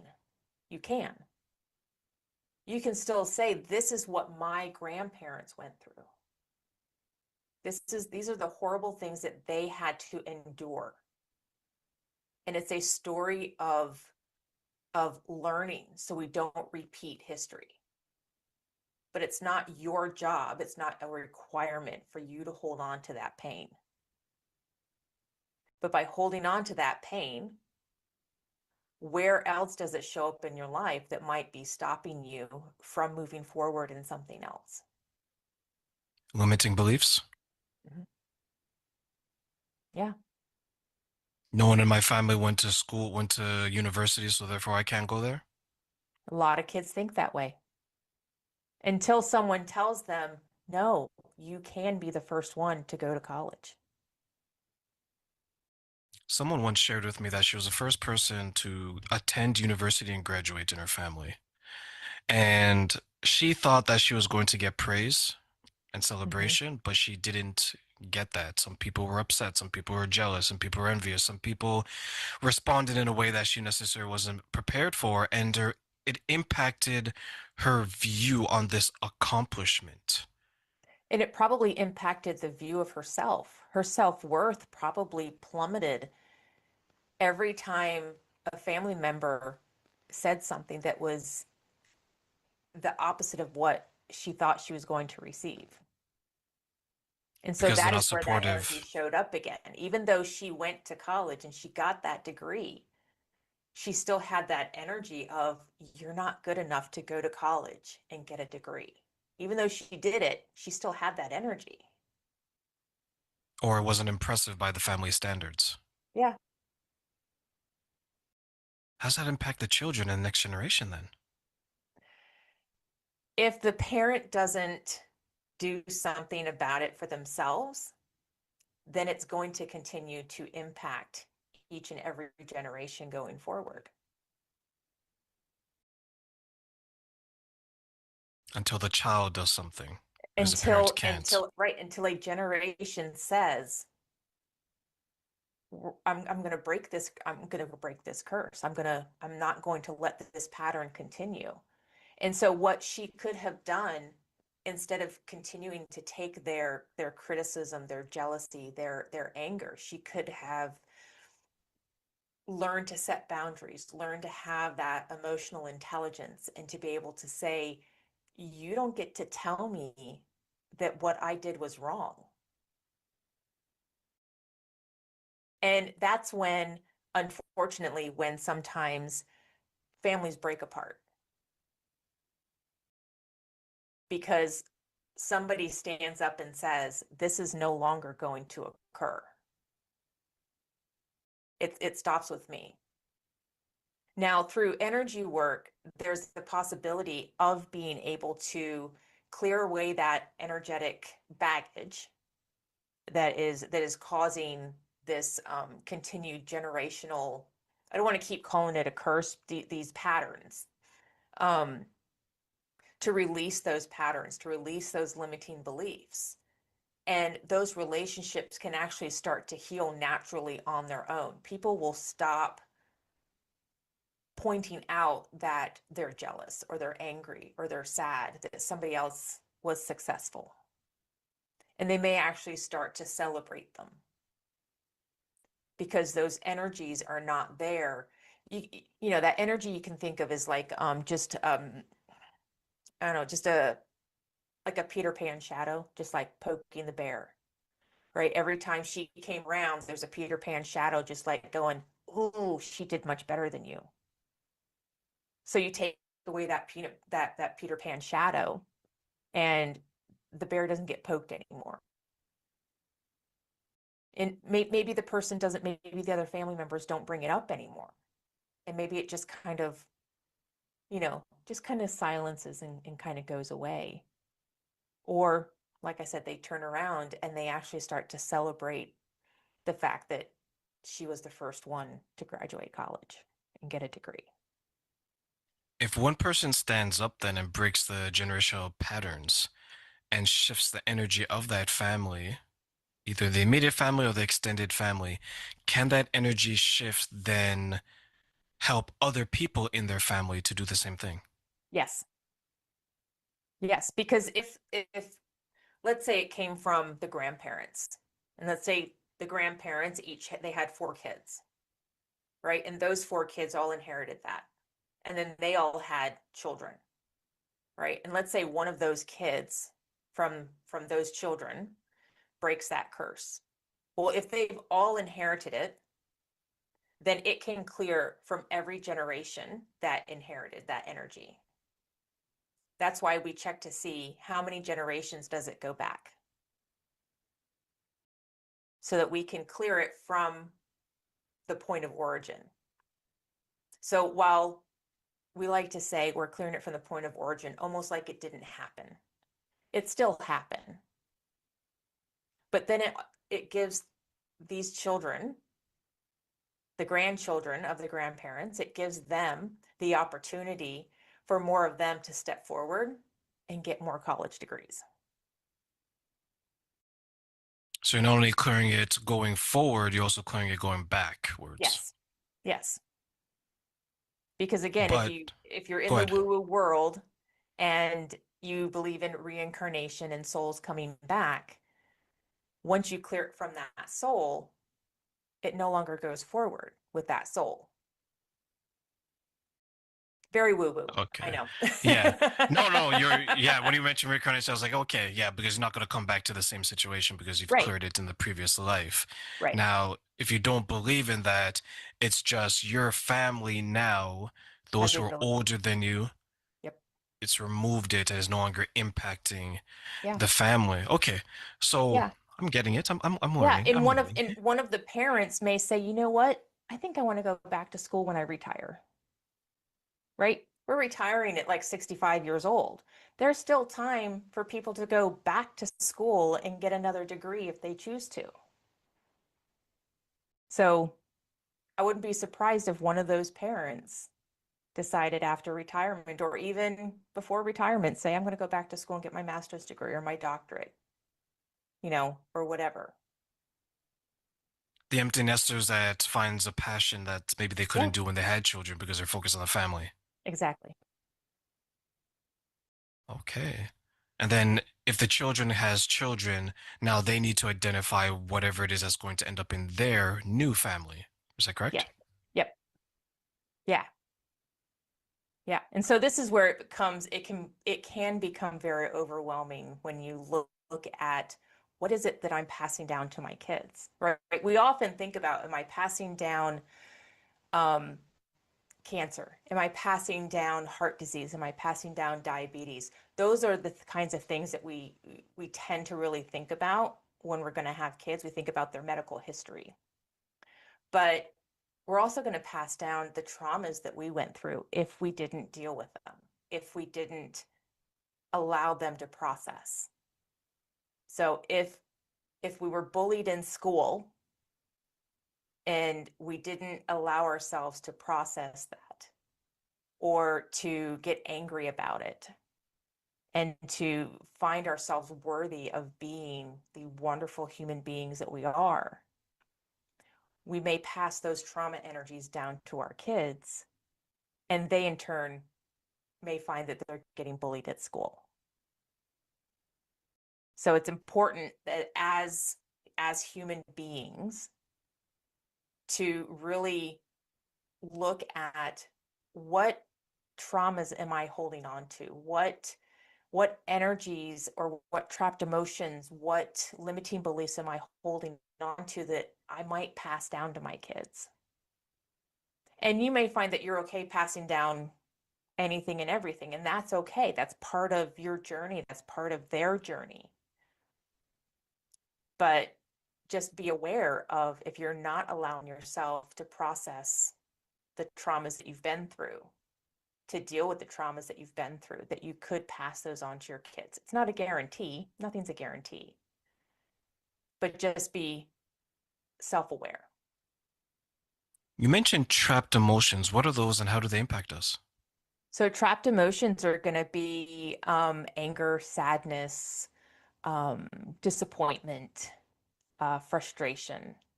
When we go through life, and the one that always comes to my mind is our parents saying, if you're going to cry, I'll give you something to cry about.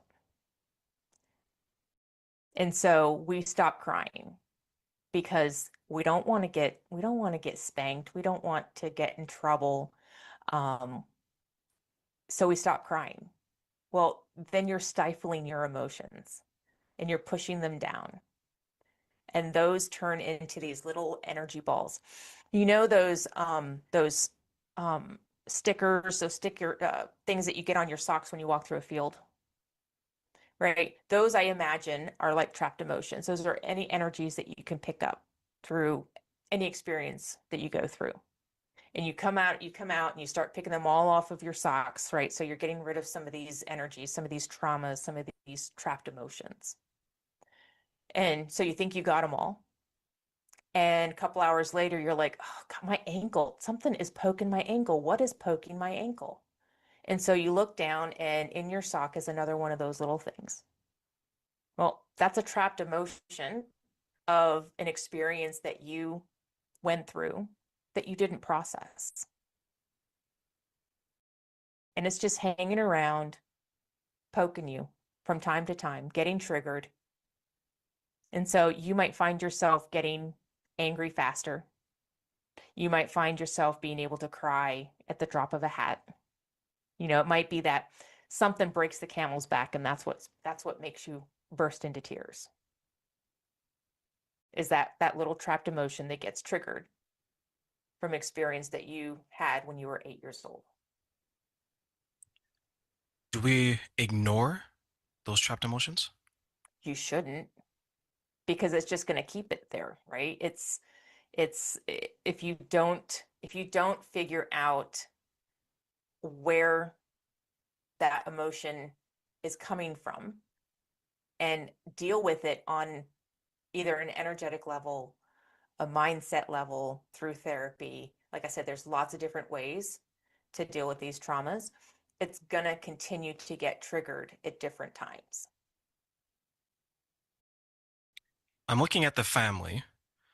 Grown up, everyone's an adult. They're all going out to work. Life is busy. Everyone is struggling these days. And they come to me, they say, TERRAINE, Tenya, I'm working 14, 16 hours. I don't have time to understand what's going on, or, there's more important things. Do you see people who are maybe prioritizing things that are actually contributing to their trauma and the passing down of it? Absolutely. Absolutely. If you're working 14 hours a day and you don't have time for self-care, you don't have time to go for a walk,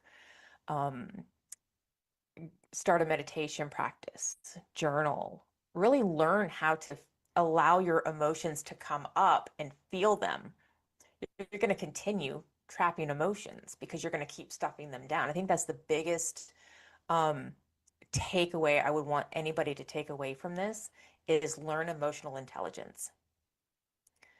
Learn to process your emotions. There's a great book called Constructive Wallowing by Tina Gilbertson. And it is a wonderful book that gives you step by step on how to process, how to allow yourself to wallow in your emotions so that you're not wallowing in them. But just if you're working that much, if you're not taking care of yourself, you're going to continue to keep that cycle going, and your kids are going to see that. Your kids they're not going to know how to self-care. They're not going to know how to have emotional intelligence. We can't expect our parents to teach it to us if they don't know it. Right? Our parents only know what they know. And they can't teach us what they don't know. So it's up to the parent to figure out what it is that they're missing. What is it that their parents weren't able to teach them, so that they can in turn learn it and teach their kids. I wonder if parents forget their own childhood experience when they become parents, because there's probably things that they didn't like. And so often you see parents repeating that. What do you think is the disconnect then? I know for me, I was stuck in survival mode.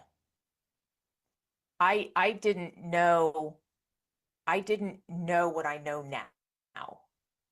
I didn't know that I was not processing my emotions. I didn't know that I was pushing things away because I was stuck in survival mode while my husband and I were raising our kids. The beautiful part is that even if your kids are in their 20s and going into their 30s, they can still learn from you. So at between 40 and 45 years old, I started learning how to process my emotions again. I started reparenting myself. By then, my oldest was 20, and she was going to become a psychologist. And she was learning to process her emotions around the same time I was learning to process mine. So our kids still learn from us regardless of how old they are. So don't think that it's a lost cause because your kids are too old. Let me ask you, Tanya, one final question before I let you go. What are some of the tips or practices that you can share with people listening today when it comes to understanding what you need as a parent and what your children needs growing up in a household? I would first tell the parents to journal. I think journaling is the easiest way to get inside your own head without all of the mumbo jumbo that goes on in our head, right? We have monkey mind. And that's a reason why a lot of people say they can't meditate, is because they have monkey mind. Journaling helps with that monkey mind, but journaling also gives you pen to paper. What is it that you're feeling? What is it that you're going through? And what is it that you need? And then you can look at your kids and go, okay, I'm not teaching my kids how to be mad. I'm not allowing them to be mad.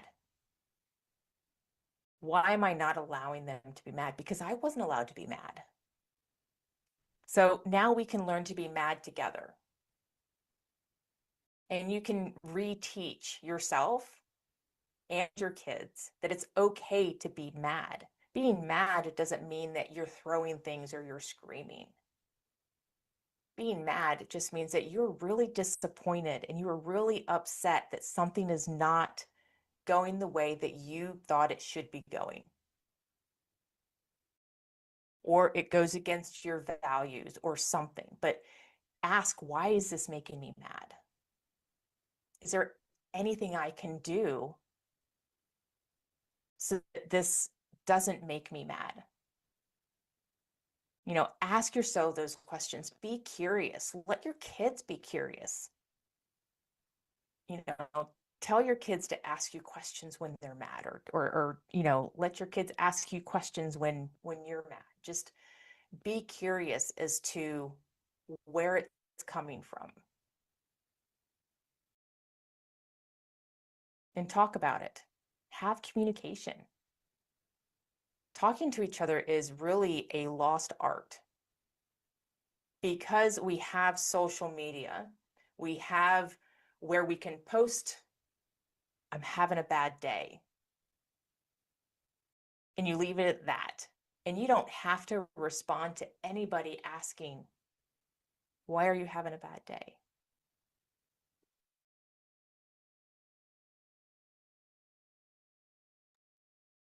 I love that end part. Posting that you're having a bad day and you can always figure out what is going on. I love that. Thoughts, Ashley? Thoughts? Yeah, so that was a lot. She touched on a lot of things, and then towards the end, um, sorry, the dogs are going crazy. So I'm like, of course, it distracted No, me, but that's okay. We love dogs over here. the joys of, being an adult and having ADHD. The joys of ADHD and 40, they go hand in hand so well. But There no, you go. she brought up some really great topics, and I promise you, once I figure out the specific one that I remember, I'll get back to you. But Tina, thank you so much. I really enjoyed everything that you shared, and I love it. Like, it was like the very, very end, she drove it home. And all, Yes. like, I feel like it was wrapped up perfectly, described perfectly. I feel like people have a better understanding. So appreciate her for that very much. I absolutely agree. And what I'm going to do is I'm going to take this moment to bring in our next guest, which is Whitney. And this is another person that I would say is like family, sister from another mister. Whitney, how are you doing? I'm doing fantastic. How are you, TERRAINE? I am well. So I just want to share. You probably saw Ashley. She's a co-host with me today. So Ashley, Whitney, Whitney, Ashley. Hi, Hi, Ashley. Whit. How are you? I'm doing very well. How about yourself? I'm doing great. Thank you. I'm so happy to have you here. Thank you so much for being a part of this. Likewise. Yeah, thank you for holding this space this entire weekend for everyone. Absolutely. Thank you so much to the both of you. So, Whitney, today you're going to be talking about assisting families and supporting mental health and trauma. So, do me a favor, please introduce yourself and tell us a little bit about your topic. Yes. So my name is Whitney ERWIN, and I am a holistic health Ayurvedic practitioner, clinical herbalist, a licensed massage therapist, prenatal yoga teacher. I teach infant massage, and I founded a holistic healthcare practice called Four Seasons Harmony in 2015. That has been my full-time clinical job since then, and I've been doing healing arts work on the side for a very long time before that. So this is very much my life calling and passion inside and out. And, as it relates to supporting families with mental health and trauma, that's something that I see clinically behind the scenes in my private one-on-one work all the time. I do some group work as well. And so that does show up often in workshops and, group yoga classes, infant massage, that I do really deep dives with people to support them to thrive and move through whatever may be holding them back from living the life that they dream is possible for themselves on all levels. My main focus is on health and well-being with a holistic health focus. We're looking at mental health is extremely important, and also emotional, physical, spiritual health is everything inextricably linked. So of course, mental health being a huge component of all of those other facets of our lives. And I'm here to serve. So, I was on your show a couple of years ago, and we've stayed in touch. I just love your work so much. So it's really an honor to be with everyone. And I always like to say to people I haven't met before that I really value your presence here. I'm really grateful that you're listening and tuning in. You belong. I hope that the time that we talk together is very supportive and meaningful for you. And just let me know what you may need. Thank you. I appreciate the kind words, and I'm so glad that we continue to keep in touch because you're doing fantastic work. I see your posts. I know that we email back and forth and all these things that you're doing. So thank you for the work that you're doing. And June is Mental Health Month for Men's Mental Health Month. So for yourself, Whitney, what are some of the trends that you see that are maybe in general affecting families when it comes to mental health? Yes, well, I think one of the trends is that we are talking about mental health more often. And I know that just looking back in my family of origin and, growing up in the United States, that that was kind of something that you didn't talk about a lot when I was younger. And it definitely wasn't an open conversation with my parents' generation. And now that is shifting. So I feel like a lot of times nobody really knows if we're just confirming more cases now. And, my suspicion is that there are a lot more unresolved cases of mental health that just weren't being acknowledged, talked about. They weren't getting the proper support. And so I do think that's a very positive tide. And, hence these kind of summits that I think all professionals really understand that this is such an important facet of our lives with mental health and well-being. And I think we all know somebody, whether it's a family member or a friend, a community member that has, suffered tremendously, not getting the support they needed with mental health. So I think it's just one, it's really, really important to talk about what we're experiencing and just, move through anything that may be showing up. And I also see a trend of, a lot of volume of cases. And that's something that I continue to just get a lot of questions around. Like, I'm really struggling with anxiety, depression, a lot of times for a very long time. And we've already received a lot of incredible support. Maybe have already worked with a counselor for many years or are just new to that journey. But I do see a lot of people that kind of see this as a long game of, I still feel like there's more for me out of life. I feel like I can go further with my health and wellness. And can you help me? And so, that's what I see a lot in my clinical practice is people reaching out for support and being aware that it's really holding them back in some way, but they really want to consciously move through that. So, yeah, and I think we're also seeing in research just that it goes in a lot of different ways that we know that if you have a mental health condition that can put you at greater risk for some long-term illness if that is, not supported in depth enough. You're not getting the help that you may need and benefit from. That can increase your risk for things like heart attacks and strokes. And also, if you have chronic pain, and that's one of my specialties in my clinical practice, is supporting people with chronic health conditions, then that might be a greater risk factor for you to then be susceptible and vulnerable to also having a mental health condition at the same time. And so I think we're also just seeing a lot of science like really speak to trends that we're seeing. And ultimately, I hope, I was reviewing some research recently preparing for this, and even if you don't have a diagnosis of a mental health condition, I think we can acknowledge that mental health is just so important for all of us, and looking at how we can thrive emotionally, how we can look at taking care of ourselves, surround ourselves with positive relationships. Like, those are all things that we know contribute to the best healthcare outcomes. So and I see my role as, how can I support that to happen for everyone? What do you then think when you're some of the disconnect? Well, not some. Well, what do you think is a disconnection then between people maybe identifying that if your mental health is poor, then it may tie into your physical health being poor as well?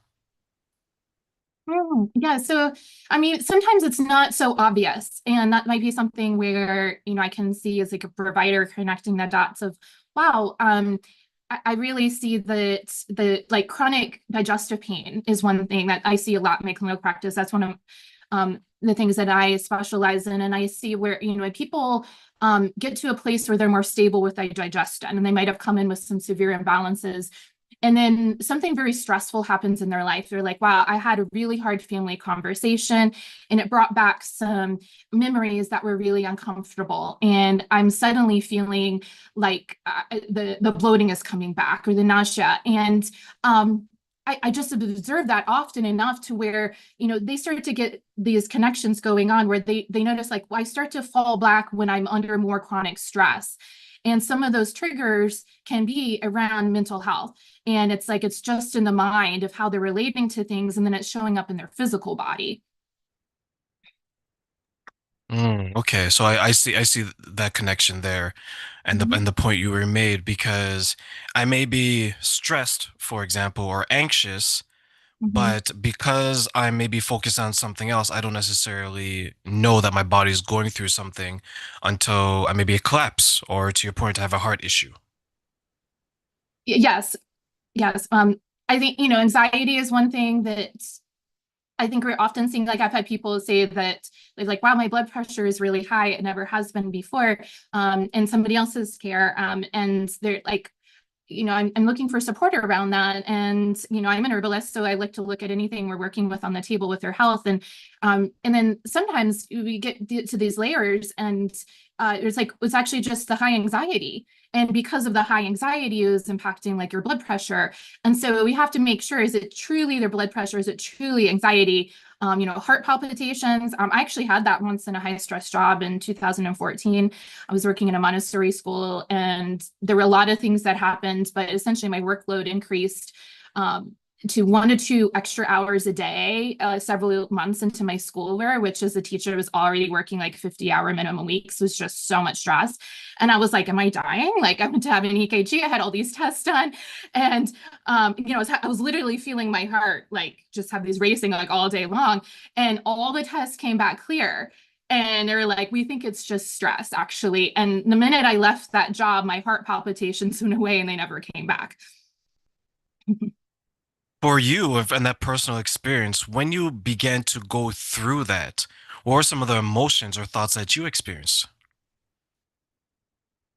Well, it was like, what's really going on underneath the picture? And I think that most people tend to look at taking care of their physical health needs in at least Western culture in the US. And it's kind of like just staying in that lane. And if that's, the root cause of what needs to be addressed, then that will work, and that will work for the long term. But when that's not actually the root cause of what needs to be addressed, then that's where it can become more confusing of like, well, I thought that should work, right? It's like, okay, I like if I have a heart problem, I'll take something to support my heart. But it's like, okay, it wasn't actually that. And so I think it's broadening the scope of what may be going on underneath the surface and recognizing that mental health is a very significant player, sometimes the only player that may be exacerbating other things in our lives, or sometimes it's one of many, but definitely taking into account the role of the mind, of socialization, whether that's positive or negative, and that these things really can impact what we can measure with our physical health and well-being. What you described takes me to an example where I knew this lady and she was working these long hours and she would work her regular shift would say 8 hours, right? But she would work later on in the evening. So eventually she went from 8 hours to 10 hours to 12 hours to 14 hours and she was a single mother. But her children were older in age. They were over 18, they weren't under. And she would work until her she started to fall asleep in different places and she was struggling with her health to the point where her speech became slurred. She started to lose mobility in her legs. And she realized that she has to be there for her children because her children still needed her. But Whitney, like many parents, especially single parents, they're at a crossroad. This job that I'm killing myself for is providing a certain lifestyle. But if I start to pull back from that and try to get better and be there for my children as well as myself, I may have to give up the lifestyle I've been accustomed to.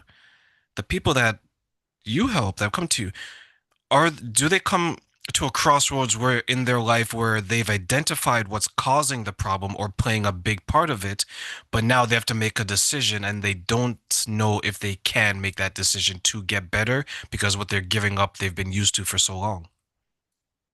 Yes, it can present that way. And I mean, for me, my ideal is holding a space of preventive health for everyone, like helping people to get to a level of balanced place in their health, not perfection, that doesn't exist, but feeling like they've restored health and well-being to a place that is functional, and then staying there for the long time. But most people don't come into my practice that way. They usually come in a place of desperation. Things have been snowballing, and they usually get to a place where they're so bad, they realize like they really can't go further if they don't receive help in some way. And that can be a very vulnerable place to be. I mean, it tends to always be vulnerable. That's how true sustainable healing always looks. I celebrate that because I think that's an incredibly important moment. And I see people get better healthcare outcomes when I do reach out for support. But often, yeah, it's this crossroads of something is going to give, like either I know my health is going to rapidly deteriorate and get worse if I don't make some changes, and I just don't know if I can sustain life anymore. Sometimes like I hear a lot of like, I've had to already quit my job because I can't work because of my health, or I'm at a place where I might not actually be able to sustain it anymore. And it's, I mean, I hold the attitude of ahimsa, non-harming, where I don't want anybody to be hurt. I hopefully want to support people to make positive health changes and not feel like they're losing something that was helping them. Like ultimately they're giving things up that were harming them. Like, a job that is overtime or overwork, it could actually be hurting them. And so who would ever want a family member, a loved one, to continue hurting themselves to take care of them? I think ultimately that's not a healthy long-term relationship. So sometimes they don't see it that way. And it can be really hard. I think, I see a lot within women's health, a lot of mothers where it's like, no, like everything's going to fall apart. If I take care of myself, like nobody else is going to be taken care of. But actually it could be further from the truth. Like, I think that once you start taking care of yourself and you start feeling better, everybody in your life benefits. And then you'd start attracting aligned opportunities that support and nurture your health instead of hurt it. You mentioned women and mothers. Why do you think some mothers in general fall into that trap that they can't do anything about it because they have to give their time to everyone else? Yes, I think this is a significant philosophical question, and I see this all the time. And you mentioned, the context of the single mother. So just, expanding a bit on that, I don't think that's an isolated story. And to the point where, in the beginning of my foundational work, if it's with women's health, then I'm going to bring up the idea of prioritizing rest and self-care, just working on the level of the mind, even if they haven't expressed it or not, because I can just count on that showing up in some shape or form. It's the rare woman that comes in that has already done that work and mastered it. Sometimes they've come quite far, but they still have further to go, and I want to make sure they feel so supported in growing their awareness of how incredibly important it is to prioritize taking care of their own needs. And, I'm an empath. And so this is a hard lesson for me. And I, can so easily prioritize taking care of other people first. And that was something that I used to do a lot. And that's something that I have to be really careful of. And I would rather lean that way for sure, of being more giving and thoughtful and generous. However, those things hurt me when I was overgiving and making sure that I can take care of myself first, like filling my cup up first. And again, I see this over and over and over again, where it is the absolute truth that if you have a full cup within yourself, you have a natural overflow to your family and community. So I actually feel it's very selfless to do that.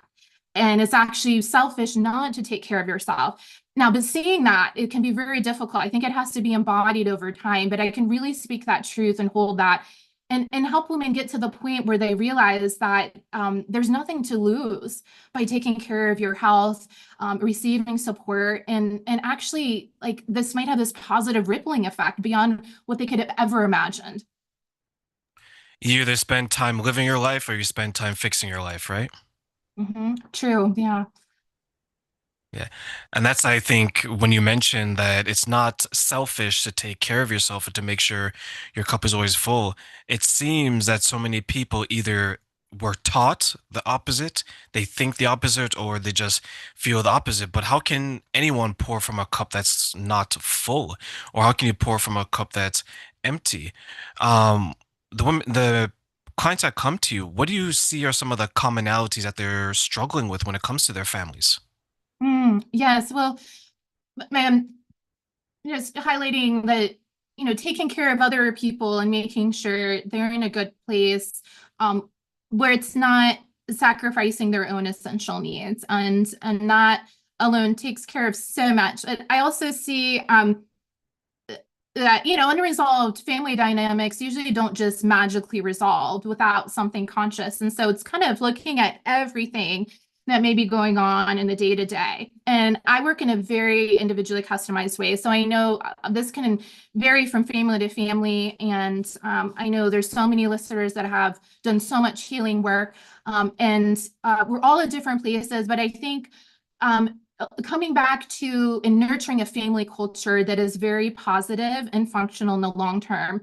And sometimes things might feel a little messier in the beginning, even when really good things are going on. And so seeing this is a very beautiful thing, to look at how can I make some shifts within the family culture. But I think a lot of women are held back because they're afraid of change, and they're afraid of anything moving that it might look like, okay, I might not be doing as much for somebody else if I exercise a couple more times a week, even though I feel so much better and I have so much energy throughout the day. Or I really wanted to cook like this for a long time and I can't because my family likes these certain types of foods. Like I hear that a lot around nutrition.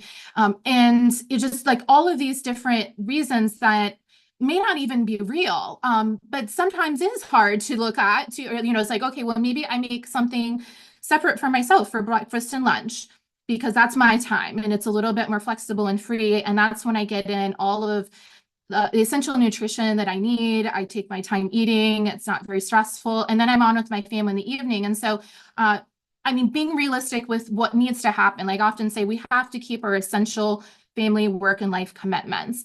And I'm not suggesting to change those things. Keep those things rock solid. But in the free time that you do have that's more flexible, let's start there. Let's work with that, which has some give and take. And it might just only feel like 10 minutes here and there, but that's actually a lot. We can do so much to restore health and well-being in that time. Hopefully you have positive relationships at home. And I think people maybe go further faster with that, but sometimes it's just not. And it's kind of looking at, then what do I need to take that next best step on all levels? So sometimes it is very complex to keep moving things forward and in a healing direction that would ultimately take care of everybody's health and well-being and not hurt anyone. And, I had a single woman who reached out to me, and her daughter's 5 years old. And she was like, I wouldn't have reached out to you right now except for my daughter. And she is like, there were some things going on in school. And I was like feeling so devastated about this unfolding of events. And I realized that I really had a role to play as a parent. And to her credit, she really stepped up and she became very accountable of like, I really want the very best for my daughter because I love her more than anybody else on this planet. I would do anything for her. And I know that I need to work on my health for that to happen. And she committed herself to, a comprehensive program with me. And she did amazingly well. And I heard some stories like a year later of how fantastic she was doing at that time just by continuing a lot of the interventions. And it really is true that you're looking at generational healing. And I think that's a big turning point for a lot of people that come in that might feel hung up of like, I really feel like I need this, but maybe wouldn't it just be easier until the kids graduate high school, or I need to wait until like the perfect time. And it's like, I don't really see that perfect time exist. One, it's just never going to happen. And like, do you want to delay something you really need for like 10 years? Like, in some ways it doesn't make logical sense, and it may not be, but it's like, those are the stories going on and they're very real. We have to talk about those. But I think like the turning point is, wow, if I shift my health so it's improved and I'm modeling what I want to teach my children, like that I can show up for, because I realize that otherwise they're just going to be passed on like these unconscious patterns that may not be as functional. And that's not saying that anybody's to blame at all. It's not your fault, if you've been through any trauma. But I have heard from a lot of my teachers and mentors, it is ultimately our responsibility. Yeah, and so being conscious to not pass those things on and put that essentially on our children. And so I can't tell you how many mountains that has moved, and the people I've worked with and the women, whoa, that really lights a fire. And then they're doing all this amazing intertransformational healing work. They're so motivated. And it really is the truth that their children won't have to work so hard in certain things. They're handing on things to them that will give them a solid foundation for life. Take us through some of the things that you offer the women who you're working with, some of the tips, some of the advice, and how that all works. Yeah, so, well, there's so much, we could talk for hours about that, but I think that having an individually customized approach is one thing. And so, I loosely talk about women's health, like in a collective setting. One of the main reasons for that is on the level of hormonal balance. And looking at just some of the physiological differences, not better or worse, but just different, that we understandably need to look at when you're looking at long-term health and vitality and going through like major rites of passage like menstruation, perimenopause, birth, menopause, like these inevitable things that will happen, and how can we optimally support those. So but if we start to compare ourselves to other, like what other people are doing, and we look on the internet, I see that can plateau a lot of very conscious people where that's like, okay, I should do the Mediterranean, I should do the Whole30, I should do this. And then they're like ultimately feeling so much more confused. And so I like to demystify people's health and teach them that they have a very unique mind-body health constitution. In the Ayurvedic medicine lens that I do, Ayurveda means the science of life and longevity. If you are new to that, I have a whole page on my website about that if you'd like to learn more. One of my very favorite forms of medicine I practice all the time. And I do an assessment over many hours looking at which one of 7 major mind-body constitutional types does a person fall into. And then that gives me so much more clarity about what that person needs on an individual level. And that might influence nutritional herbal lifestyle recommendations that I make. And so then really owning that it's okay to tend to your own needs, and then it's completely fine if that looks different for somebody else. I think that saves so much time and energy, really, where you're like not trying to force yourself to be somebody you're not. I see that a lot. And it's kind of like, okay, I'm accepting who I am. I'm accepting my genetics, my DNA coding, my natural life patterns. That in itself is so healing. I mean, I spent a lot of time at the beginning, and okay, and then study that with loving, kind self-awareness. That's said to be very foundational in Ayurvedic medicine. And then it's like giving full permission to notice, like, okay, do I actually feel better with 4 to 5 small meals throughout the day? Or I'm actually really only hungry for 2 or 3. I can't tell you how many people I see, they just don't know the answer to that question coming in. They're so just disconnected from their body. But it's like, wow, I'm very curious. And well, yeah, I do have some awareness that one of the greatest triggers of anxiety and depression may be blood sugar imbalance. So that might be important to consider. And they're encouraged because I'm there live, witnessing, encouraging, cheerleading them on. And so, so having individualized support, having a live mentor with you who really unconditionally loves you and is not judging you as you're trying to work through changes. I think people go further faster with that. I often compare it to having a health coach. Like if you watch the Olympics, everybody that's at the elite athletic level has a coach. But like, can we allow ourselves to do that with our health and well-being as well? Like instead of trying to do everything by ourselves, it's like kind of like isolated perspective. So demystifying that, like it's totally fine to lean into community support, to not have to figure it all out on your own, to relax into a slow, steady pace over time. And lastly, there's so much more I could say, but one other thing that is coming up right now is looking at habit shifts. And I think most perspectives in neuroscience look at a minimum of 40 days of consistently bringing in a new behavior or thought to make a permanent habit shift. And so understanding that, then we need to give consistent support over time to make that happen. And why we don't want to rush the process. So don't feel pressure to like get all of this in one day or like to shift a big pattern in a short amount of time. We want to look at longevity and really giving enough support and sustenance as you're constantly shifting something that's new, but not yet grounded into a long-term habit to be successful. So you literally carve new neural pathways in your brain. You literally change your brain doing this work. And then you have these habits that you can fall back on in the longest or shortest of days, like whatever's going on, like having these strategies that then become more of an unconscious connection for yourself that you can lean on and go to at any time that will help you so much. So yeah, any questions on that? How's that feel? Yes, that feels amazing. Two things. One, can you drop the link to that in the chat and I'll definitely share that out with our audience.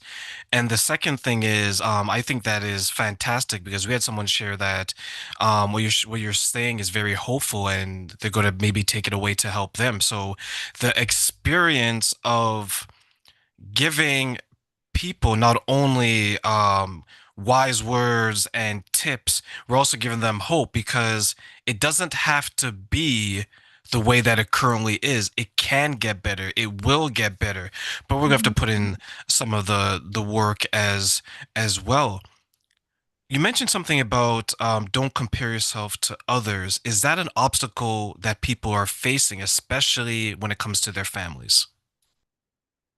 Yes, I think so. And I mean, I think one of the gift aspects of talking about mental health more often is you realize that it's your neighbor, it's your best friend, that there's so many untold stories. And I feel like it's so healing when you get to the point of being able to talk about your story. And, you know, people that know me well know that I was very quiet about a lot of things I went through for a long time around my health, and I did not want to talk about those publicly. And I am actually a very private person, and I'm very loyal to my friends and family. And I just didn't feel safe talking about a lot of like intimate, hard moments in my life. But I did gradually open up to professionals to do that.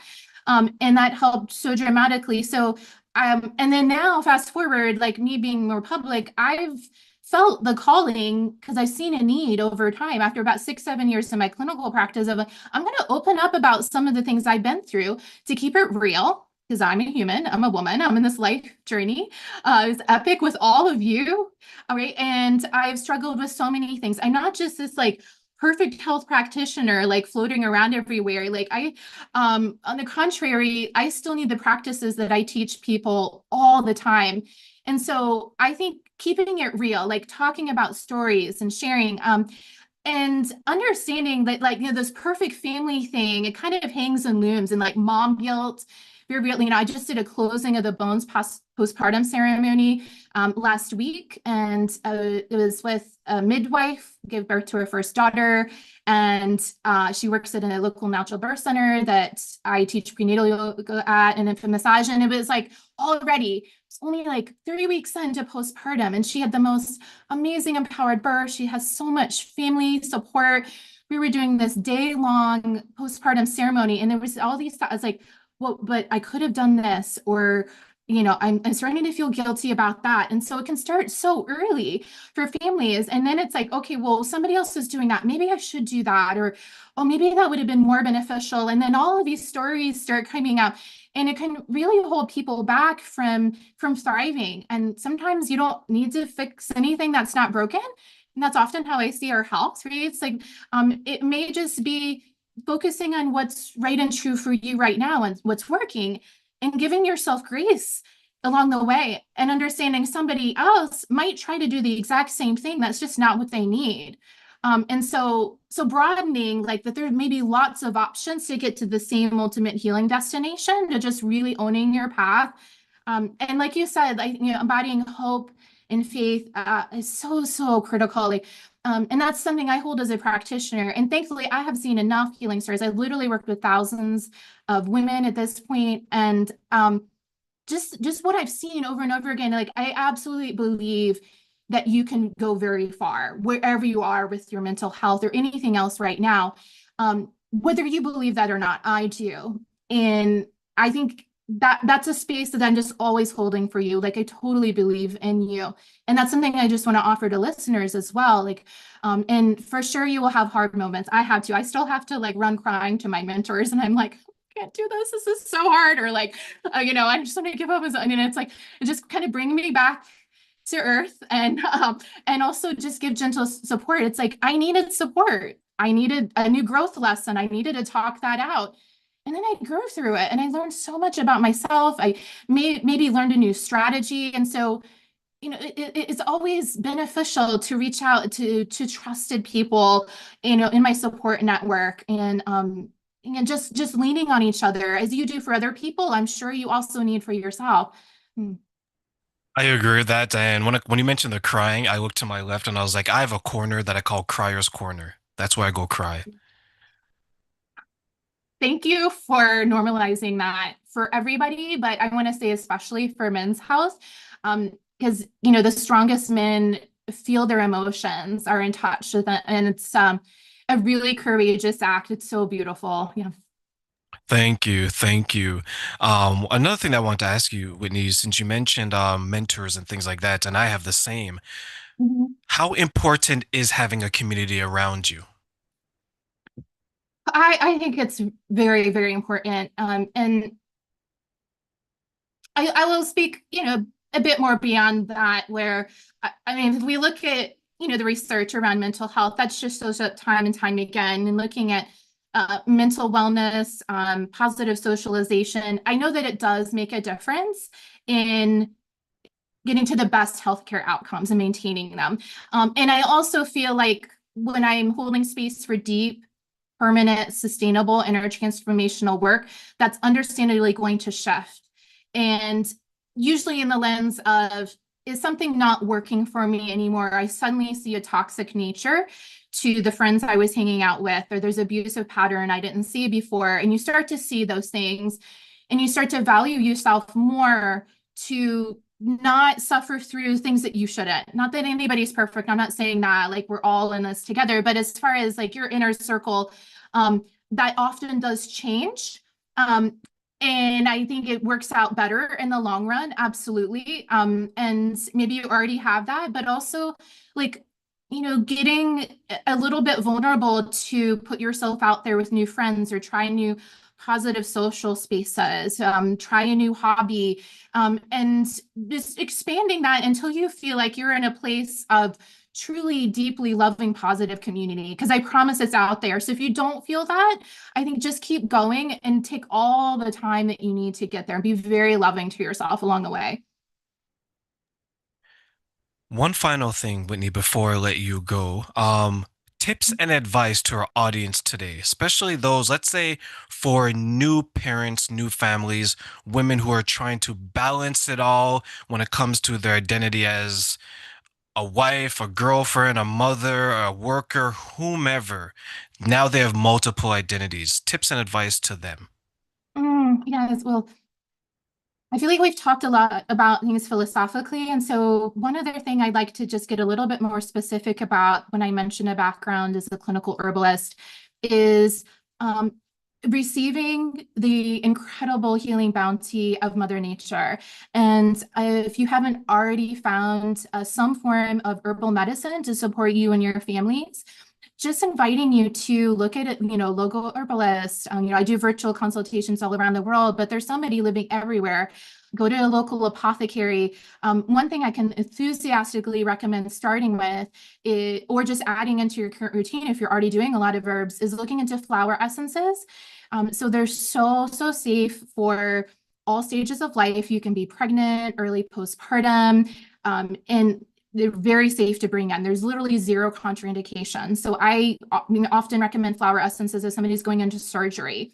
And so there are hundreds and hundreds of different ones. Essentially, they're very helpful for stabilizing, strengthening, repairing electrical circuits in the body, especially if there's been any damage. I often see, you know, with children, they can absorb a lot.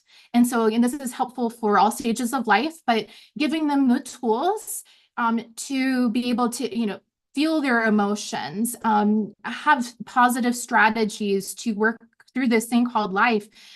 And herbs are your allies. I mean, they can be your absolute best friends. A part of this expansion of thinking of community support, let's bring in our plant allies too. And I've just seen the most amazing shifts happen over and over again. And people are like, wow, that's really helping me to stay grounded and stay focused. And, you know, with children, it can help them if they're around, you know, a toxic situation, or if they're struggling with mental health, or they're around something that you would rather them not be. It literally is giving them means to fully metabolize and digest what happened, to safely release that, to restore their system so the trauma doesn't stay stuck longer than it needs to. And maybe pick up, you know, children's health books. I mean, I have many. I'm happy to share with you later if you need ideas. Anybody can reach out to me later if you have questions. But you know, something like that on hand, where you have an expert's wisdom, you can just pull out, you know, a couple pages at a time, depending what's relevant. You know, if you're up all night with the sleepless child, or you're coughing all night, like, you know, look at the herbal medicine toolkit. There's so many things you can do safely at home, you know, on a more mild, moderate level. And that's something I teach all the time to people. So, and I think, yeah, keep believing in yourself, no matter what. And I think anybody showing up here today, you're already doing so much. And this is so much of the healing, right? Is just showing up. And so I just, yeah, wish you the very best. Like, stay connected to us, stay connected to anybody on your path that is helping you to get to the next best place. And I am cheering you on big time. Thank you so much, Whitney. Final words. Oh, final words. So I would say that in a yogic, you know, perspective, we've also seen people like Michelle Obama release these books about recognizing there's a light within us. And, you know, some of my favorite mental health strategies, like with yoga, meditation, listening to healing songs or mantras, have been through the vast advanced science of yoga. And even though there's been a lot of cultural appropriation around that, there's a lot of myths of what is or isn't yoga. I'm all about authenticity, and the true practices are non-competitive. There's something for everybody at all stages of life. It's inclusive for everyone on the planet forever. And there's this acknowledgement of a light within you. And I see this from a very universal lens. And just tapping into that, I think that can never ultimately go out.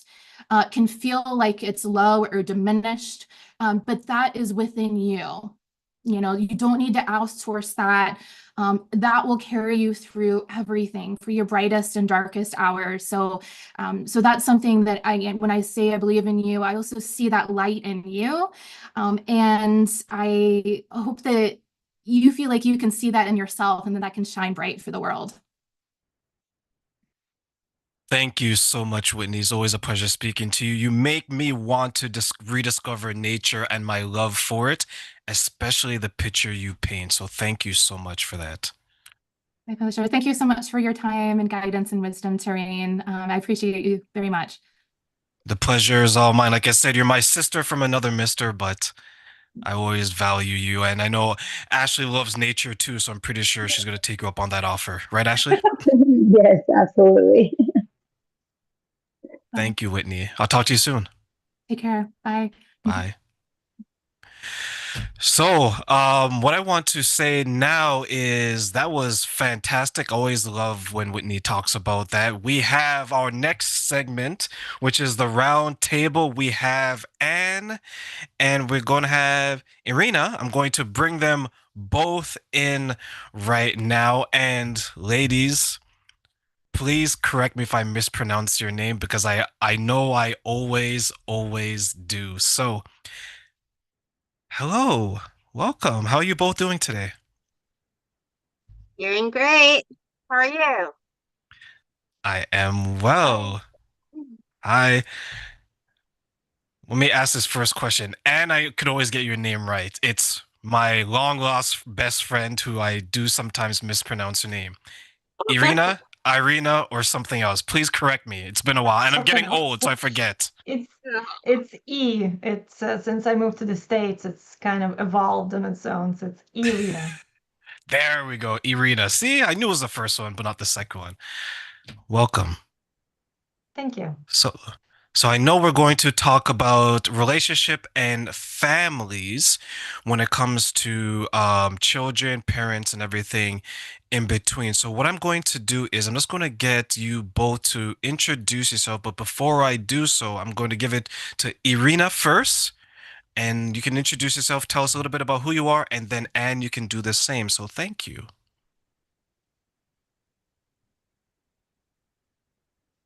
Go ahead, Irina. Okay. So my name is Irina Polyakova, and I originally come from Ukraine. I'm somebody who immigrated to the United States many years ago. I've lived in different countries, which pretty much allowed me to be exposed to different cultures, different places. I come myself from I would say, very toxic family environment that caused me a lot of trauma. So it also pushed me to the point of doing some healing work on myself, and consequently had brought me to becoming a relationship coach journey. So my pain, my wisdom from the past, my own challenges with relationships, I'm twice married and divorced, had essentially brought me to a place of being competent and wise enough to help other people heal and create relationships that are healthy. So that's what I do. It's my passion, and feeling truly blessed. Thank you. I know that's how you and I both met through that, and we've been through a few workshops together. We've stayed in contact, and you still owe me that email, so I'm still waiting on that. I do. I think you're gonna have to just jump on the call, yeah, instead of the email. Absolutely, absolutely. So thank you, Irina, for everything that you do. And go ahead, please tell us a little bit about yourself. Introduce yourself too, please. Yes, my name is Ann Alvarez. I am a parent coach and an educator and the mother of two. My passion is to help parents heal from their childhood pain and end the cycle so that they can learn how to be healthy with their children and foster healthy relationships with them. And similarly, I came from childhood abuse and trauma, uh, and it affected me significantly in my relationships. And because I didn't know what was healthy, because I grew up with unhealthy parents, it took a long time for me to really get clear on what actually is healthy, in a relationship. And when you grow up as a child, uh, with this, learning unhealthy relationships from your parents, you think it's normal, but it actually isn't. And that's why I have such a deep desire. It's really my mission on the planet is to help parents to heal it, to understand it's not healthy to do some of the things that we were brought up with so that they don't repeat the patterns, the cycle with their kids. Thank you, ladies, for both sharing. And I guess I'll introduce myself because, I'm being a gentleman, always say ladies first. For those who don't know, my name is TERRAINE. I grew up without my mother and my father until the age of 5. I was raised by my grandmother, and my grandmother passed away 2 years ago, October 2024. So, one of the reasons why I do this summit is to honor her memory because, like many others, sometimes our caregivers are not our mother or our father, there's someone else. And that someone else should always be honored because one of the ways that we can honor them is the way that we live our life and the way that we don't pass on our trauma. So, thank you to the both of you. Irena, I've known you for a number of years and I'm getting to know you very well. So, I appreciate the both of you here today. Thank My you. first question, because we both are, I think all three of us have been impacted in our relationships when it comes to our upbringing.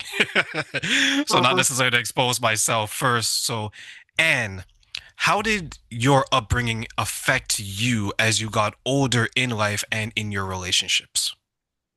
Well, I grew up with very controlling parents. So in our household, children were seen but not heard. And so I didn't have a voice. And when I became a young woman, I realized that I was always seeking other people's opinions, that I didn't trust my voice. I didn't actually feel like I had a voice. So it really affected my confidence as a young woman. And then as I was developing relationships with men, I repeated that pattern of having men control me, thinking that that was normal, thinking that that was okay because I was reliving what I had experienced in my childhood. I didn't learn until later on that actually that isn't healthy, that isn't good, that's not a good relationship. So it took me time to learn that. Thank you. Irina, how did your childhood experience impact the way you handled relationships as you got older? So in my case, I grew up with kind of I would say on a softer side, quite sensitive father, and my mom who been abused when she was a child, never having really processed or healed herself. She, as much as of a loving woman she was also very loud, very cruel, very aggressive. She simply could not. This is what I know now. I'm so smart now. I've been 47, but she could not contain her own emotional pain, so she would lash out. I grew up in the environment of screaming, complete disrespect toward men, complete emasculation of my father. So guess who I became when I became an adult? My mother, even though I so hard tried not to. So I had 2 marriages that ended in divorce, and it took me some time, just like Anne, to look back and realize, oh shoot, I am the common denominator. I am the one who is contributing to the failure of this relationship. So I was controlling, aka fearful. I wasn't afraid to speak up, as Anne mentioned in your case, and but I was I was like a tank. I was like a bulldozer. I will just bulldozer over everybody because I was so afraid that somebody will do it to me. So I would essentially attack before I get attacked, right? So that's kind of how my early years of adulthood went. And looking good, I had the privilege of getting a lot of attention, except that I was using that attention for very toxic purposes to essentially feed my ego, validate myself, but simultaneously disrespect men and not value the relationship the way that they should be valued. Irina, do you see, I guess, let me rephrase this question. Do you see other women experiencing that as well? All the time. All the time. And it's when I sit with a woman down, being a relationship coach, and I try to explain to them who I am now. I wish my boyfriend was listening to this. He doesn't know how lucky he is to have me now as an end product. But it's the pain that is concealed by this hyper independence and overly masculine presence of a woman, because we're so trying to protect ourselves, we don't realize when to stop and where to stop, and we lose the femininity, the softness, the ability to be flexible, the ability to lean into, ability to be submissive to healthy, safe men. We lose that. But that is where the healthiest complementary dynamic actually exists. So yes, I see this all the time, and it's heartbreaking. And for you, when you're working with your clients, do you see some of yourself and some of your experiencing showing up in your clients? And if so, how do you tackle it or handle it? Well, I feel like, sorry, you know, our childhood continues in our adult life until we heal it. And so a lot of times parents will say to me that, oh, my childhood was fine. There was no problem. Everything was good, right? Because it was normal for them. But then they have a child and then they get triggered, right? And so that trigger will tell you something about your childhood. So when I'm working with parents, I say, okay, your child was showing emotion, crying, having a fit, and you got upset. You were offended. You were like, why are they showing so much emotion? What was it like for you? Were you allowed to express emotion when you were a child? And, they always tell me, no, it wasn't acceptable. I got the message that don't express emotion. So now you're getting triggered because your child is doing what you were not allowed to do, you know? And so that's the deep work that we have to do. We have to uncover the messaging because it could be very subtle messaging, but the messaging that you carried from your childhood now into your parenthood. I wish I had you both in my lives in my 20s because it took me 10 years to learn how to properly talk to women and actually find success because there was, and she watches this, so I apologize in advance, but I've told this story before. In high school, there's this lady that I had a crush on because I've always dated women that were older, and maybe because I was raised by an older caretaker, she imprinted that on me. And for a whole year, Irina and she would ask me for money to buy pizza. This is like early 2000s, so you can actually still get a slice of pizza for $2 and something cents. I wasn't working. I would give her money. Eventually, I found out she had a boyfriend, and she would still ask me for money, and I would still give it because I was just lost in the sauce, as they would say, right? I saw her just before my 30s. I think I was 28. So this is like maybe I was in high school. This is like almost 10 years later I saw her. This is before I cut my hair. So I had the dreads. I was going to the gym. I had a car, leather seats, sunroof, rap music blasting. I was the sexiest thing in the world. I was like Irina back in the day. Well, still now, both of you, right? I was like the two of you combined. I see this woman come out of the bus because I just visited my father, so I was just in a parking lot just hanging out. And I see a stroller, not a single stroller. I see a double stroller with kids. And I turn and I hear TERRAINE. I look and it's her. Two kids, single parent, whatever. We started talking and then she asked, hey, so maybe we should hang out and catch up. But we know what that could mean, right? I looked at her. I looked at the stroller. I looked at I looked at the stroller and I was like, I'm the sexy one now. So now I have the choice, right? I add that humor on it just because it's not the stroller per se, it's not her. It's just because I was able to do the work, my perception of what I wanted changed. If I was still that 17, that 16-year-old, I probably would have given the opportunity because this is someone that I found attractive 10 years ago and this was my chance. And when you started to do the work for yourself, in what ways did your perception of the world or relationships changed? I guess I was really trying to figure out, similarly, like I am divorced and I was in a very toxic relationship with my ex. He had depression and he took out his anger on me.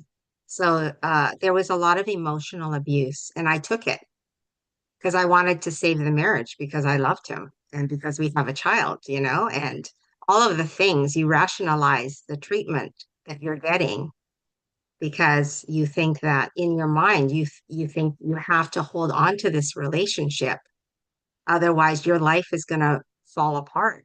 Right? I didn't want to fail. I similarly, I didn't want to fail in another marriage. That was my second marriage, and I felt like I was failing. That was like my perception of it. But now, as I'm 5 years out of it, I realized that I wasn't failing. I realized that I tried. I realized I did everything I could. In fact, I did too much. And that is kind of the thing with childhood pain, is you do too much in the relationship and you don't value yourself enough. And so now I understand it. I didn't understand it then. I was holding on to a toxic relationship. I would be like, I'd keep him forever, but then he was the one that loved me. And then I realize now that it was God's protection, that I could raise my children in a healthy home and I could be a happy mother. So my healing came about from something really horrible, right? Happening. And now I have my standards are so much higher now. I know what's healthy and what's not, and what I'm going to put up with, not putting up with that again, right? That's the journey. When you heal, you will not accept behavior that is not worthy of you. Irina, how did your perception change as you began your healing journey? I would say that it's a bit of an opposite, I guess, side of a spectrum from Anne. If I'm being radically honest, actually listening to Anne now, I'm like, I think I was the one who was not doing enough. And I had a selfish streak in there because not because I'm a bad person, I think I'm at my core, I'm a good person, but I think I was so hyper vigilant that I was constantly going into any connection, any relationship, like scanning for, okay, there's got to be something wrong with him and I'm going to find it. Like that was my mission, which consequently created this tunnel vision. Instead of focusing on the wholesomeness of the connection, I was hyper focused on finding what can go wrong. And as I mentioned earlier, the way I was expressing myself was not respectful, soft, and considerate. I was quite harsh in my expressions. I was either shutting down or kind of exploding in a sense. It was hard for me to find like a balance in there for some time. So for me, I would say the perception is that I started realizing that I I don't have to constantly look for somebody to blame for something to go wrong, and start taking individual responsibility for who I am, what I do, how I feel, and why there's certain experiences, people, and things are showing up in my life. And the catalyst to that actually was having my children. Like I have 15 and 17-year-old. I have two teenagers right now. And when I had my kids, something that you and said that when we have children and all of the triggers came up, because up until I had the kids, I was like sweeping everything under the rug. I'm fine, everything's fine, life is great. And then I had kids and I was like, oh God, like everything just bubbled up to the surface, right? So I was forced to start taking a very honest look at myself, and it still took some time. That is not to say that I chose partners that were compatible with me. I did not. This is like you said, TERRAINE. Like if I had myself as a relationship coach 20 years ago, I'm 47 now, I would have not gotten married those 2 times. I did not choose people in a healthy way. I assumed that the feelings of love were enough, and it was a combination of love and trauma bonding. And that usually does not really yield healthy relationship result, does it? When you were sharing that, it reminds me of just from what it sounds like, you were verbally aggressive. Is that safe to say? I wouldn't say I was verbally aggressive, but I remember always having this anger and hostility that I had to kind of contain inside. It's only now, after I have completely healed, I know that that anger was essentially just my childhood trauma and pain that I never got a chance to work through. And until I did, I had to constantly manage that so it would like get out from time to time. And there were people, if it was a good day, they would be like, oh, she's so sweet and nice. And there would be people, it's like, wow, she's a cold bitch. Like, depends on what day you meet me. So I had a tendency to just be kind of very sharp and harsh in my energy, I would say, not so much in my words, but I would say in my energy. And we do connect to each other energetically. And it was just like I was deterring people because I was trying to protect myself. And I was trying to be RBF? a strong, independent woman, right? And I'm doing air quotes because that strong, independent woman facade basically helped me to ruin 2 marriages. So I want to ask you both something from a male perspective, and if you guys don't talk to me ever again after this question, I totally understand. Okay. Wow.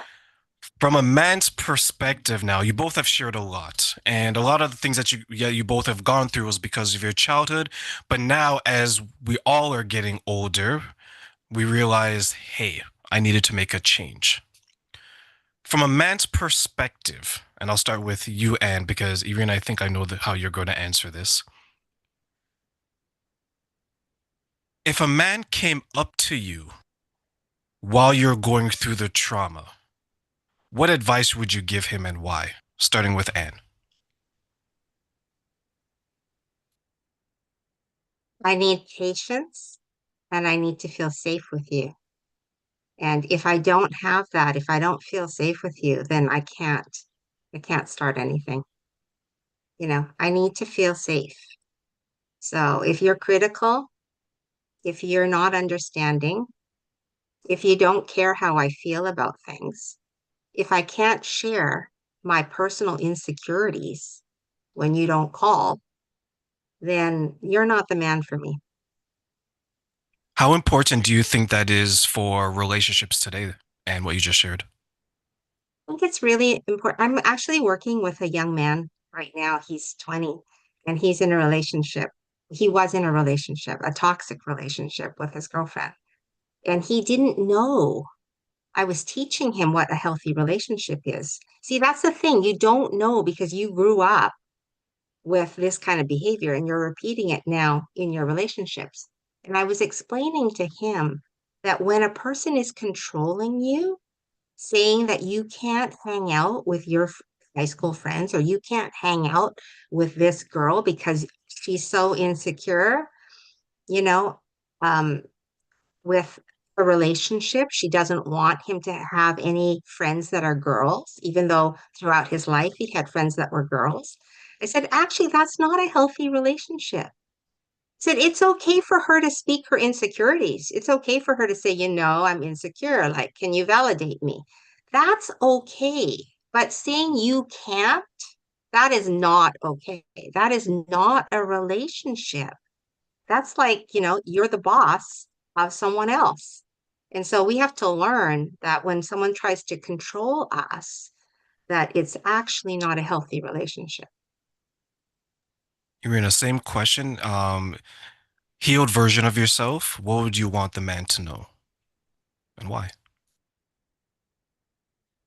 I actually have a little bit of a different perspective on this particular situation than Anne. And again, this is just something that's coming from my own personal experience and my wisdom.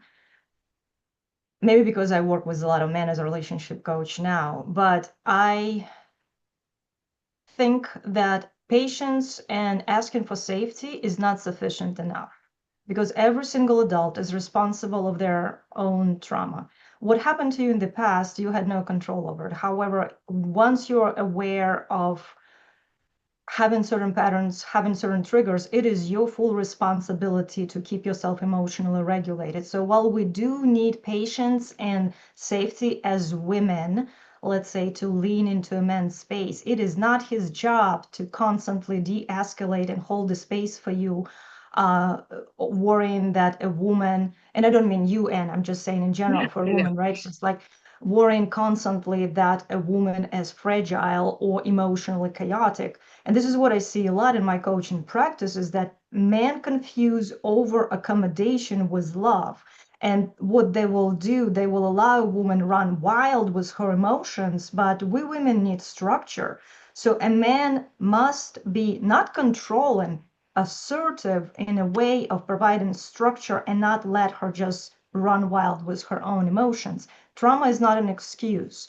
Trauma is something that explains why we act the way we act at times, why we have triggers that get activated, but it is not an excuse for unexcusable behavior. And I see a lot of women going, oh, well, I was traumatized. I was hurt in the past. Well, we all were hurt in the past. Okay, every single one of us experienced some kind of negative experience in the past, but you got to take responsibility for that. So my advice would be to a man, from me as a healed woman, as make sure that you have enough of confidence and assertiveness within yourself to hold that space safe and patient, as Anne said, but also not shy away from putting structure down, putting your foot down as a man, lead that relationship, and make sure that you walk away if a woman is unable to contain her own emotions and regulate her own nervous system. I'm going to give my perspective because I'm in the middle between what you both have said. And it's interesting because I'm coming from a man's perspective. That's what I want, what Irina said. But then when I speak to the women are saying that's what Anne wants. Right? So Yeah. we're in that situation. Let's say like for me, it's like, okay, so if I put on my coach and mentor hat, I'm going to side with Irina. I'm going to say, okay, hey, we all have to make sure that we can soothe ourselves and go from there. But once I take that off, the man in me wants to be like, oh, honey, of course I can help you with that. I want to help you fix it. I want to be there. I want to be your safe space. So it's interesting to see the two different dynamics when maybe one's exposed more so to one side and the other's more exposed to the other side. Where for me, as a man who coaches women, I see what Anne is saying, but I feel what Irina is saying. And now when I go into my relationship, I have to make sure that I'm balanced because if I'm not balanced, Yeah, I could have a that is the problem. balance. May add something to Rain if you don't mind me jumping in. It's like when I know that my opinion comes through at times a little bit radical on this one, and I speak from my personal experience. It took a very masculine, a very assertive partner to put me in the position to go, oh, wait a second, that structure, that assertiveness that he has actually put in front of me actually starts to feeling kind of good. I started to learn to let go of my own control. Control for a woman is fear. So it is the ultimate path to be a healthy, ultimately healthy woman. So I don't mean that a man needs to essentially, like if I come crying to him and he's like, oh, no, you go fix your crying in another room and then you come to me. That's not what I mean, okay? But if I am having a hard day and I'm like, hey, I need to take this off my chest, I don't think a man should just allow 2-3 hours of marinating in emotions that unnecessarily just reinforce something negative, and instead going, okay, honey, 10-15 minutes, cry your eyes out, and then we find solution together. Deal. That's what I mean. So I don't mean to come off as it's like, you take your tears and you go to another room to fix it, and then I'll take you when you're all regulated. There's got to be balance there. Yeah, wasn't that a movie where anytime someone cried, they just go into the room, they close the door, and when you're done, you come out? Could be. I'm trying to you've jogged my memory. Maybe I'll take that away. Maybe that's just my twisted mind. I just made up a plot for a new You can show make a or a movie. new. I can make a movie. And for question for you, when it comes to the clients that you work with, what are some of the common struggles that they're facing in their families that may prevent them to achieve the type of happiness or peace that they're looking for? Sometimes you get enmeshed in the drama, of your home life. But as I've said before, and I say I will still abide by this, life is an inside out job. So you have to work from the inside out. So that means you're not getting caught up in all the crap of everybody else. You're focusing on you. That's really our only job on the planet. We're actually not here to change other people. We're only here to change ourselves, right? We can help other people, but if they don't want help, they're not going to change. But we have a responsibility to work from the inside out. So if you're getting offended, if you're getting triggered, if you're getting upset, you got to stop yourself and say, why? Why did I let that lady get me so mad? Why, when that guy stole my parking spot, why did that make me so mad? Why am I not in control over my own emotions, right? Because you haven't worked on the inside out, which means your core, like centering yourself, working on feeling good about you, working on self-care, all of those things that I help clients with, right? That is going to help feed you and secure your identity. So nobody can penetrate that anymore. Like the older I get, the less offended I am by others. I honestly don't take people's shit anymore. I used to. I was like really, really like sensitive as a young adult. And it's taken me many years to like, I don't give a shit. Say what you want. Say I'm too blonde. Say, whatever you want to say about me. It's fine. It's okay. I respect your opinion, but I'm good with me. That's the messaging. And so when you continue to work from the inside out, then you are secure in yourself and nobody can offend you. When you're saying about the why, it made me think about why did I give $2 every single day to that woman, even when she had a boyfriend? You were paying it forward. To who? To your relationship experience, to wisdom. Do you know how many newspapers I had to deliver to be able to give $2 away? Hey, here we are, 2026, talking about it and having a laugh. Yeah, you were young and naive and just learning. Be kind to yourself. I will. Tara Wilson, I know you're watching this. I'll never forgive you for those, but I digress. I love you, Tara. You're the best. I wish you nothing but happiness with you and your children. Irina, same question. What obstacles do you see that's preventing people from finding peace and happiness in their families? A lot of what Anne says definitely resonates with me as well. If I were to summarize it in like one phrase, I would say the lack of self-accountability, the lack of individual responsibility. If every single one of us focused on creating the internal peace inside of us, the world would have been a much, much better place. But instead, the majority of people function on autopilot, blaming somebody, When I coach people, single men, it's like, oh, it's all women. And then women will go, oh, it's all men. I'm like, oh, what about taking responsibility for like approaching it from a place of togetherness, a connection? Like we all need each other, right? We need men. Men need women. It's easier to point fingers. So the main obstacles, it's a multi-layered question and answer, but the main obstacle is we are not taught, and it takes us a long time to get to that point of being brave enough to take that radical responsibility and look at yourself honesty.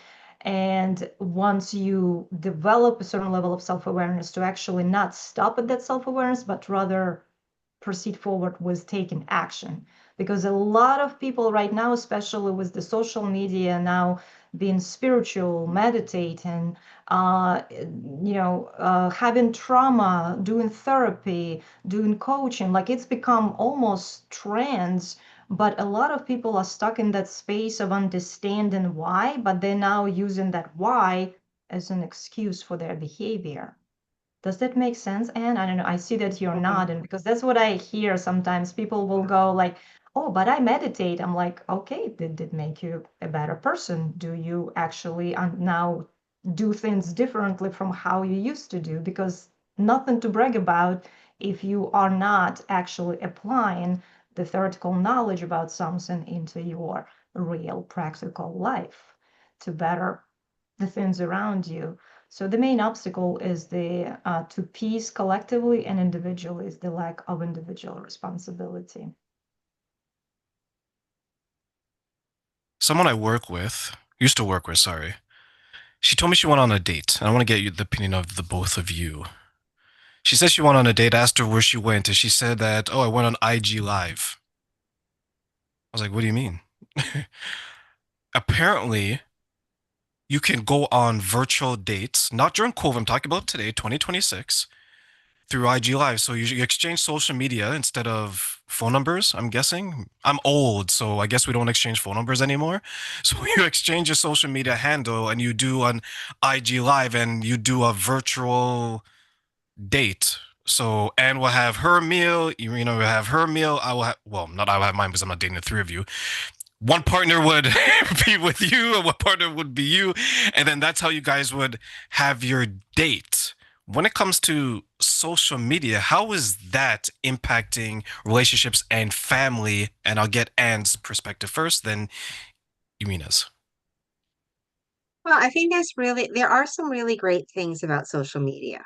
I'm not going to knock social media. Like you can have an online business because of social media. You can connect with people in the world because of social media. Like social media is awesome, in my opinion.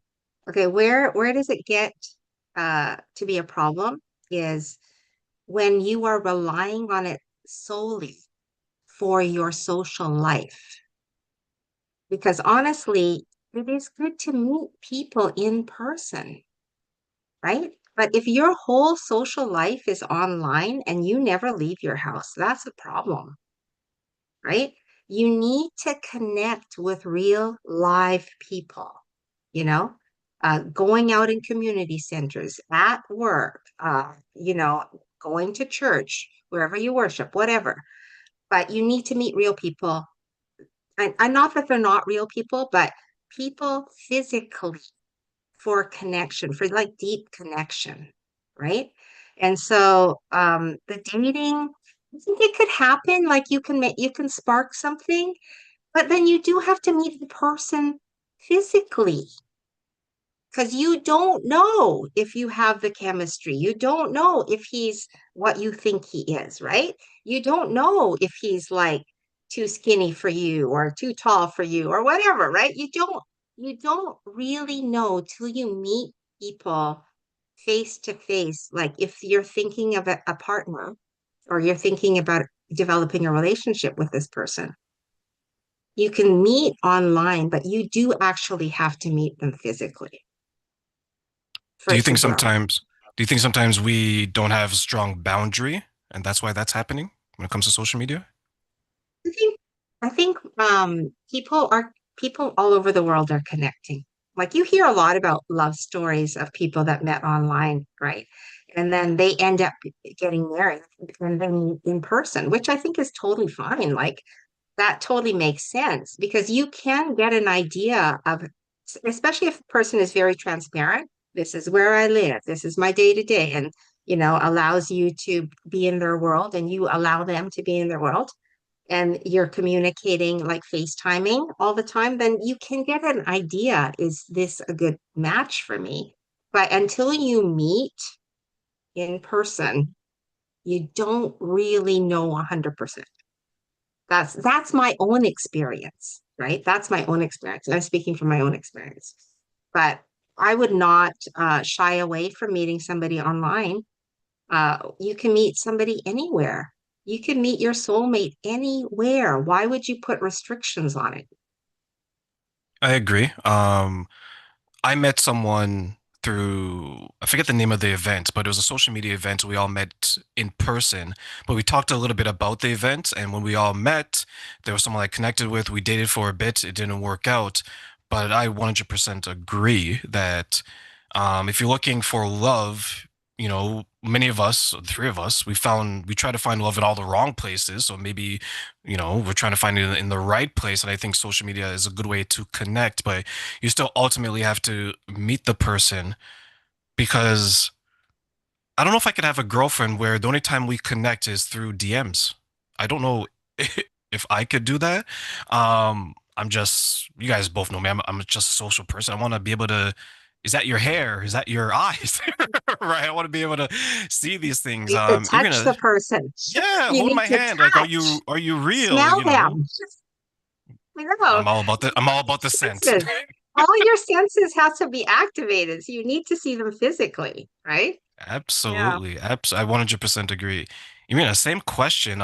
Social media impact on families, relationships, and everything in between.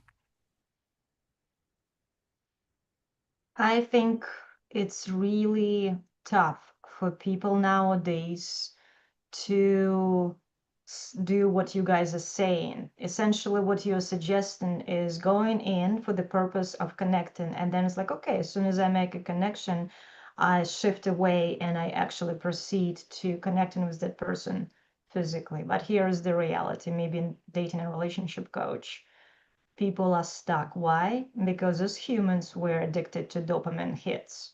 What does the social media does? It's designed specifically to get you addicted. We might be sitting here saying, oh, just as soon as you connect to somebody and then you go meet somebody in person, yeah, it's easier said than done. There's a reason why so many people are addicted. I have people contacting me and saying, I have had a girlfriend for 6-7 months and I don't know whether I should continue or not. And then when we start talking, turns out they've never met in person in 6 months. I'm like, why are you calling that person a girlfriend? That's not a girlfriend. That's an illusion. That's a pen pal. That's not a real, you have no idea even if that's a real person behind those text messages, right? So I think I understand the concept of not throwing the baby out with the bathwater. However, on this one, like, I think I don't have any social media. I actually don't use it except for the little YouTube channel that I have to post my own educational videos. I do not use social media. If it works for somebody, great, but you need to be so emotionally resilient and so healthy to go, oh, this is where I stop, so I don't end up doom scrolling for 5 hours left and right, on dating app. That's where people get sucked in. And then another side of this is that majority of people at the moment lack social skills. I host events all the time. As a matter of fact, this morning I hosted a hike where I push people to get out the small talk and I give them icebreakers and I push them into deeper conversations, emotional conversations, because small talk does not promote a connection. And most people have difficulty with that. Why?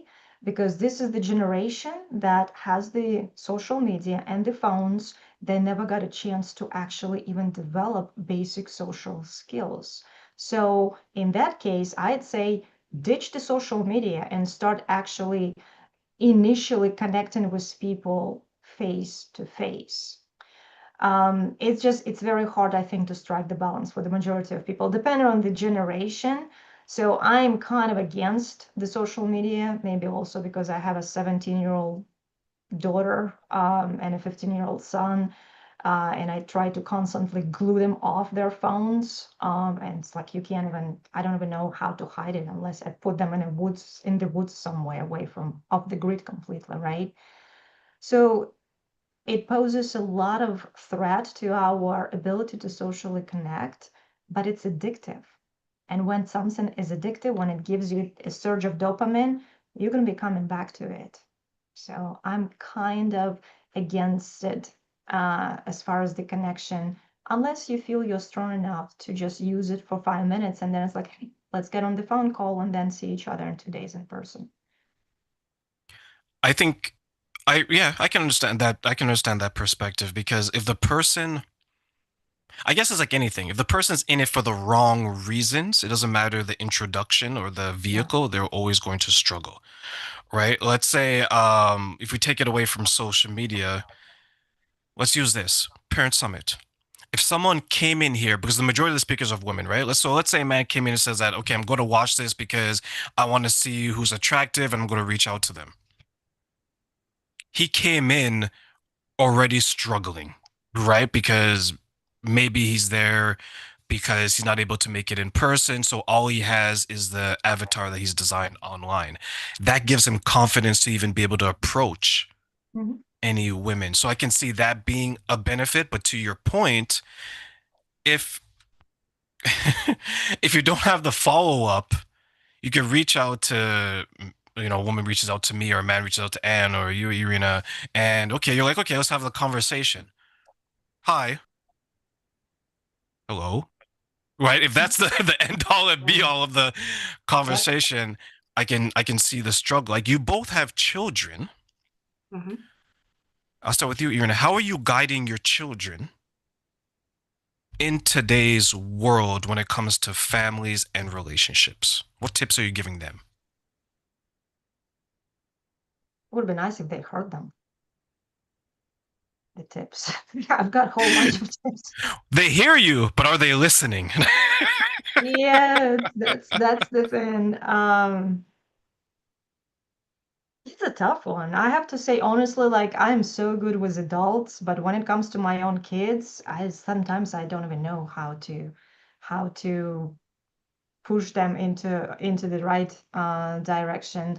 But jokes aside, like I think I just do my best to keep myself humble and somewhat even reflect on my own mistakes and explain to them that, hey, this is how I used to think and feel, and now you see me, in my current relationship. Like in my case, my children, they have really great relationship with my current partner, but not so great with their father, my ex-husband, right? So they kind of see that contrast. So I try to essentially just give them in a sense a reflection, like this was unhealthy, and this is healthier now, and I want you to understand that's how a man treats a woman, that's how a woman respects a man. So essentially just by modeling, and I do probably sound like a broken record telling them every day that whatever you see on social media is either fake generated AI or not real life, because what's truly going on behind closed doors is not always put up there, or at least it's not showing up on your feed. So I don't know if that answers your question, but it's definitely it's a tough one. I was thinking just recently, I'm like, man, because my daughter, she thinks she's so smart, but I used to be 17. So I just laugh at her when she says something, and I'm like, honey, I used to be 17. I haven't always been 47, right? So I was who you are now. She's like, yeah, mommy, but I'm gonna go. I'm like, send me the location. I know, I've been there, I've done it. So, but back then there were no social media when I was her age, and now it's different. Now it's very different. And I think a lot of kids struggle. Maybe Anne can chime in on that. A lot of kids suffer with self-perception because of the social media, whether it's body, whether it's personality, whether it's some kind of comparison. And same question for you. How are you guiding your children, or share tips to how parents can guide their children trying to create families or relationships in today's world? Okay, I have a very different opinion. I said before that I grew up with controlling parents, and so I am not a controlling parent. I actually walk the talk with my kids. I realize that I'm raising an adult. So controlling actually doesn't help them develop uh, the discipline, the the practice with stopping themselves and doing something productive, right? When you control them, when you take away things, you're not giving them the opportunity to grow. You're controlling them, right? So I've never controlled my kids. I've never said you can't be off your phone, get off the computer. I've never said that. Never. And I don't have an issue with my boys. And I'll tell you why. It's because we have a life together. We're totally connected. I feed the emotional bank account every day. I tell them how smart they are, that I know they can make good decisions. I tell them I want them to have a balanced life. I teach them by role modeling that I have a balanced life. I teach them that I go out socially with friends. They go out socially with friends, right? I teach them that I go and get some exercise. They go out and exercise, right? I'm the role model. And then we have a relationship where I can talk to them about it. And if I worry about my son like gaming too much, I'll be like, do you think you're gaming too much? This is my way of planting a seed, because we are seed planters in our children's lives. So I'm not controlling, I'm planting a seed for him to stop and think, yeah, mom, maybe I'll go out with a friend today. But he's out with a friend right now. So then I don't worry about it because he knows that everything that I ask is because I love him. So if I'm asking a question like, do you think you should get out more? He knows it's coming from a place of love, not control.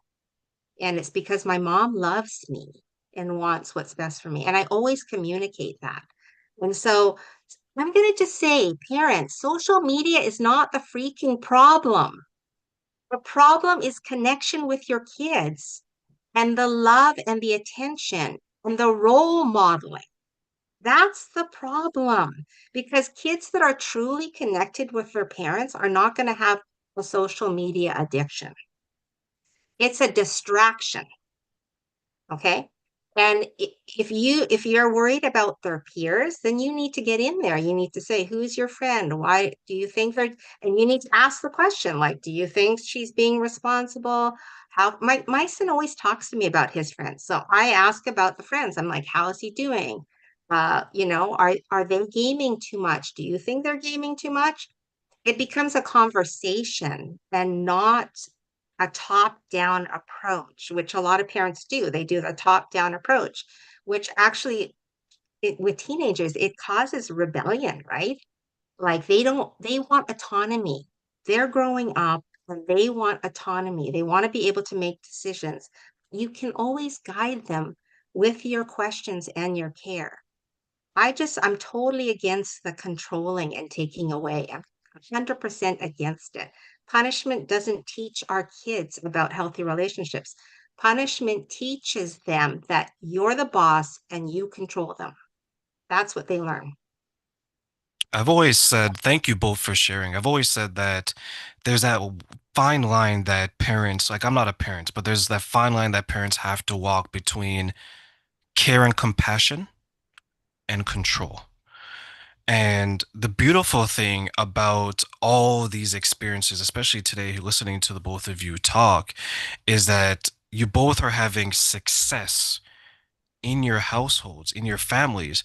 The approach may be different in some ways, it may be similar in other ways, but the beautiful thing is the conversation piece. And I think that's where the common theme is, because if I look at my childhood, I didn't have the control, I didn't have the care, I didn't have the compassion.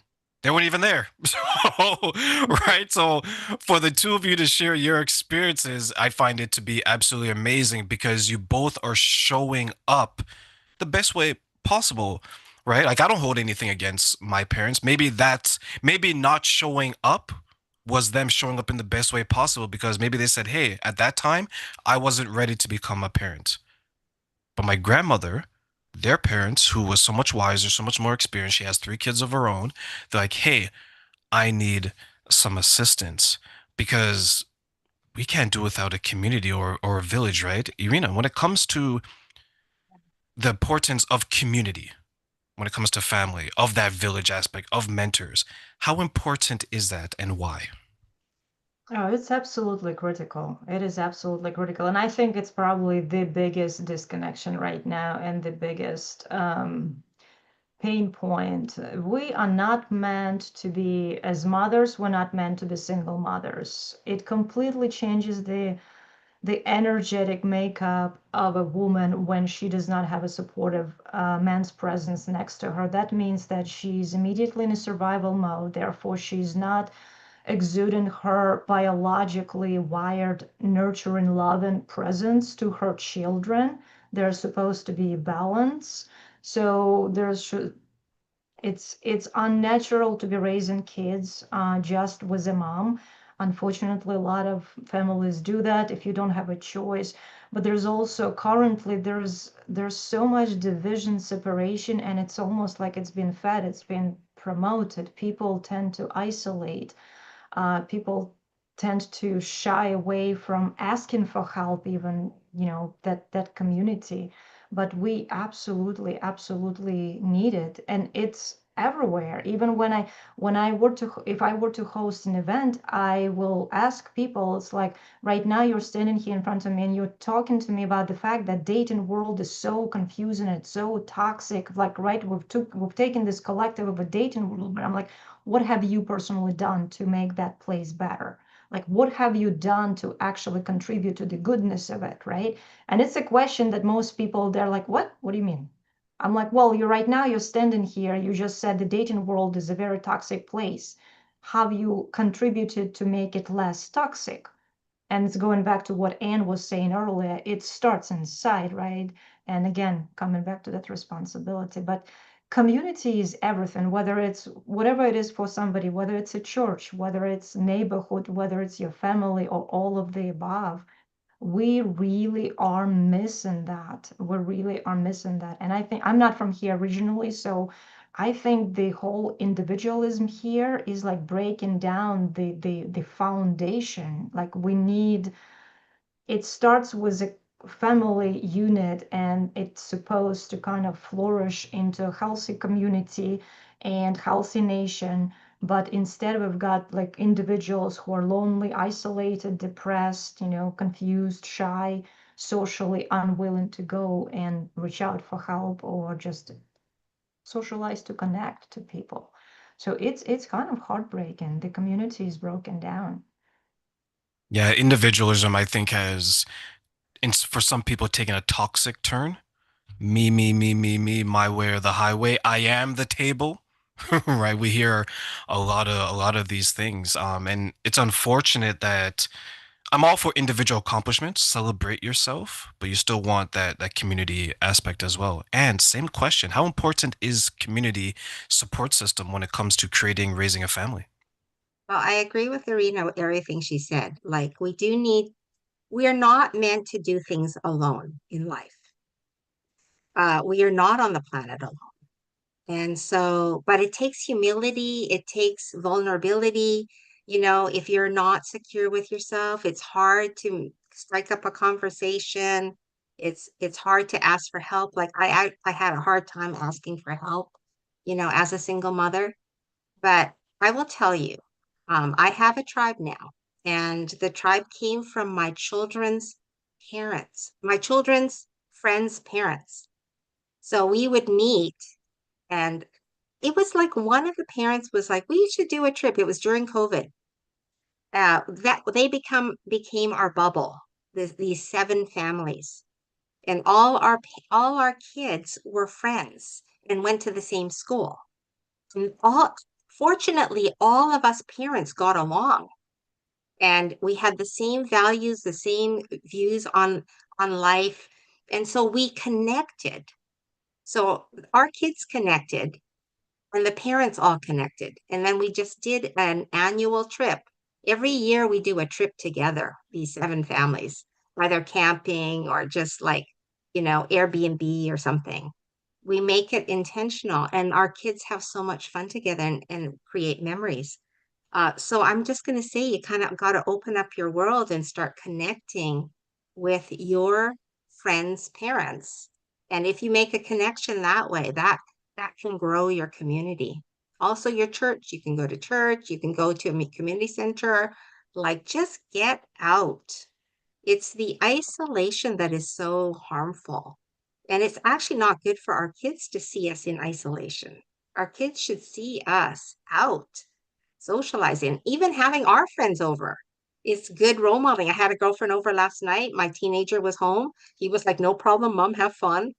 you know, like that's modeling to him that, yes, it's important for it's important for mom to have friends and to connect with friends and have time for friends, right? This is normal. So we got to normalize that with our friends, with our kids, so they see it and then they do the same.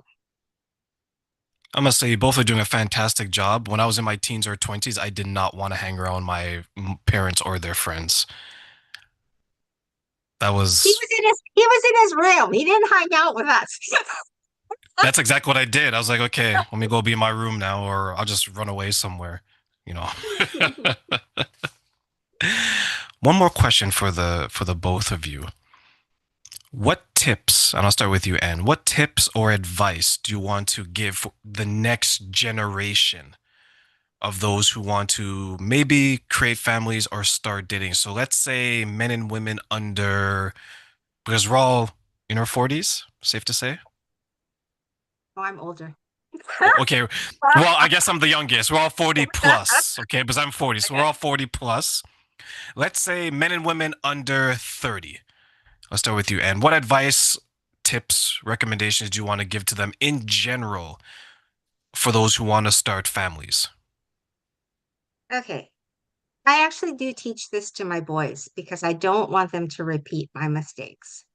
So I say to them, when you're looking for a life partner, you've got to be aligned in what you want. You can't marry a country girl if you hate the country, right? You can't marry someone that loves the beach if you don't like the beach, right? It's going to affect your relationship, your marriage. So, but you need to know. And that's why like getting married young is hard because sometimes you don't really know yourself enough. But you need to kind of know what you like and what you want.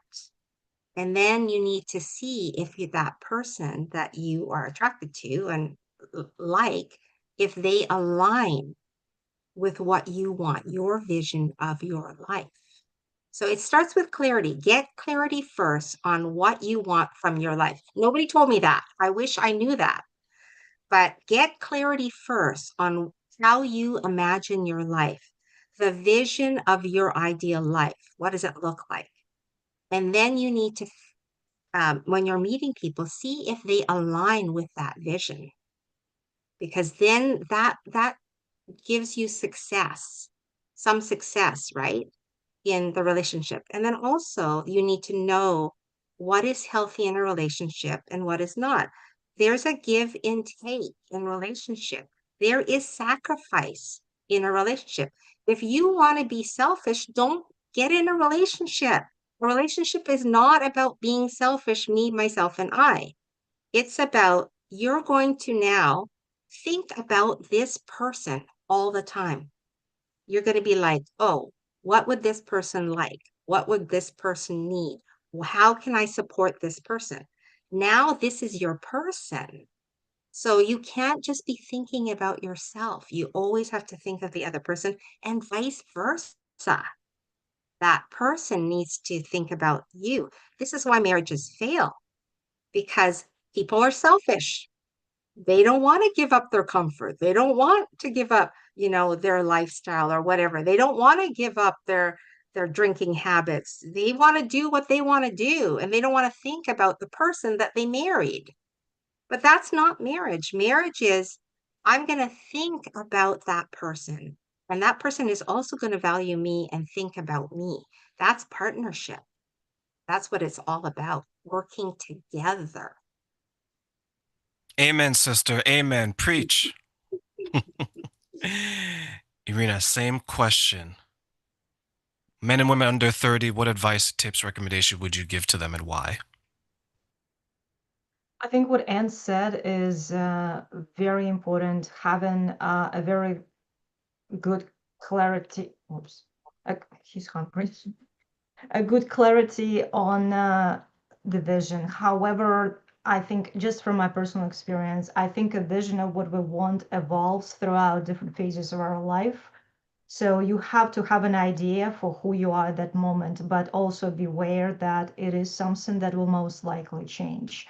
But I would say, I would preface it by, before getting into a relationship, getting married, make sure that you have a solid foundation, which is your own ability to be emotionally resilient and emotionally regulated. Because if you're going into any connection, any relationship, unable to know your triggers and essentially resolve conflict, communicate clearly, speak up when something bothers you, right? Like, this is the skills we do not acquire anywhere in public school. I can see my kids' curriculum right now. It's useless when it comes to life skills. So having the emotional resilience, knowing how to set the boundaries, keeping yourself emotionally regulated, like, have that as a foundation, then any relationship you go in, you will be much better and much competent at discerning healthy from unhealthy, what Anne was saying. So, like, the vision of the relationship should be coupled with this ability to stay emotionally regulated throughout the experience of building the relationship. Because if you are triggered and you don't know why, or you know why, but you are unable to work through your triggers, that will just ruin the relationship. Nothing. You cannot build anything on a shaky foundation. And in my opinion, that's the foundation. If you ask me, there should be like a mandatory relationship course that you have to pass before you actually get in a relationship. This opinion is not very popular, time I mentioned. But I'm like when we get to drive, like, we have to get the license, right? Like, we go through certain process. Why do they not let us just drive when we buy a car? Because we would be getting in an accident, right? Or, causing a crash, dying or killing somebody on the road. But we're breaking hearts when we get into a relationship, when we have trauma, when we have our own unresolved pain. Why is it that we're not forced to do the course and get the license to get married that allows us that we've worked through it? Actually, some cultures have that. Some religions, if I remember correctly, have that where you actually have to do training to be, sorry, that makes me sound like I'm calling them dogs and cats. There's there's some cultures and It's religions. called marriage preparation. There, yes, thank you, Anne. Thank you. Yeah. So I didn't want to call it training because a cat walked by and that's why it was in my head, training. But yeah, there's It is training. We all need training. I know I could have used training for sure. after how vulnerable you got me to be, I definitely need some training in my 20s, right? Instead of 10 years, maybe it's taken me 5. But yeah, some cultures and religions do have training for relationships, not the courting. I don't think it's a courting process, but once you get to dating and you're an item and you want to be married, you have to actually take the course or they won't marry you. Now, if you want to get married by the state, then that's a whole different conversation. I think it should be normalized. Like, it should not be, because it's romanticized. The whole marriage idea, the relationship, it's too romanticized. Like, it's a serious task you're taking on. Like, and you need a skill for that. It's not something you just naturally are born with. Like, if you did not get that, if you did not experience a healthy relationship in front of you, how the heck would you know what healthy relationship even looks like, right?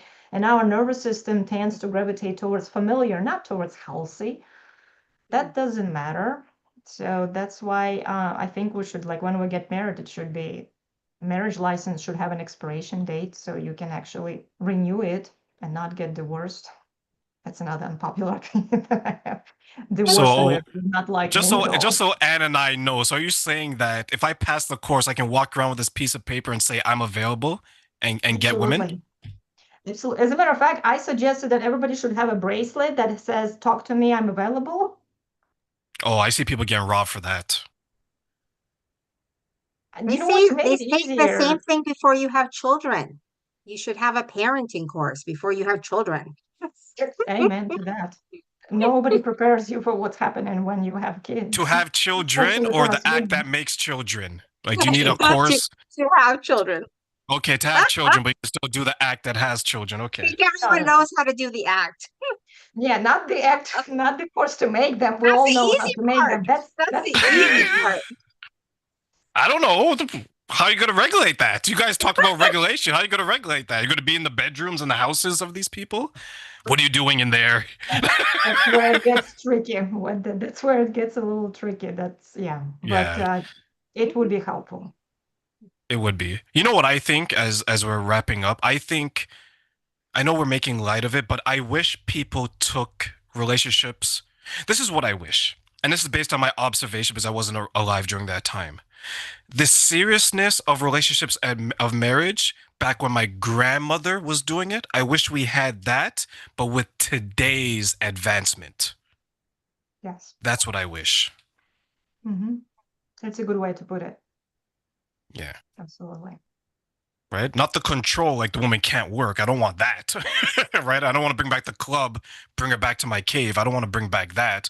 But how it was, okay, we're going to work through this and we're going to struggle together and make it work. And then if it doesn't work, it's because of something that very serious happened. I think sometimes we take relationships for granted and we get involved too quickly. And I've seen cases where people don't even know each other's first and last name, and they're already deep into whatever it is that they're deep into. So, anyways, this is just aging myself at this point, right, ladies? It's okay.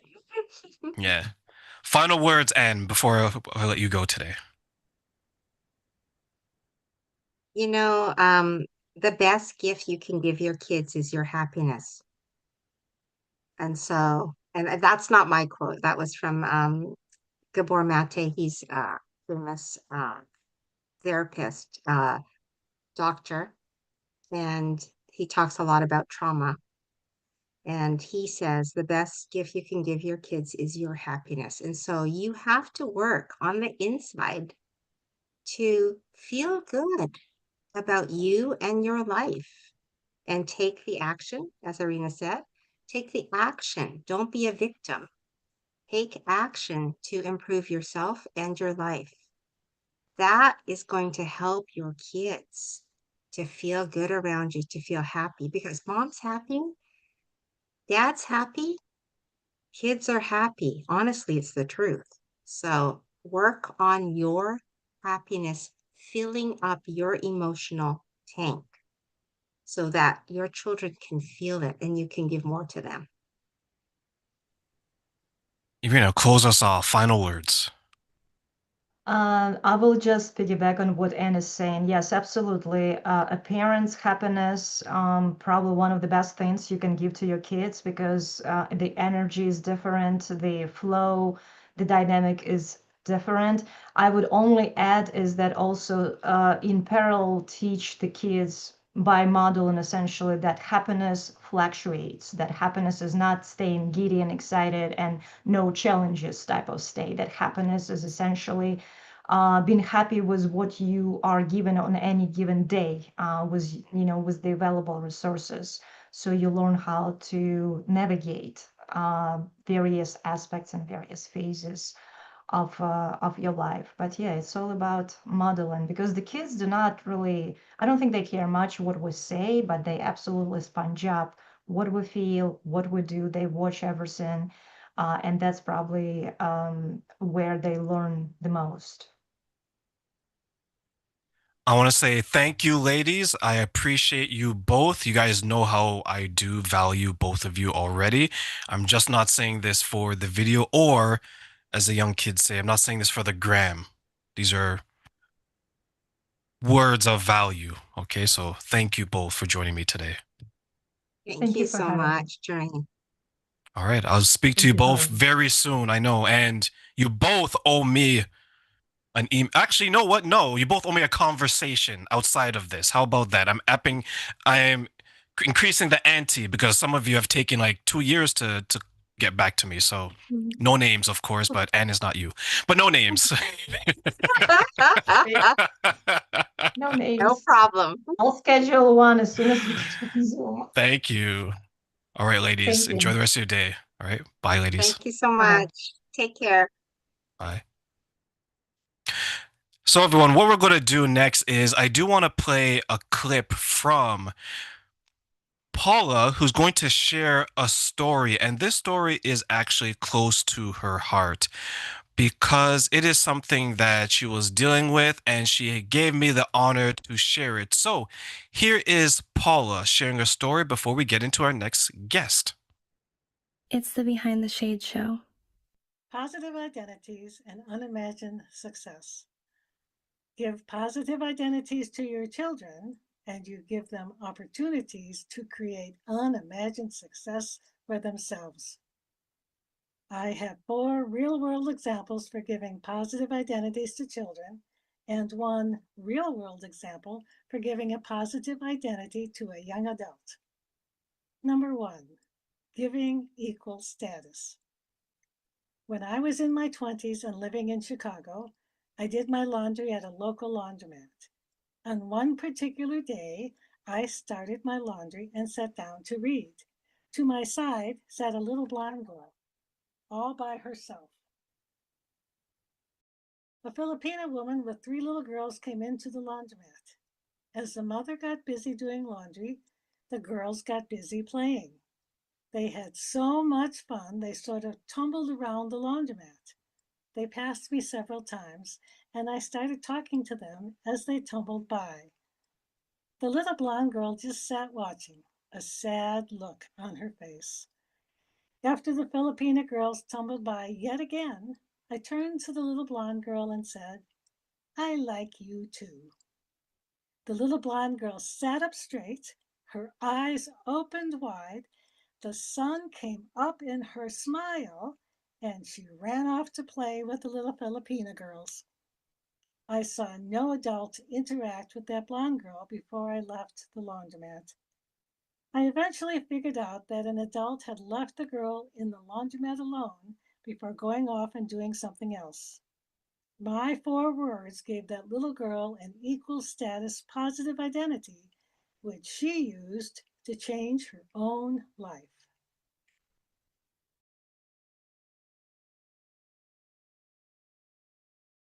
Number 2, giving positive identities to encourage positive actions. Janice is good at being happy. During her testy teenage years, Janice's mother sometimes called her Sunny. Living up to that nickname was sometimes a tall order, but Janice did it.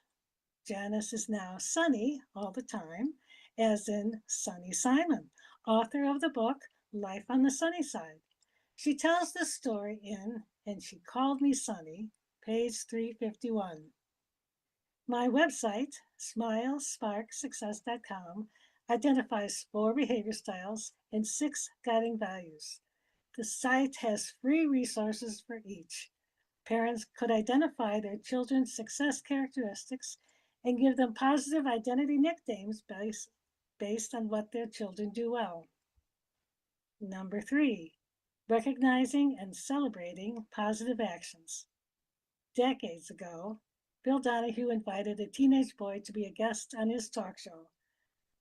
The boy had been a troublemaker and had been expelled from a number of schools. One day in a restaurant, teenage boy saw a child choking. He had learned the Heimlich maneuver as a Boy Scout and recognized the danger right away. Teenage boy performed the Heimlich and stopped the child's choking. The newspaper reported the story. Teenage Boy's current school posted the article on its main bulletin board. Adults stopped speaking negative words to Teenage Boy and spoke positive words instead. Can you guess what happened next? Teenage Boy's behavior changed completely. He stopped being a troublemaker and started behaving more positively.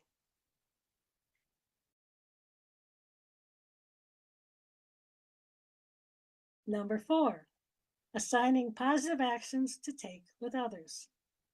Dr. Temple Grandin is autistic and well known as a professor, author, and advocate for people with autism as well as animals.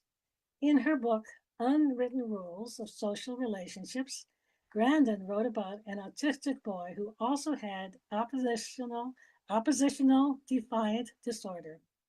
He was the worst kid in the school. An old nun in a wheelchair put this boy to work as her assistant. The boy felt proud to be her assistant and behaved himself. You'll find this story on page 8 of Dr. Grandin's book. Number 5, assigning people positive actions to take with themselves. I used to be a member of a Facebook group for African women, invited by an African friend. I saw a post from another member about gender stereotyping in the workplace. At that time, I offered an online workshop about breaking the stereotypes that build glass ceilings. I contacted her privately and offered to do my workshop for her for free with follow-up meetings to help her use the strategies.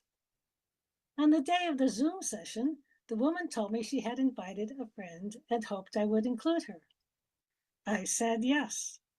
I welcomed Rebecca and went on with the workshop, including Rebecca in everything. Afterwards, we set up a meeting for the next month. Only Rebecca showed up for that first meeting. She asked me if we could talk about personal matters. I said yes. She was having a number of problems. I gave her one piece of homework, to say one positive statement to herself every day. About that same time, a friend sent her a message saying, "You are strong. You can do anything." Every morning when Rebecca woke up, she told herself she was strong and could do anything. And the month after I gave her that homework, Rebecca left a bad situation, moved to Nairobi, got a scholarship, and said positive words to every store clerk who checked her out. She was 22 years old at the time. When I talked to Rebecca 7 months later, she had a surprise for me. Having changed her life several times already, Rebecca decided to change her life again in a way that would change life for her country. Her uncle gave her a place to live, but traveled a lot. While the uncle was gone, Rebecca felt sad and lonely. She decided that if she created a non-governmental organization, an NGO, she could see people who would make her laugh, make her happy, tell her jokes, and talk about their problems. She could give them the information she knew. She made a list of what she wanted to do. When her uncle came home, she told him her idea. He used to be in the Kenyan government. He gave her a week to write up a plan, then had her meet with former government colleagues of his. Following that meeting, 22-year-old Rebecca Mara launched Peace with Land Kenya and created the website herself. 1 year after my first private conversation with Rebecca, the Kenyan government gave Peace with Land Kenya approval to operate in the country. Rebecca will complete a master's degree in nonprofit management in 2026. Her research project is in land dispute resolution. At age 23, Rebecca told me that when she is 65, she will tell her grandchildren this: "I met an old lady and she changed my life." I changed Rebecca Mara's life by telling her to speak one positive statement to herself every day. With those daily statements, Rebecca gave herself a positive identity. Give your children positive identities, and your children will change their own small worlds for the better. After they change their own worlds, your children could find ways to change the bigger world for the better.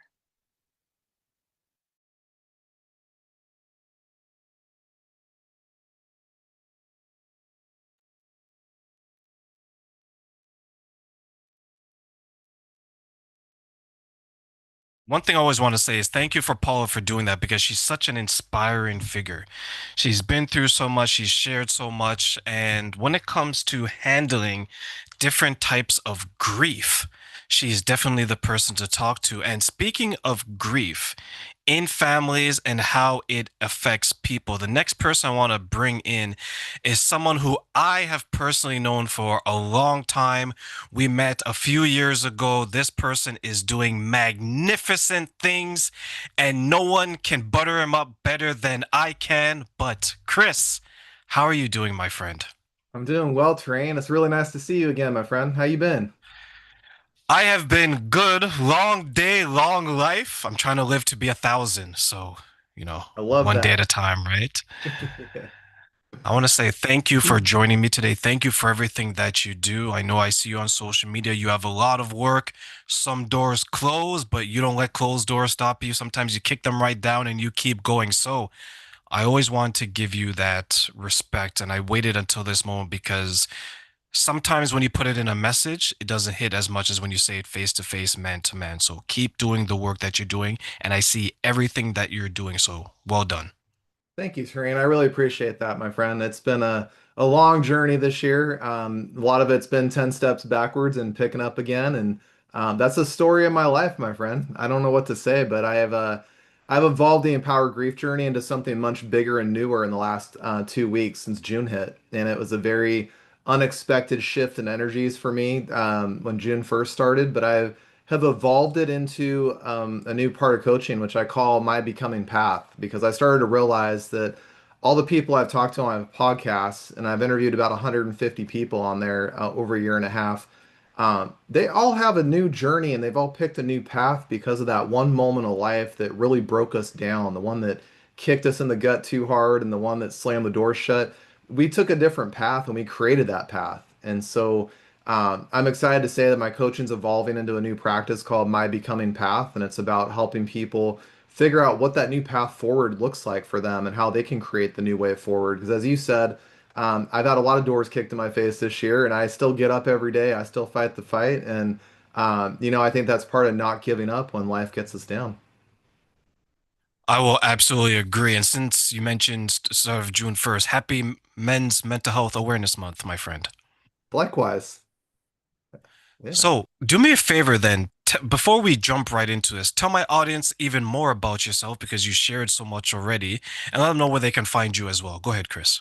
Yeah, so I'll share with you guys today. My name is Chris MAMONE, and I'm a grief and identity coach for people navigating the hardships of life when life really shut doors down, figuring out what that new path forward is. And my new website that has gotten launched recently is www.mybecomingpath.com. You guys can learn a little about my story and my coaching that I do there. My background, I'll share with you guys, is a very non-traditional path of life. I have always felt out of place in life in many ways. I have learned through trials and tribulations that have been very severe in my life, but I've become a better person because of it. But in the most recent 6 years, I'll share with you guys, I've been through a lot of job losses, a lot of life transitions. This really kind of kicked off in 2020 in the middle of COVID.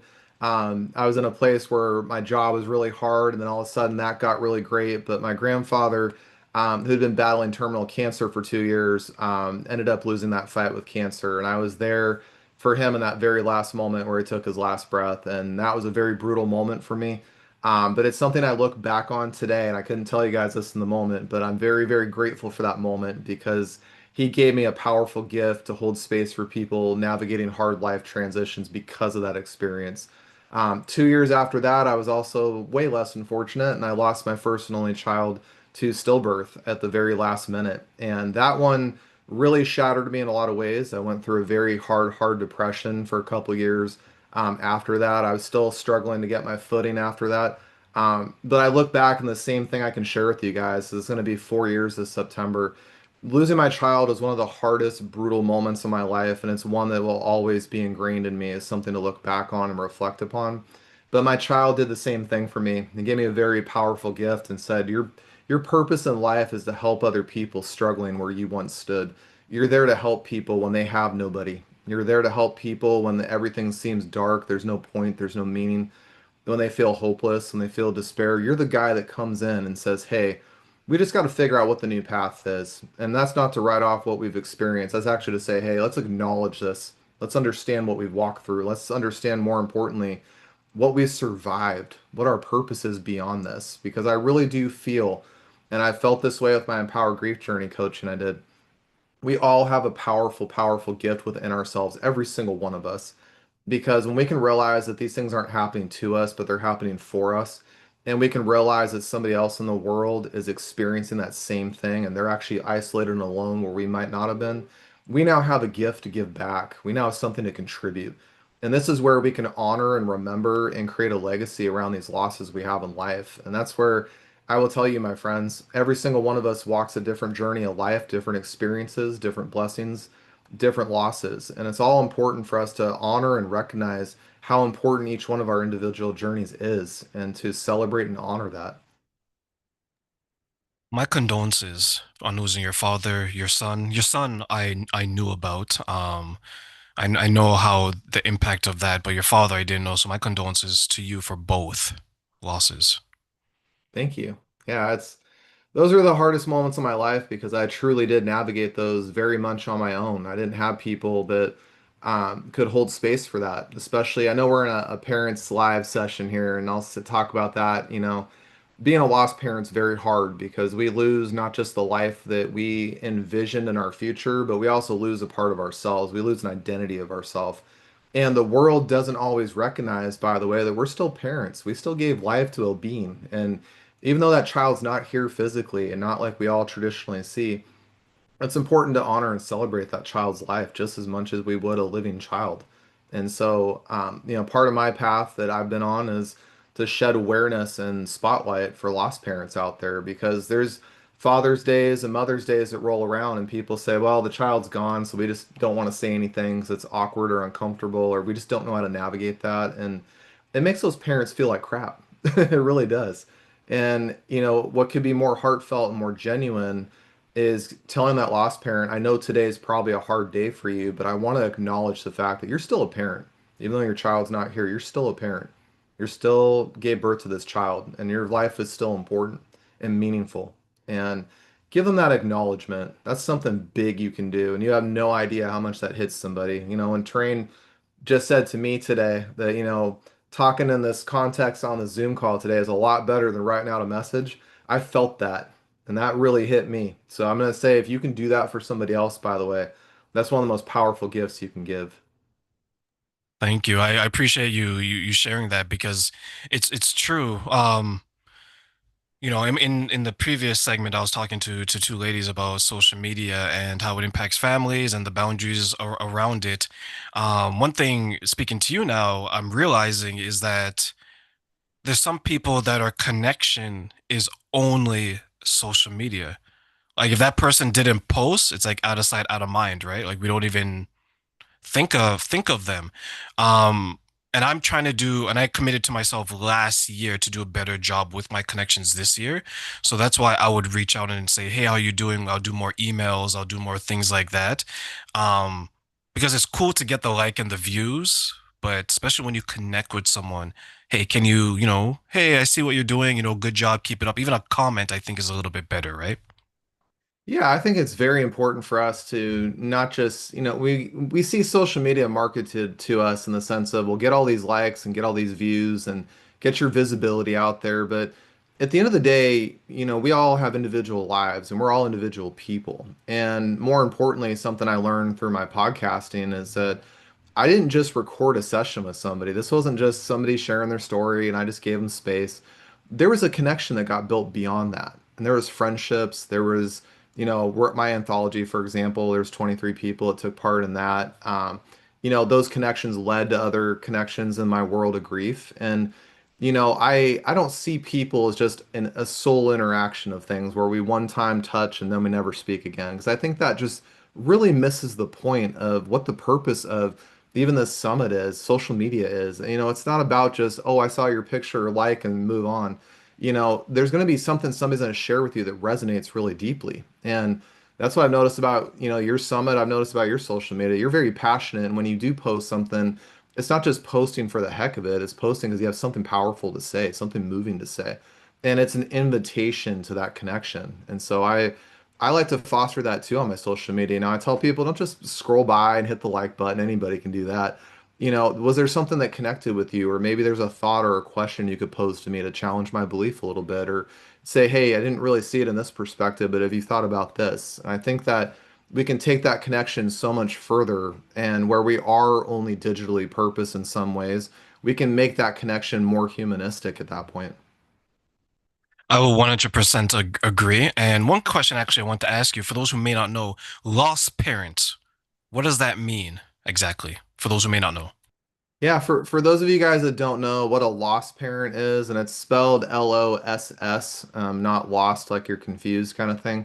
What a lost parent is a person who had a living child and they're no longer in their life. And a lot of children, that can be in many different aspects, by the way. I've seen it all the way to miscarriage to stillbirth, like I've experienced. I've talked to parents that have lost their child to SIDS, which is sudden infant death syndrome, where there is no explained reason. Their child just passed away.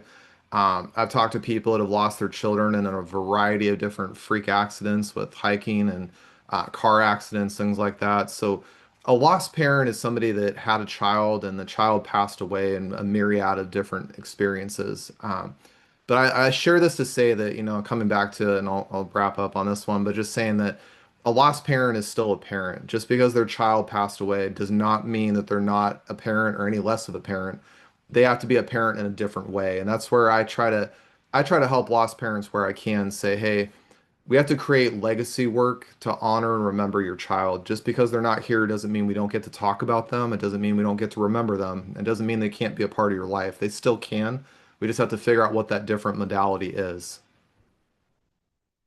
When you lost your father and your son, from your perspective, and maybe the people that you work with as well, when they lose someone within their family, how does that impact their family?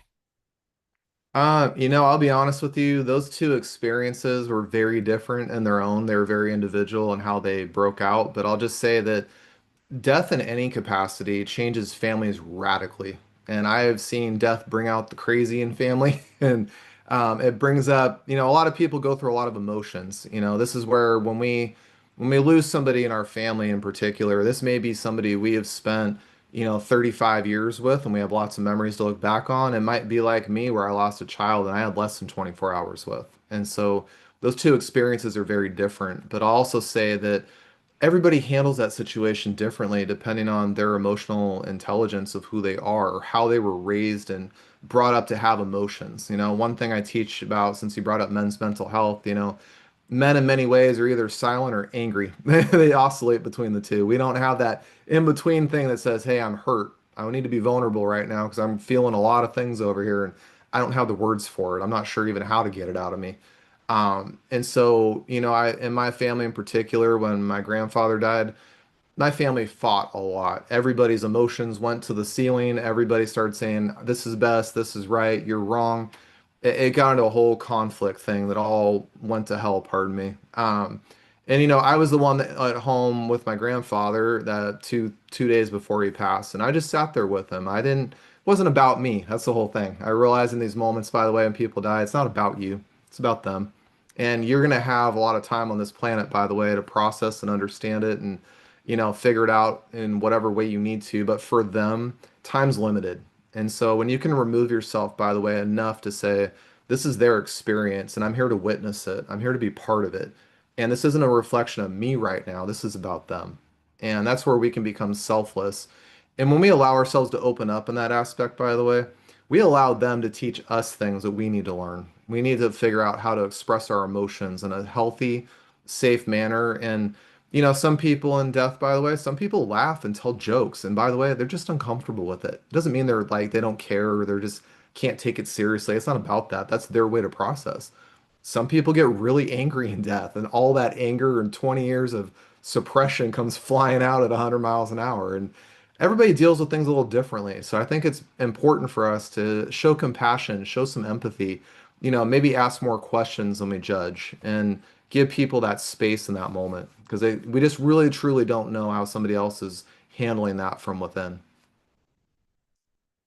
What were some of the tips that you used to help soothe yourself during that time of losing your grandfather and your son?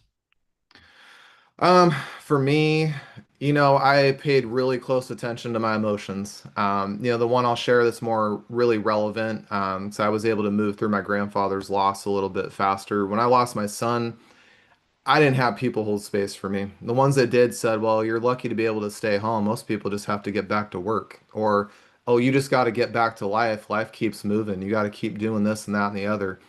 When you lose a child, this is particularly hard for lost parents. Our brain does not go to that. We can move on and get over it and let go and back to normal. That doesn't exist for us. We're kind of caught in a conundrum in that first 12 to 24 months where our brain we'll have days where we can get back in the world. Other days we're like, leave me the hell alone. I don't need to be part of this. Our brain oscillates between the two because we can't rationalize and understand what's going on with this. And sometimes we don't even get a reason why it happened. That's the even more frustrating part. So my biggest tips I say are sit with your emotions. Be kind to yourself. If you wake up really angry and really not feeling it, don't force yourself out in the world. Don't do that. Listen to hear, go inward. Because right now, something's trying to tell you to pay attention to yourself and saying that you need some time to process a thought or an emotion you're having that day. Or maybe that love that has nowhere to go and needs you to hold it right now. And that can be really hard. A lot of things that I've learned along my journey is I went to a hospital event about a year and a half after we lost Caden, and I was really nervous to go, by the way, because it was 40 families that have all lost children, and I was in a very angry place. And I remember trying to talk to some dads at that thing, and I couldn't muster the words. I just looked pissed off. I was just angry. And this dad looked at me, and I remember he kind of gave me a really small smile, but he made eye contact with me really deeply, and he said, "You don't need words. I get you. You're completely fine for feeling how you feel right now." And I did not no idea I was conveying that to this guy, but after he said that, I just said, "Thank you for not saying all the other stuff like I'm sorry for your loss and how are you doing?" And trying to make small talk. I said, "Thanks for talking directly to me. I appreciate that so much." And that was a defining moment for me in my healing process. I look back at when I lost my grandmother in 2024. This was the woman that raised me, and it was a difficult time. And similar to you, I was experiencing all these emotions. And there's always that joke, right? Men, to your point, men could be either silent or we could be angry, but we can't be anything in between. But I was everything in between, Chris. And one thing that looking back, I had a conversation with about myself was my identity. Am I still a grandchild? Am I still this person's fourth child because she raised me from when I was born, right? And even though she's my grandmother, we just had that bond. And you go through a little bit of identity awareness because you were one person and now you're someone else, and then you become someone else again. And then you mentioned just because you've lost a child, it doesn't mean you're not a parent anymore. You're just parenting in a different way. The identity piece, how hard is that for people to navigate with in general, in your opinion? I appreciate you saying that, Terrain, and I just want to say I'm sorry for your loss of your grandma in 2024, my friend. And I'm just going to share with you because I feel this way about my grandpa, and I hope you can assimilate with this. But you're always going to be your grandma's little boy, just like I'm going to be my grandfather's little boy. We're always going to be that. That does not change because they're not here. So I just wanted to acknowledge you on that. Um, I'll say identity change is very, very challenging for people because a lot of us live on autopilot through our life. And when we go through a loss like that, losing a grandmother in particular, I had that experience in 2025. And when we went through those losses, your identity shift is this weird chasm between who you were and who you're becoming. And that's where I help people because this in between place is really confusing. You start saying, well, I identified as this, I identified as that, I attached myself to these beliefs or this kind of person, but that doesn't fit anymore. That just doesn't, that chapter closed somehow. And now who the heck am I going to be? And I think people try to push through that a lot really fast. They try to just move on, and that's where we miss an opportunity with grief. And that's why I was glad you shared what you did about losing your grandmother. We had you not stayed in that place to ask those questions and just acknowledge for a minute and said, I'm having an identity shift right now, and wow, this feels weird. I used to be this person, but I'm somebody else now, and who is this person, and what's this person going to be like, and are they going to think these things, believe these things, feel these things? You're trying to feel all that out in the middle chasm of this grief journey that you're on, and I think that that's a place not to be rushed or forced or have people tell you what to do or how to believe, think, and feel, but for you to discover that. And that's something that takes a lot of time for some people. I've seen people do it in 6 months. I've seen people take 20 years. I can't sit here and say that one is right or one is wrong. I can't, because it's a personal journey. But I can say that when you feel that, and that's kind of what I brought up initially as we started talking today. June 1st hit, and somehow a lot of my grief just like fell away. The heaviness just left. It was gone like a ghost. And I sat there and went, wow, who the heck am I going to be now? This heavy grief thing's gone.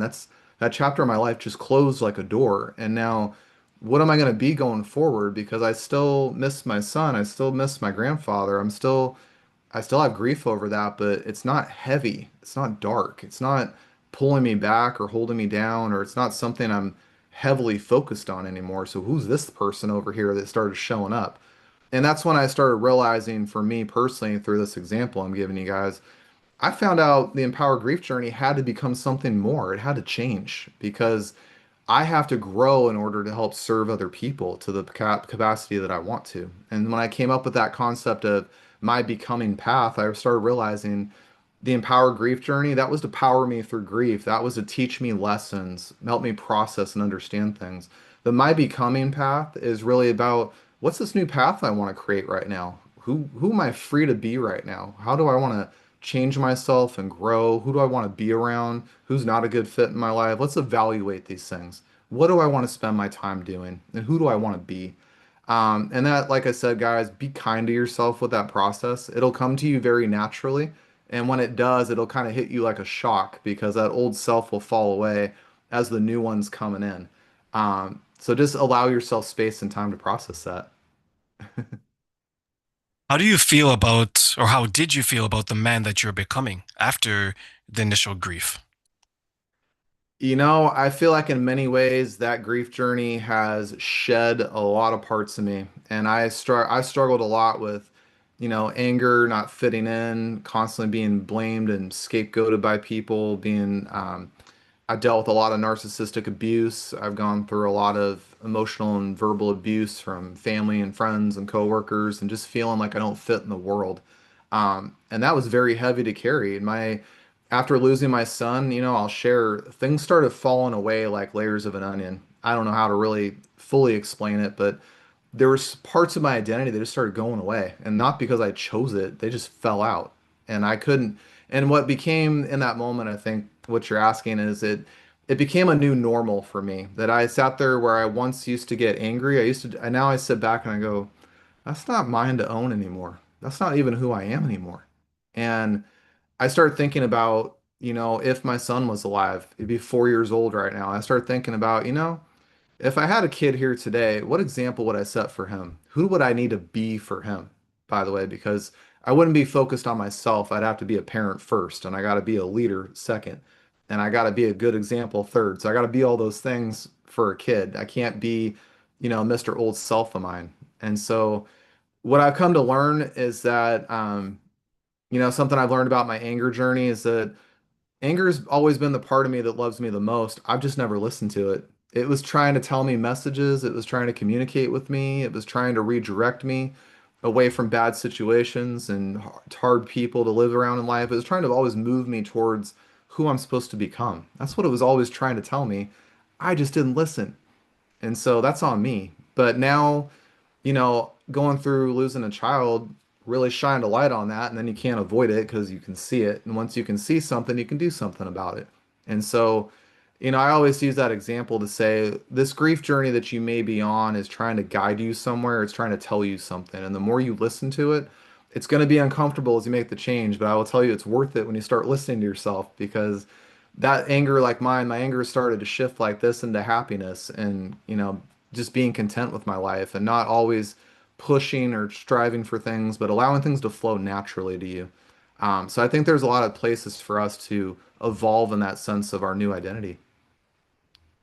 Thank you for sharing that, Chris. And one of the reasons why I did ask was for the response that you gave. Also, I started I had what they call, I think it's called grief fog, where I was like, oh my God, what's going to happen next, right? I was Mm. confusion. And then I woke up one day, Chris, and I was like, hmm, everything makes sense. Like you're saying, right? It will just peel off. I was like, I just became focused in such a different way. And the things that I thought mattered no longer mattered anymore. Very And it put beautifully a, put. yeah, thank you. And it put a lot of things into perspective. I knew that speaking to people like you, helping others through this, I knew 110% during my grief journey that was exactly what I was destined to do. Everything else was just a distraction. And looking back from when I was in my early, because I'm 40 now, when I was in my early 20s and I used to give Bible readings, when I used to go to the charities and help people, I stopped doing those things because I was pursuing other things. And other things worked out. I was able to get a house, I got a car, whatever. But then when my grandmother passed away, it brought me to a point because now all I had was my memories, right? I was remembering her saying, be charitable, make sure you're helping people, make sure you're doing these things.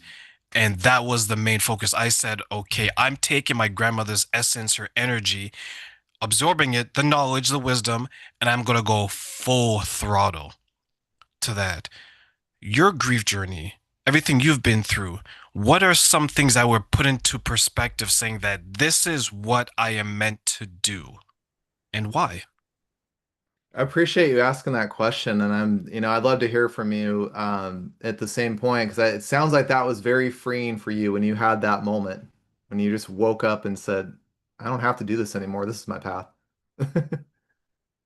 It was like I had my job, which I still do, and then I was trying to balance the two, but there's an imbalance. I was more so on the job than this. Then I was like, wait a minute, my job can help fuel this. And then when I started to do that, everything took off. I started connecting with more people. I started to see more success. I felt lighter. Love that. Right? And this is from a emotional, spiritual, maybe not physical, but I'm still roughly around the same weight. I can lose a couple of pounds, but a mental state of mind. I was just freed. And you mentioned that you let go of some things. That was the same way. Someone the other day, a couple weeks ago, not the other, a couple weeks ago, asked me, how do you have this positive outlook? And I told them I made a choice. The things that maybe were bothering me or that I would give energy to, I don't give energy to anymore. That's beautiful, my friend. God, Thank yous. yeah, what you're reminding me of this scene in Office Space, the movie from the I think early 90s or something, where this guy he goes to a hypnotherapy session and the hypnotist dies and he's still kind of in a trance days after this happens. And I remember him sitting at the table with Jennifer Aniston and she said, "Are you gonna, what about work?" And he goes, "I don't really like my job. I don't think I'm gonna do that anymore." And she says, "Well, what are you going to do about paying bills?" And he goes, "I've never liked paying bills. I don't think I'm going to do those either." And then she said, "Well, what do you want to do, Peter?" And he says, "I want to take you out to dinner. And after dinner, I want to take you back to my place and watch Kung Fu." And he was so definitive. And I use this example. I'm glad you're laughing because it's a great example. I always tell people about psychology. Back to what you said about making a choice. Peter couldn't make choices before that hypnotherapy session. He was always trying to be somebody he wasn't. And he was always trying to be the corporate, computer guy, show up at his job he hates, deal with his boss he doesn't like, go home and deal with a neighbor that kind of annoys him. He goes through this thing in the movie, and this is where grief takes us, by the way, is we kind of get to a place where we say, I never really liked that job. I don't think I want to do that anymore. I actually want to go over here. And when you do that, by the way, back to what Terrain said about making choices, that's a choice. That's a powerful one, by the way. And it's not always clean, it's not always easy. It creates more frustration and pain sometimes up front. But back here on the back end of things is where it really clicks and it makes sense. And it's where everything starts coming together. When I decided I actually ended up losing a six-figure job career basically in mortgages. I lost all that. And yeah, the money was great, but you know what? I never had time. I worked 7 days a week, 10-hour days. I was always up at weird hours, 7 in the morning, 6 in the morning, work until 10 o'clock at night. I had no life. And so that job that everybody would look at me and say, well, how could you be so, carefree about losing that kind of money? You can have all the money in the world, but if you don't have time to actually live your life and do things, it's useless. It doesn't do anything for you. And so I realized that life wasn't meant for me. It really wasn't. And I was sad about the loss about it in many ways. But at the same time, after I lost my son, I went to this other place and said, what have you always done over your life that everybody's always disagreed with or not liked about or never given you space to do? And that was always helping people. That was always what I did. I worked with people in very hard situations. Even in mortgages, I dealt with people moving from Germany to the US or moving from Japan to the US or moving across states and working with military. And I worked with people in high stress, high emotional environments, people that needed a grounded person to come along and say, I'm going to walk beside you as you navigate this. So you don't have to go to a 10. You can go to a 5 and be happier in life. So, come back to that thing about making choices. I made one after I lost my son. I said, there's just no more being inauthentic to who I am. There's no more of that, trying to be somebody I'm not. That's got to die. That energy's got to just stop. And when I put my focus into my podcast, when I put it into coaching, and I see the results that come through that. And in coaching, I laugh when people say, "Oh, well, you helped me do this and you helped me do that, and you're so great," and blah blah. And I say, "No, I just helped pull things out of you. You had that inside you. You were able to pull this out. So yeah, I'll take this much credit, but to be honest with you, this much of it is all on you. And I want you to see that because you've got that power within you. I'm just here to help pull it out." And so, kind of like you said about carrying your grandmother's values forward, which I love, by the way, I do the same thing about my grandfather. All the knowledge, the wisdom, advice, all the things that their grandparents taught us, I use that every day. And that's a way for us to honor and remember our grandparents, by the way, but also helps us help other people. And like you said, when we make choices to stop directing our energy towards the bad stuff and pull it towards our authenticity and where we're supposed to be, there's a sense of freedom that I saw come over you and you shared your story. This freedom comes of I'm not pushing and forcing. I'm letting things gravitate towards me. I'm letting people come to me. I'm letting opportunity come to me. And that's where you're in your synchronicity of who you're supposed to be. That's the most beautiful place to get to in life. I know over the last little bit, for a while, you created a framework. Can you share that framework, the origins, and what it does? Yeah, so I created something called the Caden framework that I use to help people navigate through grief. And I came up with that because my son is at the core of why I do what I do. He's why I coach. And so I used his name to create an acronym framework for people.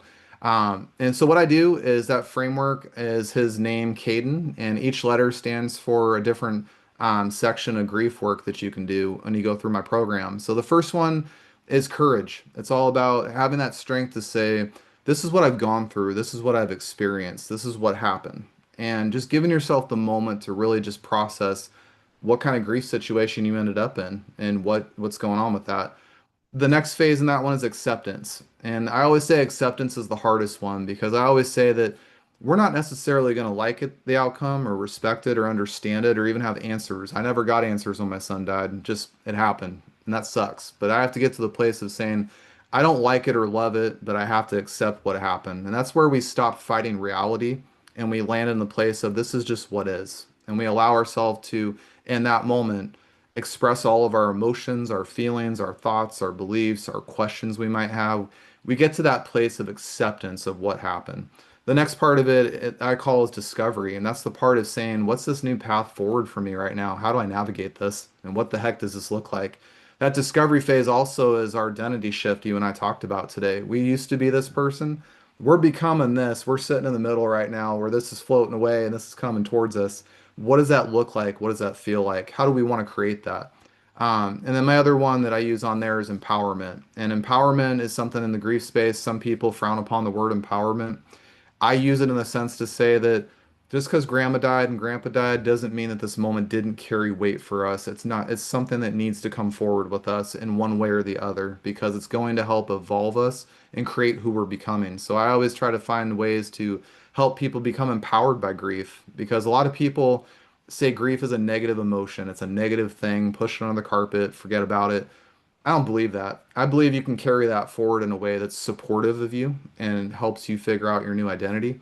And the N in the acronym is about new beginnings. And this is where we kind of tie all of our grief work together, our courage, our acceptance, our discovery of ourselves, our empowerment. We're getting ourselves in a place where grief doesn't have the big, heavy weight attached to us. It's actually the heaviness is gone, but the memory and the foundation of what it did to change us is there. And now we got to figure out this new path forward. And that's where we get to create.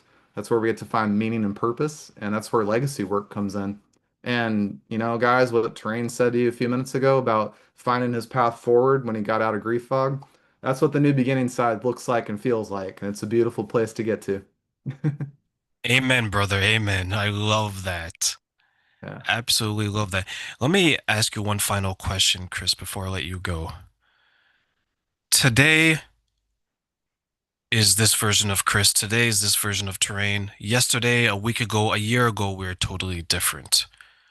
What tips or advice do you want to give to people, men and women, everyone, to help them to continue on the healing journey of their grief?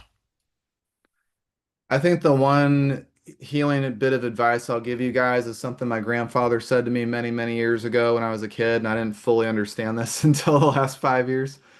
You're never going to be the same person that you were at 20 years old as you will be at 25, 30, 40, 50, 60, 70.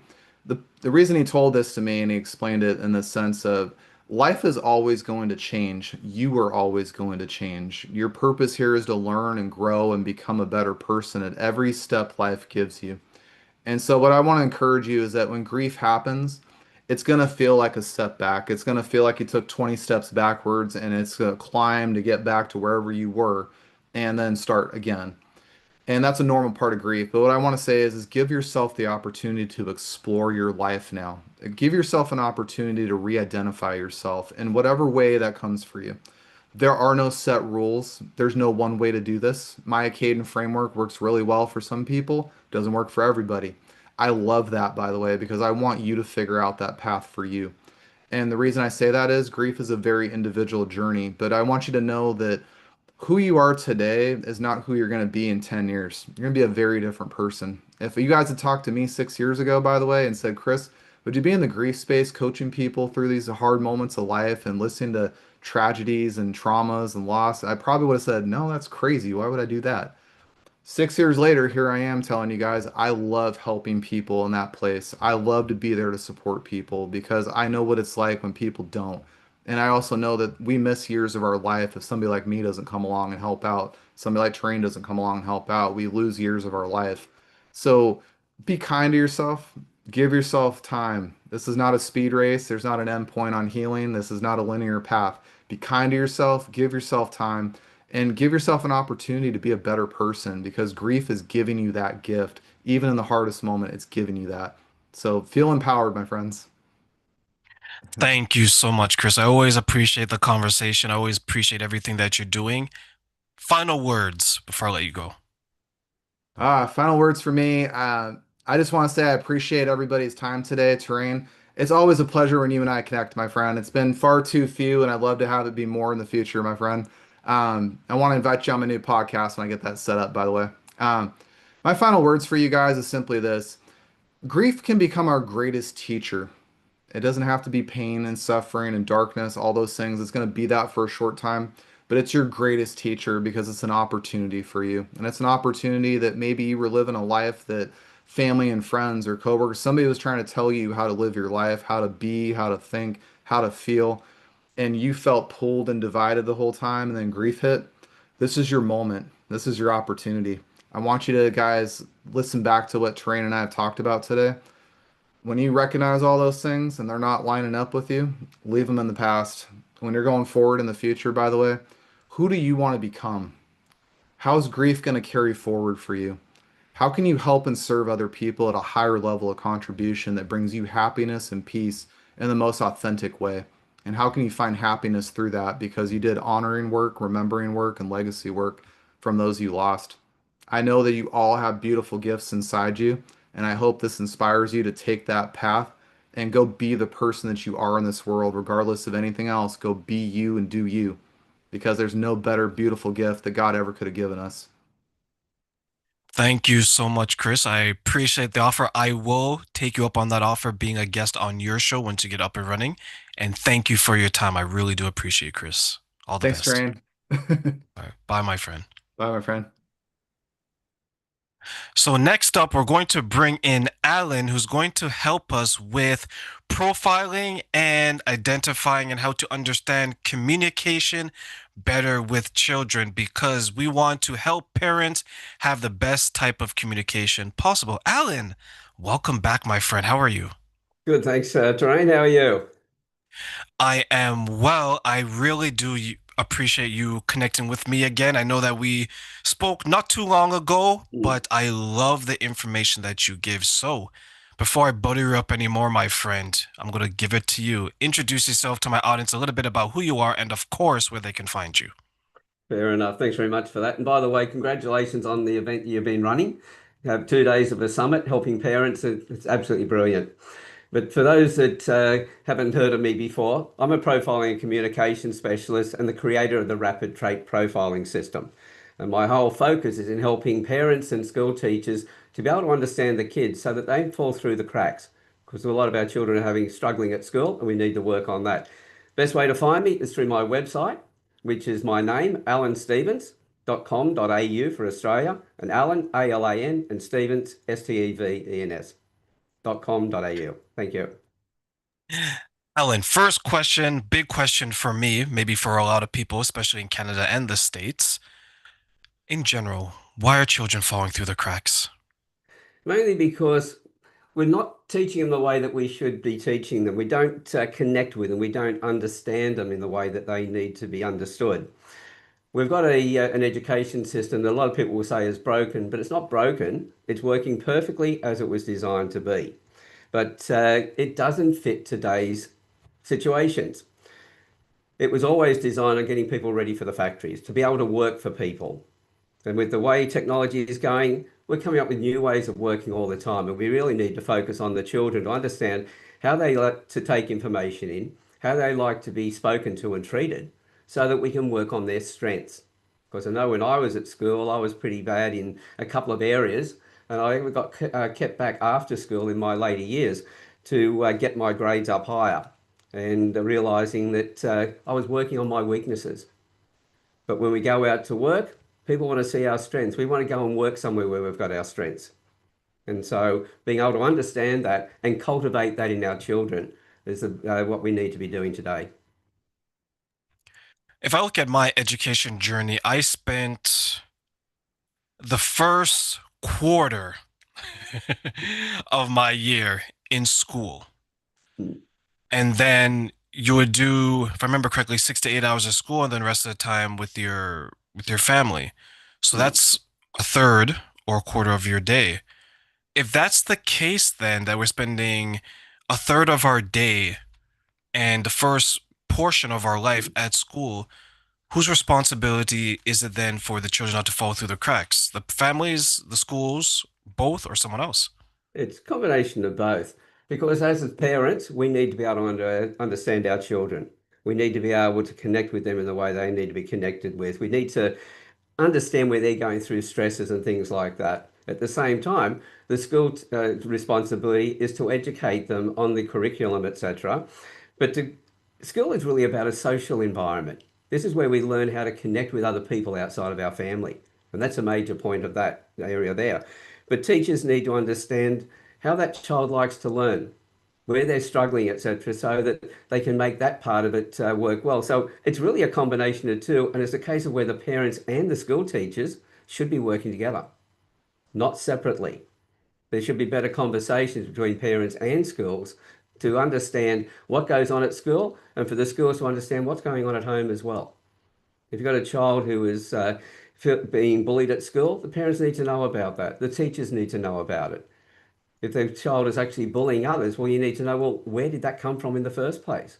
Because a lot of children become bullies because they were bullied in the first place themselves. Now, that can be at school, it could be at home, it could be just in their social environment, out playing sports, etc.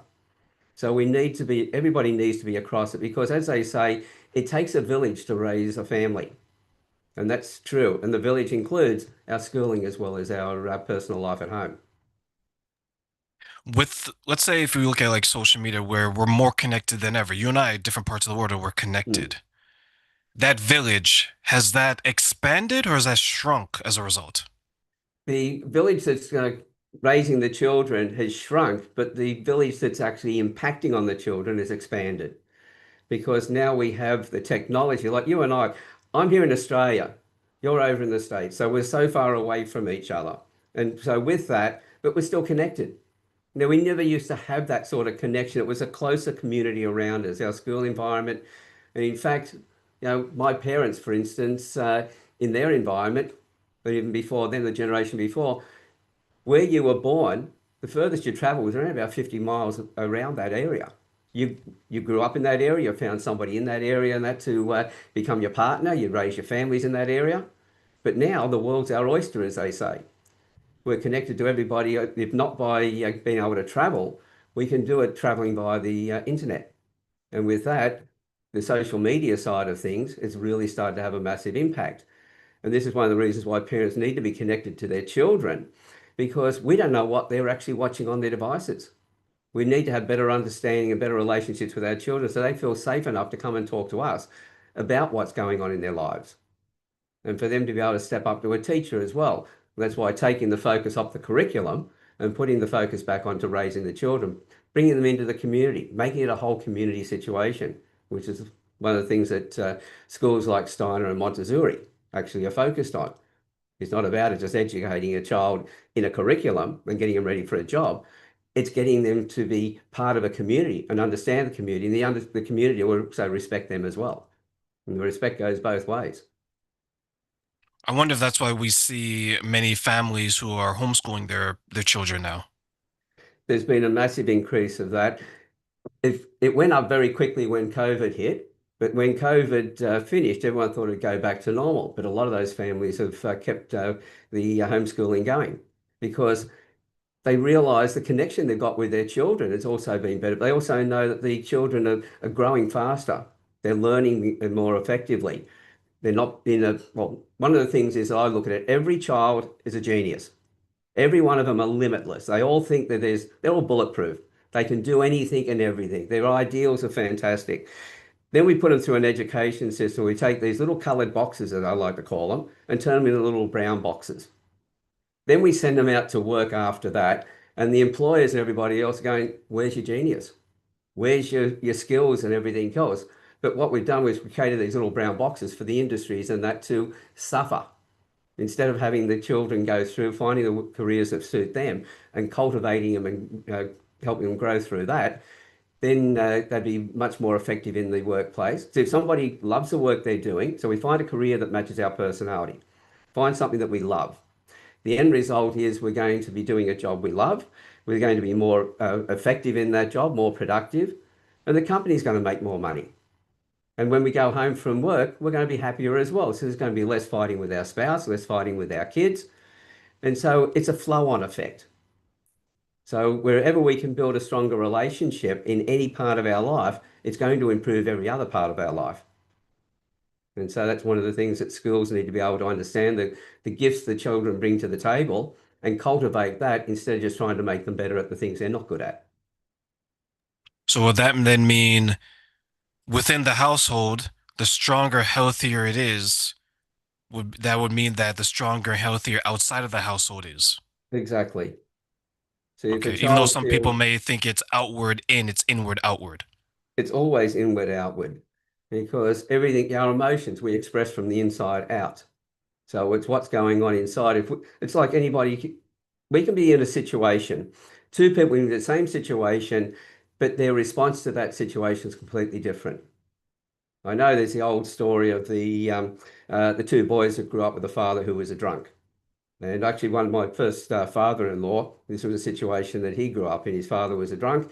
His brother became a drunk, and Jack was teetotal. I think in the 16 years I knew him, he only had 2 beers, and both of those were with me. And that was only small glasses of beer, not large ones.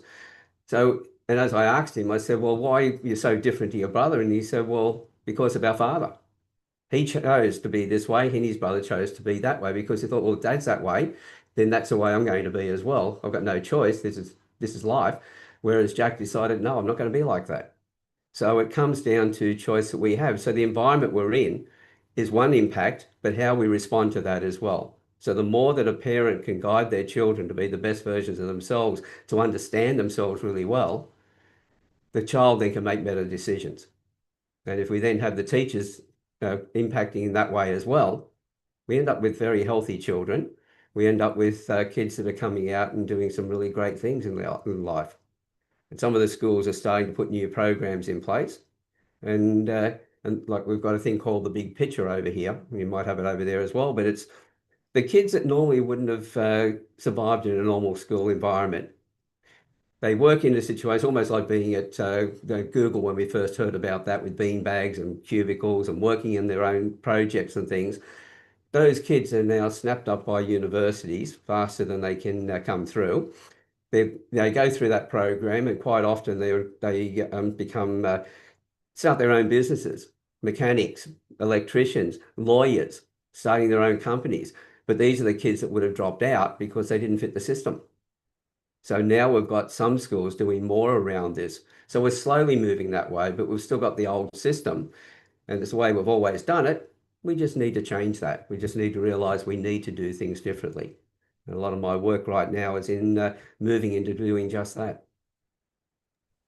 Speaking of your work, how does your work intertwine and integrate into the family structure in the way that you described to help move things along forward? Well, from the point of view of somebody who said to me, well, tell me about my children. I can profile their kids for them and tell them how they need to change the way they like to be spoken to match their child. But it's all about being able to understand how that child likes to take information in, how they like to process, what sort of sports and hobbies and things will suit them, even to the point of recognizing what type of education system they should go into as well. Private school, public schools, Steiner, Montessori, whatever it might be. And in that, once they know how the child likes to be spoken to and they speak that way, they have a better connection. And that's the same thing with even somebody who's got neurodiverse, for instance, a different condition of that form where we try and medicate them to fit them into the box instead of turning around and going, okay, we need to adjust the way we speak. In other words, tuning our transmitter into their receiver and speak to them the way they need to be spoken to. And then we get the results that we're looking for, because we find that the child then is doing the stuff they love to do. They know that they're understood, because as we all say in business and in personal lives, we all know that we're loved or that we belong there when we have a place that we feel that we're valued, that we contribute. And it's the same thing with our children. We want to find that from our partner, our spouse. We want to find that with our children. We want to have that in the workplace. And so being able to build that relationship with somebody straight away, we're able to, they know that they belong. The conversations of them, it's more like or parents having a conversation with their child instead of lecturing their children about what they should be doing. And so being able to read them, you're able to do just that. Once you do that, Alan, and you profile them and you say, hey, this is what I recommend, what could be then some of the obstacles that parents are facing in taking that advice to speak to their children better? Well, it really comes down to making sure that if I profile a child for a parent, that they fully understand it's my job to make sure that they do. This is in how it comes down to my responsibility, how I transmit this to them. Because if you're going to point the finger at someone and say, right, you need to do this, then I better be doing it the right way to start with in the first place. And it's a case of, well, this is your child. This is the way they like to take information in. This is the way you like to take information in. It doesn't match the child's. It's not about your personality being right or wrong. It's about the communication between the two styles. But it comes down to some parents might look at what I do and think, well, this is a bit woo-woo. But really, if you think about it, everything we feel inside, we express outwardly. And while we're thinking and thinking in a certain way, we're going to pull the same expression over and over. And we're going to work the same muscles on our face, and we're going to create the same ridges and crevices because we just build it up and build it up. And that then tells us how that person likes to think and process. So our face becomes a roadmap of how we like to think. And as they say, children don't come with a manual. Well, yes, they do. It's their face. And so once you learn how to read that, and because our face changes over time, we build more ridges and crevices, more structure, and that increase in the structure just tells us more and more as they're going along. So now once we've got that, we know that, okay, the way I like to take information in, it's perfect. It's perfect for me. Everyone's traits are perfect for them, what they were born with and what they developed in response to their environment over time. So to anybody who's listening to this, your personality profile, the way you do things is perfect for you. The whole idea now is find the situations in which that really works well. So if you know your strengths, you know what environment to go into. At the same time, if you know where you get triggered, you know how to set your environment up so you don't get triggered. If you're not very good at concentrating and doing hard, sitting at the desk for a long period of time, well, then don't do that sort of job. But if you're able to look at a child and realize that that's their features, tell you that they're not going to be able to sit at a desk for long periods of time. So if I'm a teacher and I've got children that I know aren't going to sit for long periods of time, I'm going to give them tasks to do and then break those tasks up so they get a bit of movement. It might be not just breaking away from the task, but getting up and moving around. So in some cases, it's putting equipment they've got to grab away from their desk, so they've got to get up and go and get it. So it's finding little ways that match their personality, and therefore they're going to get the energy they need, get their focus they need, and get the results that they are looking for. But Alan, I work so many hours and it's hard for me to do all these changes in my family. Yeah, and you do get that. The beautiful part is, though, if you keep doing what you've been doing, you're going to keep getting the frustration you've been getting. And so you have to make a change. But the whole thing is, the moment you notice a change in somebody, you'll get a different result. I'll give you an example. I had a young fella who was 6 years old. His mother brought him to me and asked me to profile him. He had Asperger. The school didn't want him. The after schools care didn't want him. The psychologist said he needed a carer for the rest of his life. And so with that, she asked me to profile him. I gave her a report that she took back to the school teachers and the after schools care. And she played one against the other, telling each of them that if they didn't do it themselves because the others were doing it, it would far beyond their heads. Neither the teachers nor the after schools care wanted to be held responsible, so they put it in place. Now, this is a boy that the psychologist said would need a carer for the rest of his life. Now, you can imagine the amount of headaches to the mother all that way through, because she was a single mum, with medication, with caring for him and everything else into later years. So when you start worrying about, whether I've got time to do this or not. But when I gave her the profile, she took it to the school. She got them to put it in place. The after care put it in place as well. A year later, he was doing presentations in front of the class. Another year later, they let the psychologist go because they didn't need him anymore, and medication was off the table. And now, the last testimonial she did for me was last year when he was 21, living in another state, got a girlfriend, drives a car, got his own place, and he's now an assistant manager in a nightclub. So this is the beautiful parts that can come out of it, because once you understand the child, you're going to have a better connection with them straight away, and you're going to have behavioral changes really quickly. And so if you're going, well, I'm tired and everything else, well, why are you tired? Because I'm working long hours and I've got these issues at home. Well, would you like to remove the issues at home so you're going to be happier at work to start with in the first place? So it comes down to just going, well, how much is this bothering you?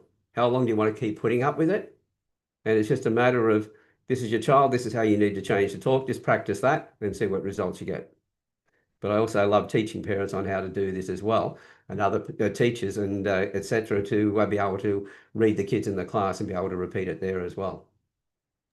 When it comes to you working with the parents and getting them to understand that things do need to change and sometimes it will be difficult for them to do so, what are some of the obstacles that you see the parents experiencing? More the obstacles that the parents are experiencing. It's a hard one because, again, everybody's different to everybody else and their situations. But quite often, the biggest hardship for a parent is the belief that this is what I'm stuck with. It's always going to be this way. And that's one of the biggest things. At the moment they realize, okay, let's give it a go and see what happens. They start to see changes very quickly. And that then gets rid of that other problem up front. But quite often it's our own belief that nothing's going to change. Every child who's got a condition, for instance, we're stuck with that. We're going to have to medicate them, etc. And it becomes almost an excuse for why we've got problems at home when we can say our kid's got this condition. And that's one of the big issues as well. And that's a big problem at the moment, especially when we've got so many. And the thing is, we need that connection with our children, because I know that, girls between the age of 11 and 15, it's over 5% who will try to commit suicide at some point in their life in those years.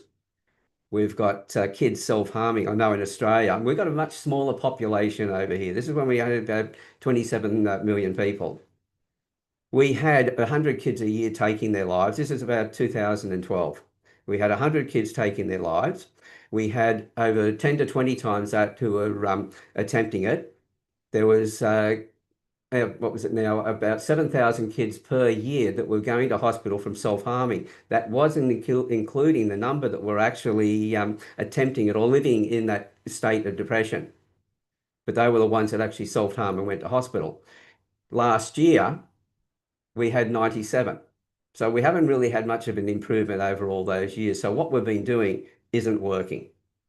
And this is why we need to bring in new ways of doing this. And this is why every parent I've worked with, they've all come back and talked about the big changes in their children. And I love doing this all over the world. The whole thing is that it's simple. You go up to somebody and you smile, they smile back. You feel good about the situation. You frown at somebody, they're not going to smile at you. They're going to, you're going to get a different expression. So it's simple. Whatever we put out, we're going to receive back. And so realizing that, as soon as we do that, we feel better about ourselves. Going out, because I'm involved with a few charities, we go out and talk to people on the streets about mental health, etc. We get into conversations and we end up with a bit of laughter and other things. We feel good and they feel good. And we go, right, we can impact on somebody so easily. And sometimes it's not a matter of really saying anything. It's just a matter of holding the space, sitting there with them, showing that somebody sees them. And our children are looking at their parents going, our parents aren't seeing me. And that's something that we need to change if we want our kids to grow up happy. Parents love their children, but they get caught up in everything else. The whole thing is, just got to remind yourself, what is it that we're here on the planet for? Why do we have children? What do we want for our children? And we go, okay, once you start focusing on that side and you look at, well, I've got to do all this stuff. No, you don't. You just have to start to connect with them and communicate with them in the way they need to be communicated with. Everything else will flow. Alan, let me ask you one final question where you can give final words for this. When it comes to that connection that you talked about, in general, what are some of the tips and recommendations you can give to parents and families out there who are trying to make that connection as we close? Oh, what sort of tips? As I said, the only thing you do is, well, first of all, is, as I said, find out about your children, find out where their gifts are, recognize that side of it, and then start to put that in place. There's many ways of doing that. There's a lot of information on my website where they can start with that as well. But the whole thing is to communicate, but also talk to the teachers about how do we work together as a team with our children. So for the parents to be able to ask the teacher, and understand the teachers are going through problems as well. See, the education system, it's not the children that are not good. It's not the teachers that are not good. The teachers didn't become a teacher because they wanted the high pay and the long holidays, because that doesn't exist. They worked very long hours, even through their holidays. And so the teachers went into that because they had a passion to work with children and help children grow. But they get jaded over a period of time. I know in Australia, as the teachers are coming through, within the first 5 years, 40% of those that have become teachers drop out. And it only takes 5 years to do that. It took them 4 years to get to become a teacher in the first place. So they've wasted 9 years of their life sort of thing, and they're going, what would I do now? But the more that the parents can talk to the teachers as a team, because once upon a time, if a parent, or if I didn't get good report cards, my mother used to say to me, "Why the hell didn't you? What did you do wrong?" Today, the parents are going in and blaming the teacher because their children don't do well. That needs to stop for a starter. It's a matter of the teachers are doing their best they can, but it's a system that they're in that's restricting it. There's curriculums, there's reporting and everything else. It's a realization that, to all the parents I'll be saying to this, that the thing is, it's not just what the teachers are doing, but it's what you're doing as well. If you want to get the best results for your kids, work with the teachers. Talk to the teachers and find out how they're teaching, how you can support that as well. If you can support the teacher then can support your children. At the same time, you build that relationship up, then the teachers will learn that they can also support you, so you can support the children as well, because that then flows back on to their life being better because they've got kids that are wanting to be at school. As I said before, it's a village. I was going to say thank you so much, Alan, for that. Your wisdom and the way you describe things. I absolutely agree that, you mentioned the village, and it does take that. And I really, really do appreciate it. So thank you for sharing your experience and insight today. Thank you very much. And thanks for the invitation. And again, congratulations on the summit as well. Thank you, my friend. I look forward to our next conversation. I'll speak to you soon. See you then. Bye for now. Bye. Well, everyone, that wraps up our day one for our parent summit. Tune in Sunday, June 14th, 11 a.m. Eastern Time. We have a fresh new lineup, and I can't wait to speak to each and every one of you. So, see you guys.